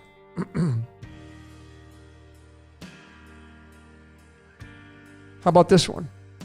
Males have dominant this, females have dominant this. And look at what number it is. That's why Chaldean, to me, ladies and gentlemen, there isn't anything, I love a lot of other ciphers, the prime cipher, but there you go. Can't get any more dominant than that right there. Okay? 88, baby. All right? So we have masculine testosterone in the first house of the magician, and then across the way in the house of Libra, you have the feminine estrogen of Venus, the ruler of Libra. Now, Libra is the chariot. I don't know why my camera is not. Come on, baby. There we go. So the chariot is the card that sits in the house of Libra. Okay? And this card right here is typically known as something moving in a certain direction, moving. Now, this is going to be the card that rules over marriage and partnerships and business partnerships. 7 is tied to the crown. These two cards have a symbiotic relationship with one another. It's the Venus and masculine Mars energy. It's creation through movement. That's what these two cards mean. The 1 and the 7 and the 1. Creation through movement, magic through movement. You got the yin yang right on the chariot right there, telling you that you're bringing in magic, you're bringing in a dualistic aspect of magic. Creation through movement. That's Aries and Libra. Now you move into the second house, And the second house has a partnership with the 8th house, which is Scorpio. So you have Taurus and Scorpio. Taurus is ruled by Venus. Scorpio is ruled by Mars and Pluto. So you now have another masculine, feminine, symbiotic relationship of the 2nd and 8th houses. Taurus is the bull god. Taurus has the horns. What does Scorpio have? He's got the devil's tail, the stinger. So you literally have Scorpio and Taurus as the devil right there, the 2 and the 8. It's masculine and feminine. And what rules Taurus? What sits in the house of Taurus? The high priestess, the oracle, the all-knowing. So the second house is you start to collect shit. You start to collect knowledge after you start slinging your magic. You start slinging your magic and you start to collect things. I'm going to go read that book. I'm going to go watch this. You start collecting the oracle, the high priestess. This is a feminine energy. Of course, it's tied to Venus, Taurus. And this is a structured energy because Taurus likes to do things slow and methodical and likes to take its time. Aries doesn't like to do that. They want to, I want it now. Let's do it now because it's one energy. This is 2 energy. This is like working with people. This is partnerships. And then across the way, from Taurus energy in the house of Scorpio, ruled by Mars and Pluto, you get the Strength card. And the Strength card is, you can see that it's a feminine energy with the infinity symbol over the head. It's got the 8 on there, and it's taming the lion. And to me, this is a representation of taming your identity because the lion is the house of Leo, and Leo is your ego. So Scorpio is the 8th house. It's the representation of true power. So when you bring these 2 together, you have the essence of power through wisdom, through the deepest, darkest secrets possible, because Scorpio represents the occult. And Taurus is the currency to represent the power. That's the 2 and the 8 of Taurus and Scorpio. Okay, those 2 cards. Then you move down to Gemini. Gemini, being the 3rd house, tied to the element lithium. Lithium is tied to the brain. They give it to people that have bipolar disorders. We're all bipolar in some way, some shape, or some form. Maybe not you. Of course not you, because you're going to exclusion. Not you. It's always never going to be you. But everybody else is going to have some form of bipolarism. All of us, because we're all in the dark age, right? You're all subject to this kind of stuff. DNA, genetic disorders, et cetera, et cetera. But in the 3rd house, it's the Empress card. It's a Gemini energy. Gemini represents the 2 twins, Castor and Pollux, which is the representation of Ida and the Pingala, which is the 2 serpents, the caduceus, that goes up the spinal cord. What is ruling over the 3rd house of Gemini? Mercury. Mercury is the 2 serpents, representing the Ida and the Pingala, representing Jesus and Lucifer, the 2 twins, Jesus and Thomas. Good cop, bad cop, going up that circuitry, the prana, the chi. And what does the Empress want to do? She wants to give birth to things. What does your Kundalini want to do? It wants to give birth to things. The 3rd house of astrology, which is tied to your brain, wants to create. It wants to be artistic. So what do you have in your 3rd house? If you have a lot of energy in your 3rd house, like my Rahu's in my 3rd house. Well, what am I? Look at my whole channel. It's in Sagittarius. It's about wisdom. I am creating wisdom. I'm sharing wisdom. That's because I got Rahu there. So this is going to be tied to Gemini, the Empress. And then what's across from the Empress? Sagittarius. Sagittarius is going to be the 9th house. What is the 9th card in the tarot? The Hermit. What is the Hermit all about? It's the old man or old woman on the mountain. Right? It's you taking the wisdom which is in your lantern and saying, hey, I'm going to share that with you. Let me share my wisdom. Let me share my gnosis with you. Sagittarius, ruled by Jupiter. Jupiter's the largest planet. Jupiter wants to expand, so this is all about expanding knowledge. So Jupiter and Mercury are across from one another, and they form the bridge of knowledge and creation of knowledge, giving birth to knowledge. That's what this axis means, the 3 and the 9, or the 9 and the 3. Gemini and Sagittarius. Then you go to the 4th house. I'm missing a card here. Then you go to the 4th house. Hold on, I'm missing a couple cards here. How did I do that? Hang on, folks. I was in a flow and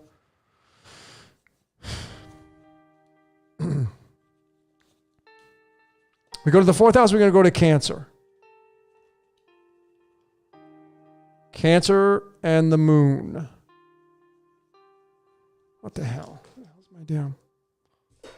Oh, there it is. Okay. So we got Cancer. So Cancer is the crab. It's the 69. And the Cancerian energy, very caring and compassionate, right? Being ruled by the moon and your emotions. Well, it's tied to the emperor, who is the king on the chessboard. Okay? A lot of people say this is an Aries energy. Well, they say that because there's ram heads on the damn chair, but it's not Aries at all. It may have some tendencies of Aries, but it is a Cancerian energy. Properly, how I see this is, do you want to have a king and a kingdom that's loving and caring and compassionate, or do you want to have it all egoic and all about me, me, me? No, you want to have it utopian if you're serving the utopian world. So this energy right here, tied to the moon, the emperor, is going to now create the foundation. It's going to be responsible for the kingdom. And that's why the moon rules the 4th house. And this is why it's very possible the moon is the server in the sky, which has a big say in running this reality. So, the Empress in Gemini, in house number 3, there's the king and queen on the chessboard, 3 and 4. Gemini ruled and moon. Gemini and the moon are both, Mercury and moon are both 23 in numerology. But anyway, here's the king, Cancer, love. So people say, love is the way. Love will always win. Absolutely. Why? Because if fear and evil won, there would be no reality left. It would just eat itself and there would be nothing left. It would just be kaput. But love, there always has to be love winning, because love is what creates procreation.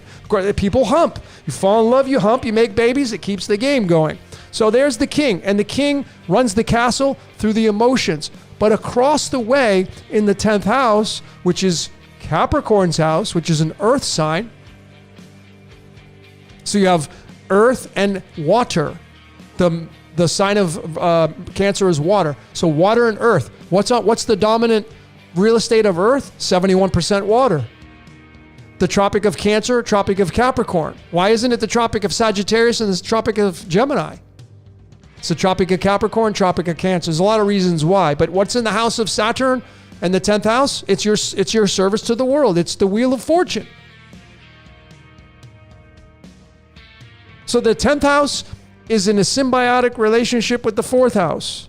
You spin the wheel to determine your fate, and you got to be the king of your castle. And you're supposed to be using love and care and compassion for this world, service to the world, to create a utopia. Not everybody incarnated, because if everybody created a utopia, it would be boring. So there's going to be people that incarnate to create a dystopia, and they use this king energy to be very selfish and all about me, me, me. And then you get into the true definition of what it means to be a Satanist. Okay? But there's the formation of Saturn, Kronos, and the moon. And this is where you're going to get into your David Icke and the whole theoretical position of the Saturn-Moon matrix, which has a lot of merit in my eyes. So that's the 4th and 10th house. And then you get into the house of Leo and the house of Aquarius, which is seemingly what we're in right now, we're moving towards. Very important. So if you're a Leo, if you're Leo dominant, if you have energy inside the house of Leo, Leo is the 5th sign, 5 fingers, 5 toes. Leo is the lion. The lion works for the pride. Pride is another word for ego. The house of Leo is all about your ego. The house of Leo and the number 5 is all about sex and manifestation and creating children and manifesting shit. Okay? But it's the Hierophant that is the representation of Leo, and the Hierophant this just means guru. So every single one of you here, you are your own guru. That's why I said, make the truth your own. Your truth, I don't freaking pay your bills. I don't have to live through your truth. You do. This is you. This is your guru. This is the house of Leo ruled by the sun. The reason why they chose the Pope here, because they're saying the Pope is the spirit into matter. The Pope is the manifestation of spirit into matter. The sun into matter. The sun ruling the fifth house. And what's in a symbiotic relationship with the house of Leo? The house of Aquarius. Aquarius is an air sign. It rules the airwaves. It's ruled by Uranus. Uranus is a planet of electricity. Uranus is the planet of technology. That's what we're moving towards. It's pretty crystal clear to see that this is undeniable energy. We're moving towards technologically advanced society. Ruled by Uranus. And you have this they chose. Now, the interesting part is the Crowley deck moves strength into this position. I'm going off the Rider-Waite. This is the oldest deck. But you have the Justice card. Okay? The Justice card. And so this obviously is a very important energy to live through right here. 11 is tied to the word brain. It's tied to sodium. It's tied to boron, which is the fifth element, which is the house of Leo. But this energy, justice, like a lot of you are hoping justice will be served. Like I'm neutral to it. Like it's going to happen with or without my consent. I'm not going to be somebody out there with my pom-poms cheering when people get taken off to jail if that's the way it goes down. Don't care. They're going to get what they got coming to them with or without my consent. I don't want any interaction with that kind of stuff. So if there is justice coming for the age of Aquarius in the house, this represents social circles. The 11th house of astrology is your social circles. And it's ruled by Uranus. Now I know there's some Saturn sprinkled in there, but to me it's Uranus ruled. And your social circles is all about an energy that's electric. Your social circle is electric. It's all about expansion. It's all about this uranium energy. It's the you and me. See, that's why Uranus rules the house of social circles, because it's me and it's you. You're my friend, you and me. Uranus and me. You see? I am you, you are me. Uranus and me, you and me. The house of Aquarius. The house of Aquarius, if you're an Aquarian, you have an energy in the Aquarius house, you're somebody who, like I have my moons in my Aquarius. I have a lot of Aquarius in my tropical. I'm all about the global village.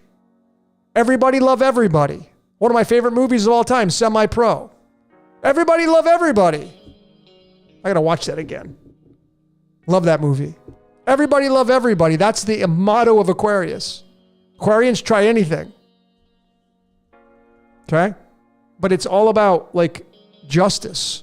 Like we want justice, the global village. Aquarians, that energy. And you all have Aquarian energy because you're all 12 houses. And this is the axis of Leo and Aquarius. And this is what you're going to look like through the tarot as we move into, or already have moved into, the age of Aquarius. Aquarius and Leo energy. Guru and justice. 5 and 11. I think this is where you're going to get the extraterrestrial exposure. A lot of truth's going to come out. It's an interesting times. All right. Then we get into the last axis, which is the house of Virgo and the house of Pisces. And this one's really interesting because this is the axis of the Christ and the story of the Christ. And when the Bible came on the scene, which who knows who wrote it, but it's Jesus was born of a virgin. That's Virgo. Jesus was a fisher of men. That's Pisces, 6 and 12 axis. Okay? So we start with Virgo. And we get this card. See, there's a lot of I'm not going to say misconception because people read tarot cards. I'm not going to try to say they're wrong. Not in a million years. Past that point, don't care. But I'm telling you that the synchronization, the 6th house of Virgo, the 6th card is the Lovers. This is typically people say, oh, it's a Gemini energy because it's got 2 people on it. No, it's not. It's the 6th card, and the 6th house is Virgo. Gemini is the 3rd house. This will fit in Gemini because in Gemini is the 6th nakshatra called Ardra. So this will fit in the sign of Gemini, but it will be a subordinate energy outside of the ecliptic. So Virgo is the Lover's card. And of course, what is Virgo? The Virgin. You're all born of a virgin. This is you and me right here. The last day of creation in Judaism and Christianity, day number 6. Adam and Eve. These are all Jewish mysticism, these cards, by the way. 6 is the first perfect number in mathematics, and the element carbon is the 6th element. which is the 666. So that's why the 666, there's nothing evil about it. You can attach evil to it, but it just means you. So if you want to continue to say that, that's totally fine, but you should really know what you're talking about. The Lovers. And across the way, in the 12th house of your shadow self and all that, is the Hangman. Pisces energy, which is a very heavy energy because it's the culmination of all the other houses before it. And this is all about illumination. You see, a lot of the energy from Pisces, it represents the brain. Pisces. I know that the fish are the 2 feet, typically. But it can also represent the brain. And the brain obviously is illuminated right there. And this is the 6 and 12 axis right there. This is actually the true representation of the Jesus Christ story. The Lovers and the Hangman coming into this world enlightened, coming from the Virgo and energy of the Immaculate Conception of the Lovers card, which is Virgo, which is 6. Okay, so those are the houses of astrology through the tarot. It's a real beautiful thing, folks.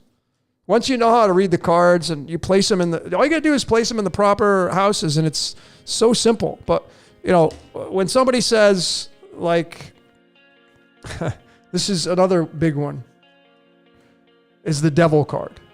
Again, I see this a lot. And again, I'm not here to tell anybody they're wrong, but people will say, oh, the Devil, it's Capricorn energy. No, it's not. It's Taurus energy.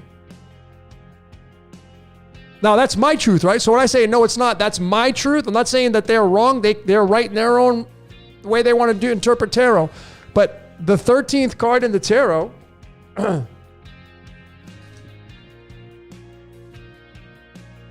13th card in the tarot is the Death card. And I told all of you, this sits in the middle. All the 13 sits in the middle. So what would 14 be? Temperance. So Temperance, being the 14th card in the deck, here we go. Temperance would go to Aries because it starts back over at number 1. Well, what's the card that's after Temperance? The Devil. What's after the first house of Aries? Taurus. Well, what is Taurus? The bull. Well, do you think the bull has any horns on it like the Devil does right there? Abso-freaking-lutely it does. What is Taurus? Representing currency. Currency is sports, religion. I already talked about all this kind of stuff. That's your Devil. It's marketing. This reality is currency. It's the Devil, folks. It's a Taurian card, man. Straight up. There they are. There was, and it just goes on and on, right? The Tower card's going to be Gemini.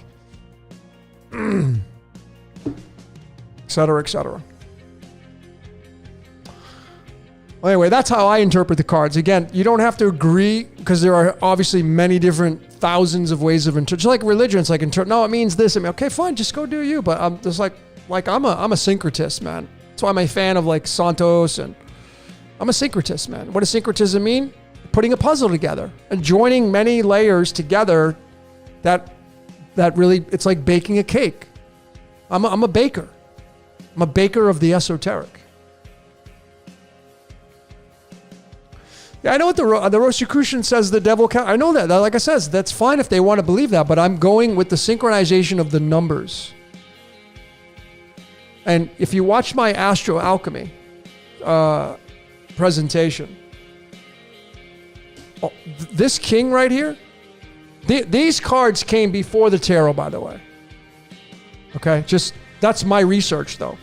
This is card 13. Where's it going to sit? It's going to sit in the middle. It's going to sit in the middle of that astrological map. Let me show you.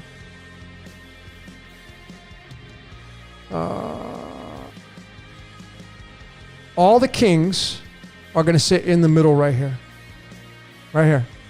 So the first house is going to be the aces, the twos, the threes, the fours, the fives, the 6, 7, 8, 9, 10, which is the... and then 11 is the jack, the queens are 12, kings are 13. Then you go to 14, 15, 16, and that's why 15 is the Devil. 16, 17, 18, 19, 20, 21, 22, 23. Capricorn gets the 23rd card in the deck, which is tied to blood, crown, history. And it's the magic stick.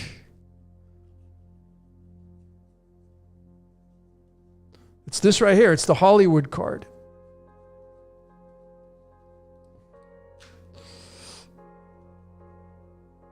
This is, I mean, when you...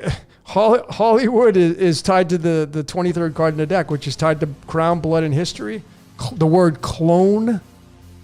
The word clone equals 23. What if Jesus was just cloned? Anyway, this is the Capricorn card. The magic stick. See that right there? That's the Hollywood. The Hollywood tree. Abracadabra. This one. This is the supernatural saying, I'm going to make some magic here. And that's tied to the House of Capricorn, which is representing time. It owns time. It's pretty cool. All right, what time is it? I think I'm going to end this. I'm hungry. Yeah, it's got to go. It's 1 o'clock. All right, I got to eat, folks, and it's been fun.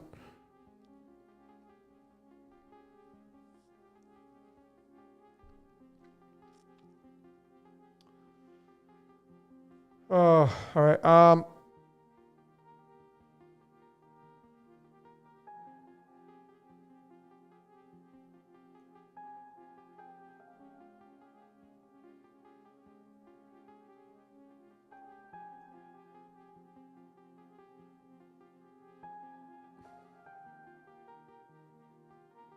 Checking out your comments. All right, I'm gonna do a collective card pull. I'm gonna do it really quick. I'm gonna shuffle these suckers, and I'm just gonna pull 3 cards. That's it for tonight, and then I'm out of here.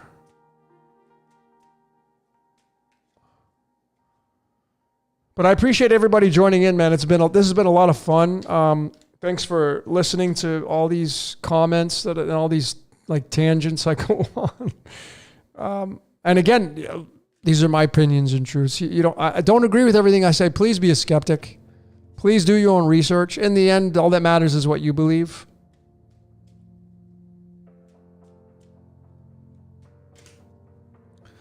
And remember, ladies and gentlemen, when somebody says, what's your astrological sign? The true answer is, I'm all 12.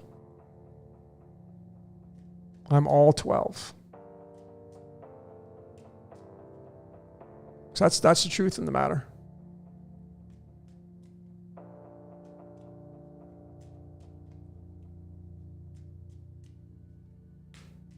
Okay.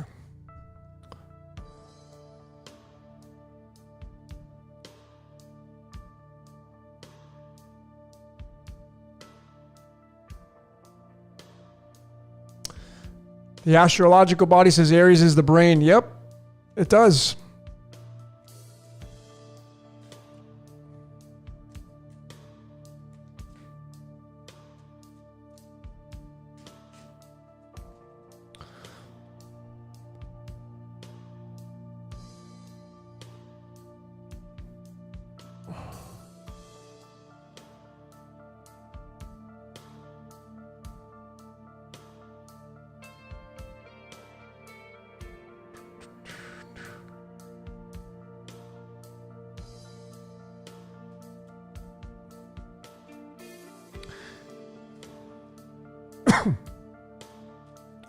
You know, somebody had asked, somebody asked about, like, are you single? Yeah, I decode on the first date too, so that probably rules a lot of people out. That's my fun stuff. But yeah, I've been by myself since the end of 2018, so a long time of being a hermit. And you know, all the studies and research that I've been doing. So I guess I'll just throw this out there just because somebody asked. When you start to look at the cards, when you start to look at the cards of illumination, and like every card essentially will match up with any card. If you start to study your past partners, you're going to see the energies and you see how fun it is. It's like, okay, that's pretty interesting, right? But then you can start to look at the charts of the cards through the system, and you can start to really put that into context with the astrological map in your 7th house, where your Venus is. You can get it to the D9, and like there's so many different ways to look at partnerships.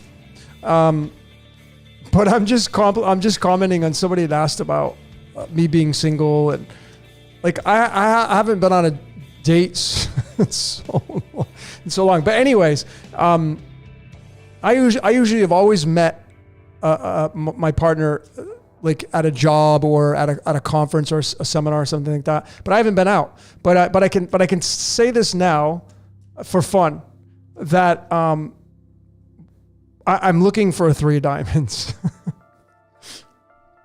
This is what I'm looking for. Female, of course. Looking for a female 3 of diamonds. So that's just my fun thing. I'm looking for a 3 of diamonds.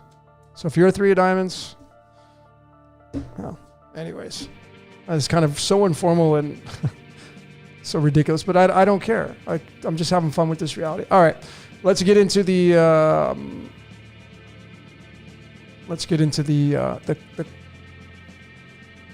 card pull here.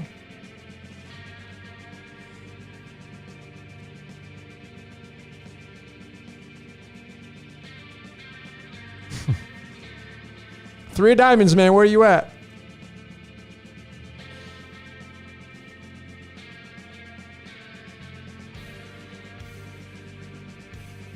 Yeah, dating app. It's coming.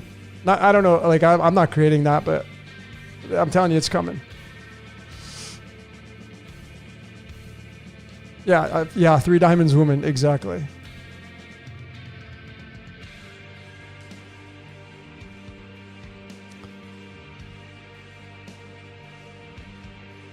But I mean, it's beyond that, because I have I hope, like, if you're somebody who's single, like, do you have a list of what you want that person to be, what they're going to look like, what they're going to be mentally, like all the things you like? I got a list.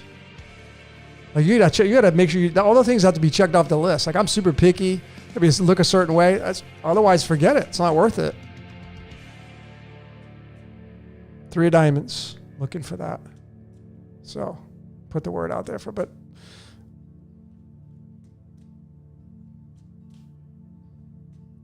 it's got to be a hot 3 of diamonds, man. Super picky. So, just being honest. All right, let's get into dealer dating. That's funny. Anyways, maybe some 3 of diamonds female will hear that and reach out. I don't know, but super picky, just so you know. All right. Anyways, let's do the collective card pull. So the past few months, when I've been doing this, as I had mentioned earlier, has been a tremendous amount of DNA activation upgrade energy coming through. And so let's see what the cards have to say about it now. What is the cards going to tell us moving forward? I don't know how far into the future this is going to project, but I'm reading net real-time energy right now. And so what's coming down the pike for all of us here as a collective, as a species? And then you can take the cards and you can implement in your own personal life to see maybe where they're going to fit. And if we pull some major arcanas out of the 12, you know what house they're going to sit in. That's obviously going to play a role in the current chart of the now moment, and maybe even your chart if you do transits and all that kind of stuff. All right. So let's look at the first card. I always do my fingers over it, and then I just feel and then pull a card. So the very first card for the very first message. Thank you very much. So we have the 34th card in the deck, the Knight of Wands, right? So it's the Jack of Clubs, card 24, the Knight of Wands. This is tied to the moon. Card 34. It's tied to Genesis 2 verses 7 about man being made from clay. This is the card tied to Genesis 2 verses 7. Okay? And theology, if you're a fan of that. So it's tied to the moon, theology, and the creation of man from clay. So, but this is a card of like, let's get on with it. Let's move into this. Let's go and party. Let's go. Like you're born. Think back of a time when you were like in your prime and you were ripping it up. Some of my greatest memories ever were partying, dropping ecstasy. I mean, hey man, I'm not gonna lie, the most exciting times of my life. Going to Vegas, ripping it up, man. Can't do it anymore, but it's great. But that's this energy right here. Bam! It's a fire energy because it's a wand, and it's card number 34. So let's see what else the tarot has to say about being this knight going into battle here. And it's obviously mental. It's fire, but it can be mental. Okay, so let's get a secondary card for this message for the collective. Thank you very much. Get this card right here. And we get the 10th card in the deck. So now we have some Chronos Capricorn energy, the Wheel of Fortune, and we have moving into action and then creating that structure of spinning the wheel to determine your fate. So what's coming down the pike? This is typically a card of like, when you get this in a reading, it's like, okay, things are about to change for the better. But that's not always the case. Well, let's move on, and we're going to do one last card here. Okay, one last card. To the Knight of Wands, the Wheel of Fortune, and then the last card here.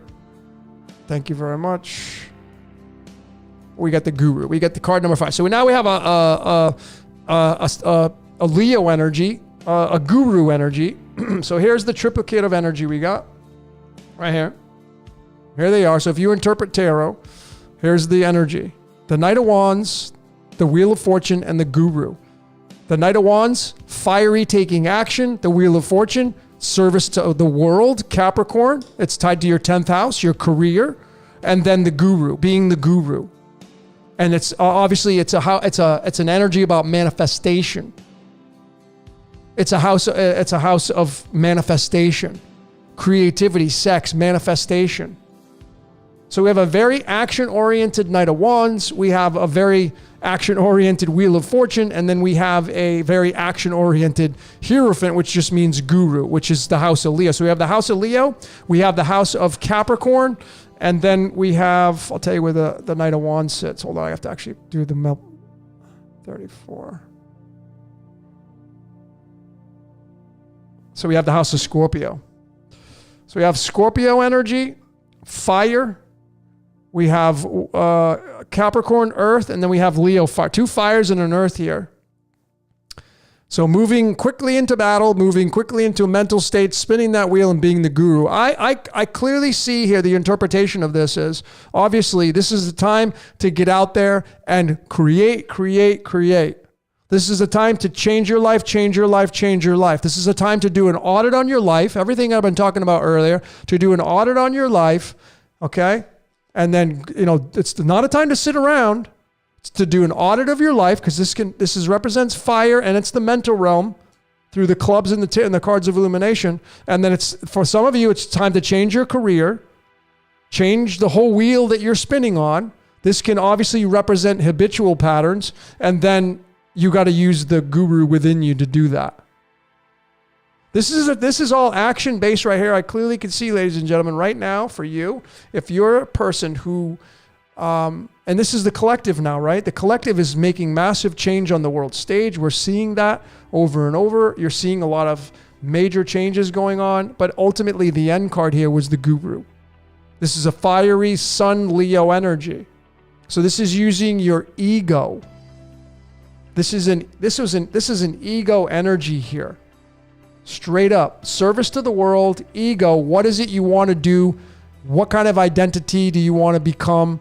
What is your identification going to look like in future days? Some of you need to completely scrub your old identification and move into a new one. How do you do that? Well, my suggestion for these 3 cards pulled here, let me just add them up too. That's 34 plus 10 plus 5, that's 49. So this is 49's down in a hole. This is a more DNA activation upgrade. What can I say? 49 again. 49's down in a hole. More DNA activation upgrade, ladies and gentlemen. This has been a common theme. The DNA activation upgrade from these cards, taking massive action, taking massive change, and being the guru, not sitting on your ass waiting for the guru to show up, not sitting waiting for the book to show up, not sitting there waiting for someone's opinion to show up, not sitting there waiting for the court decision to show up, not sitting there waiting for the boss to do something. No, this is for you to get out there and freaking take action.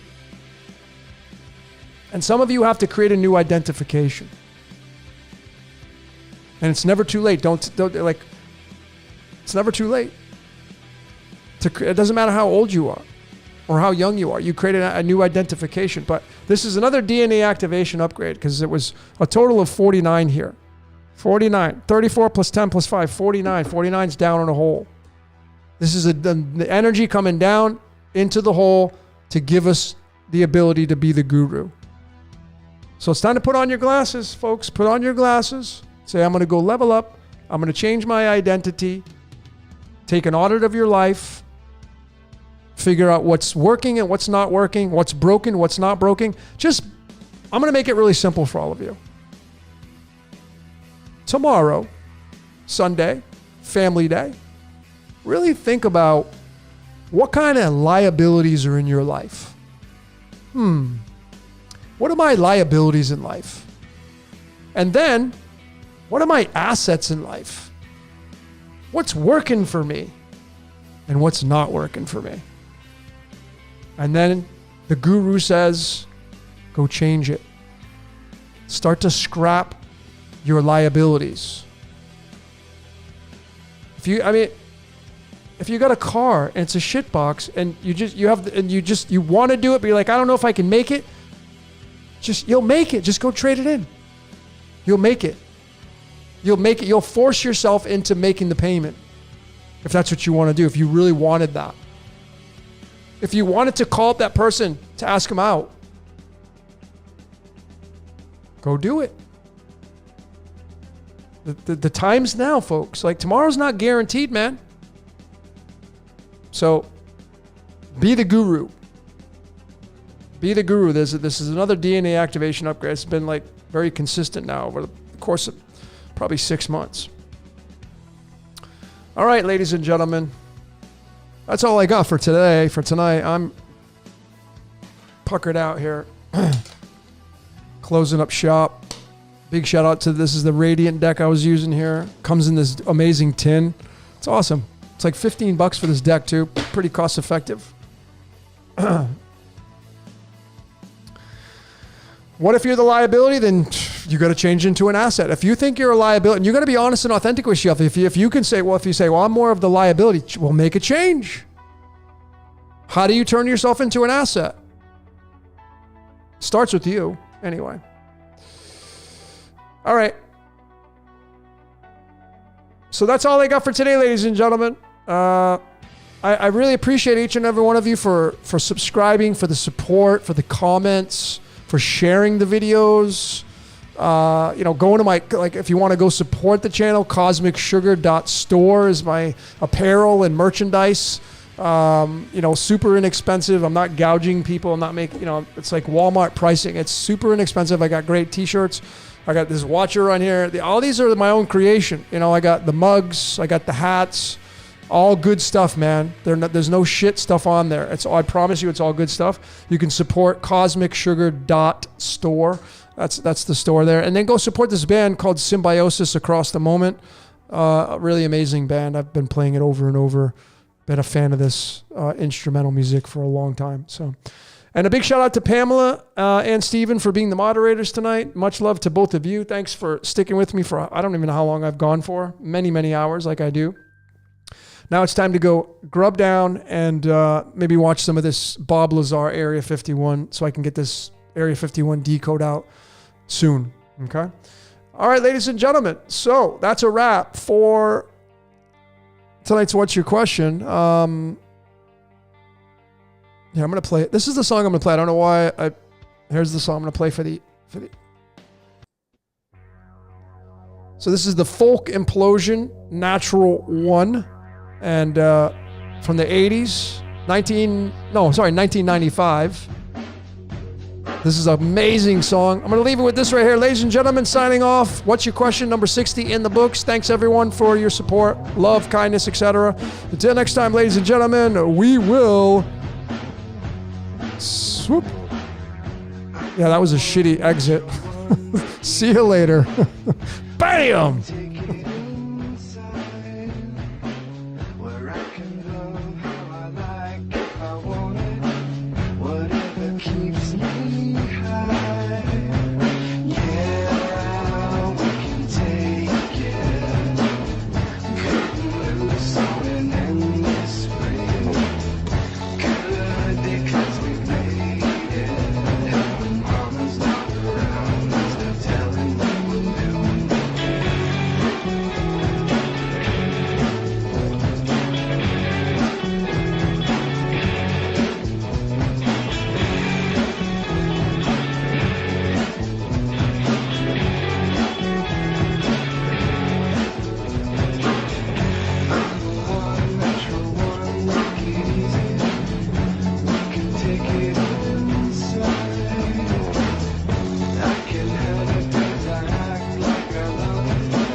It's the one that you're telling what we'll do when we're free. When I'm not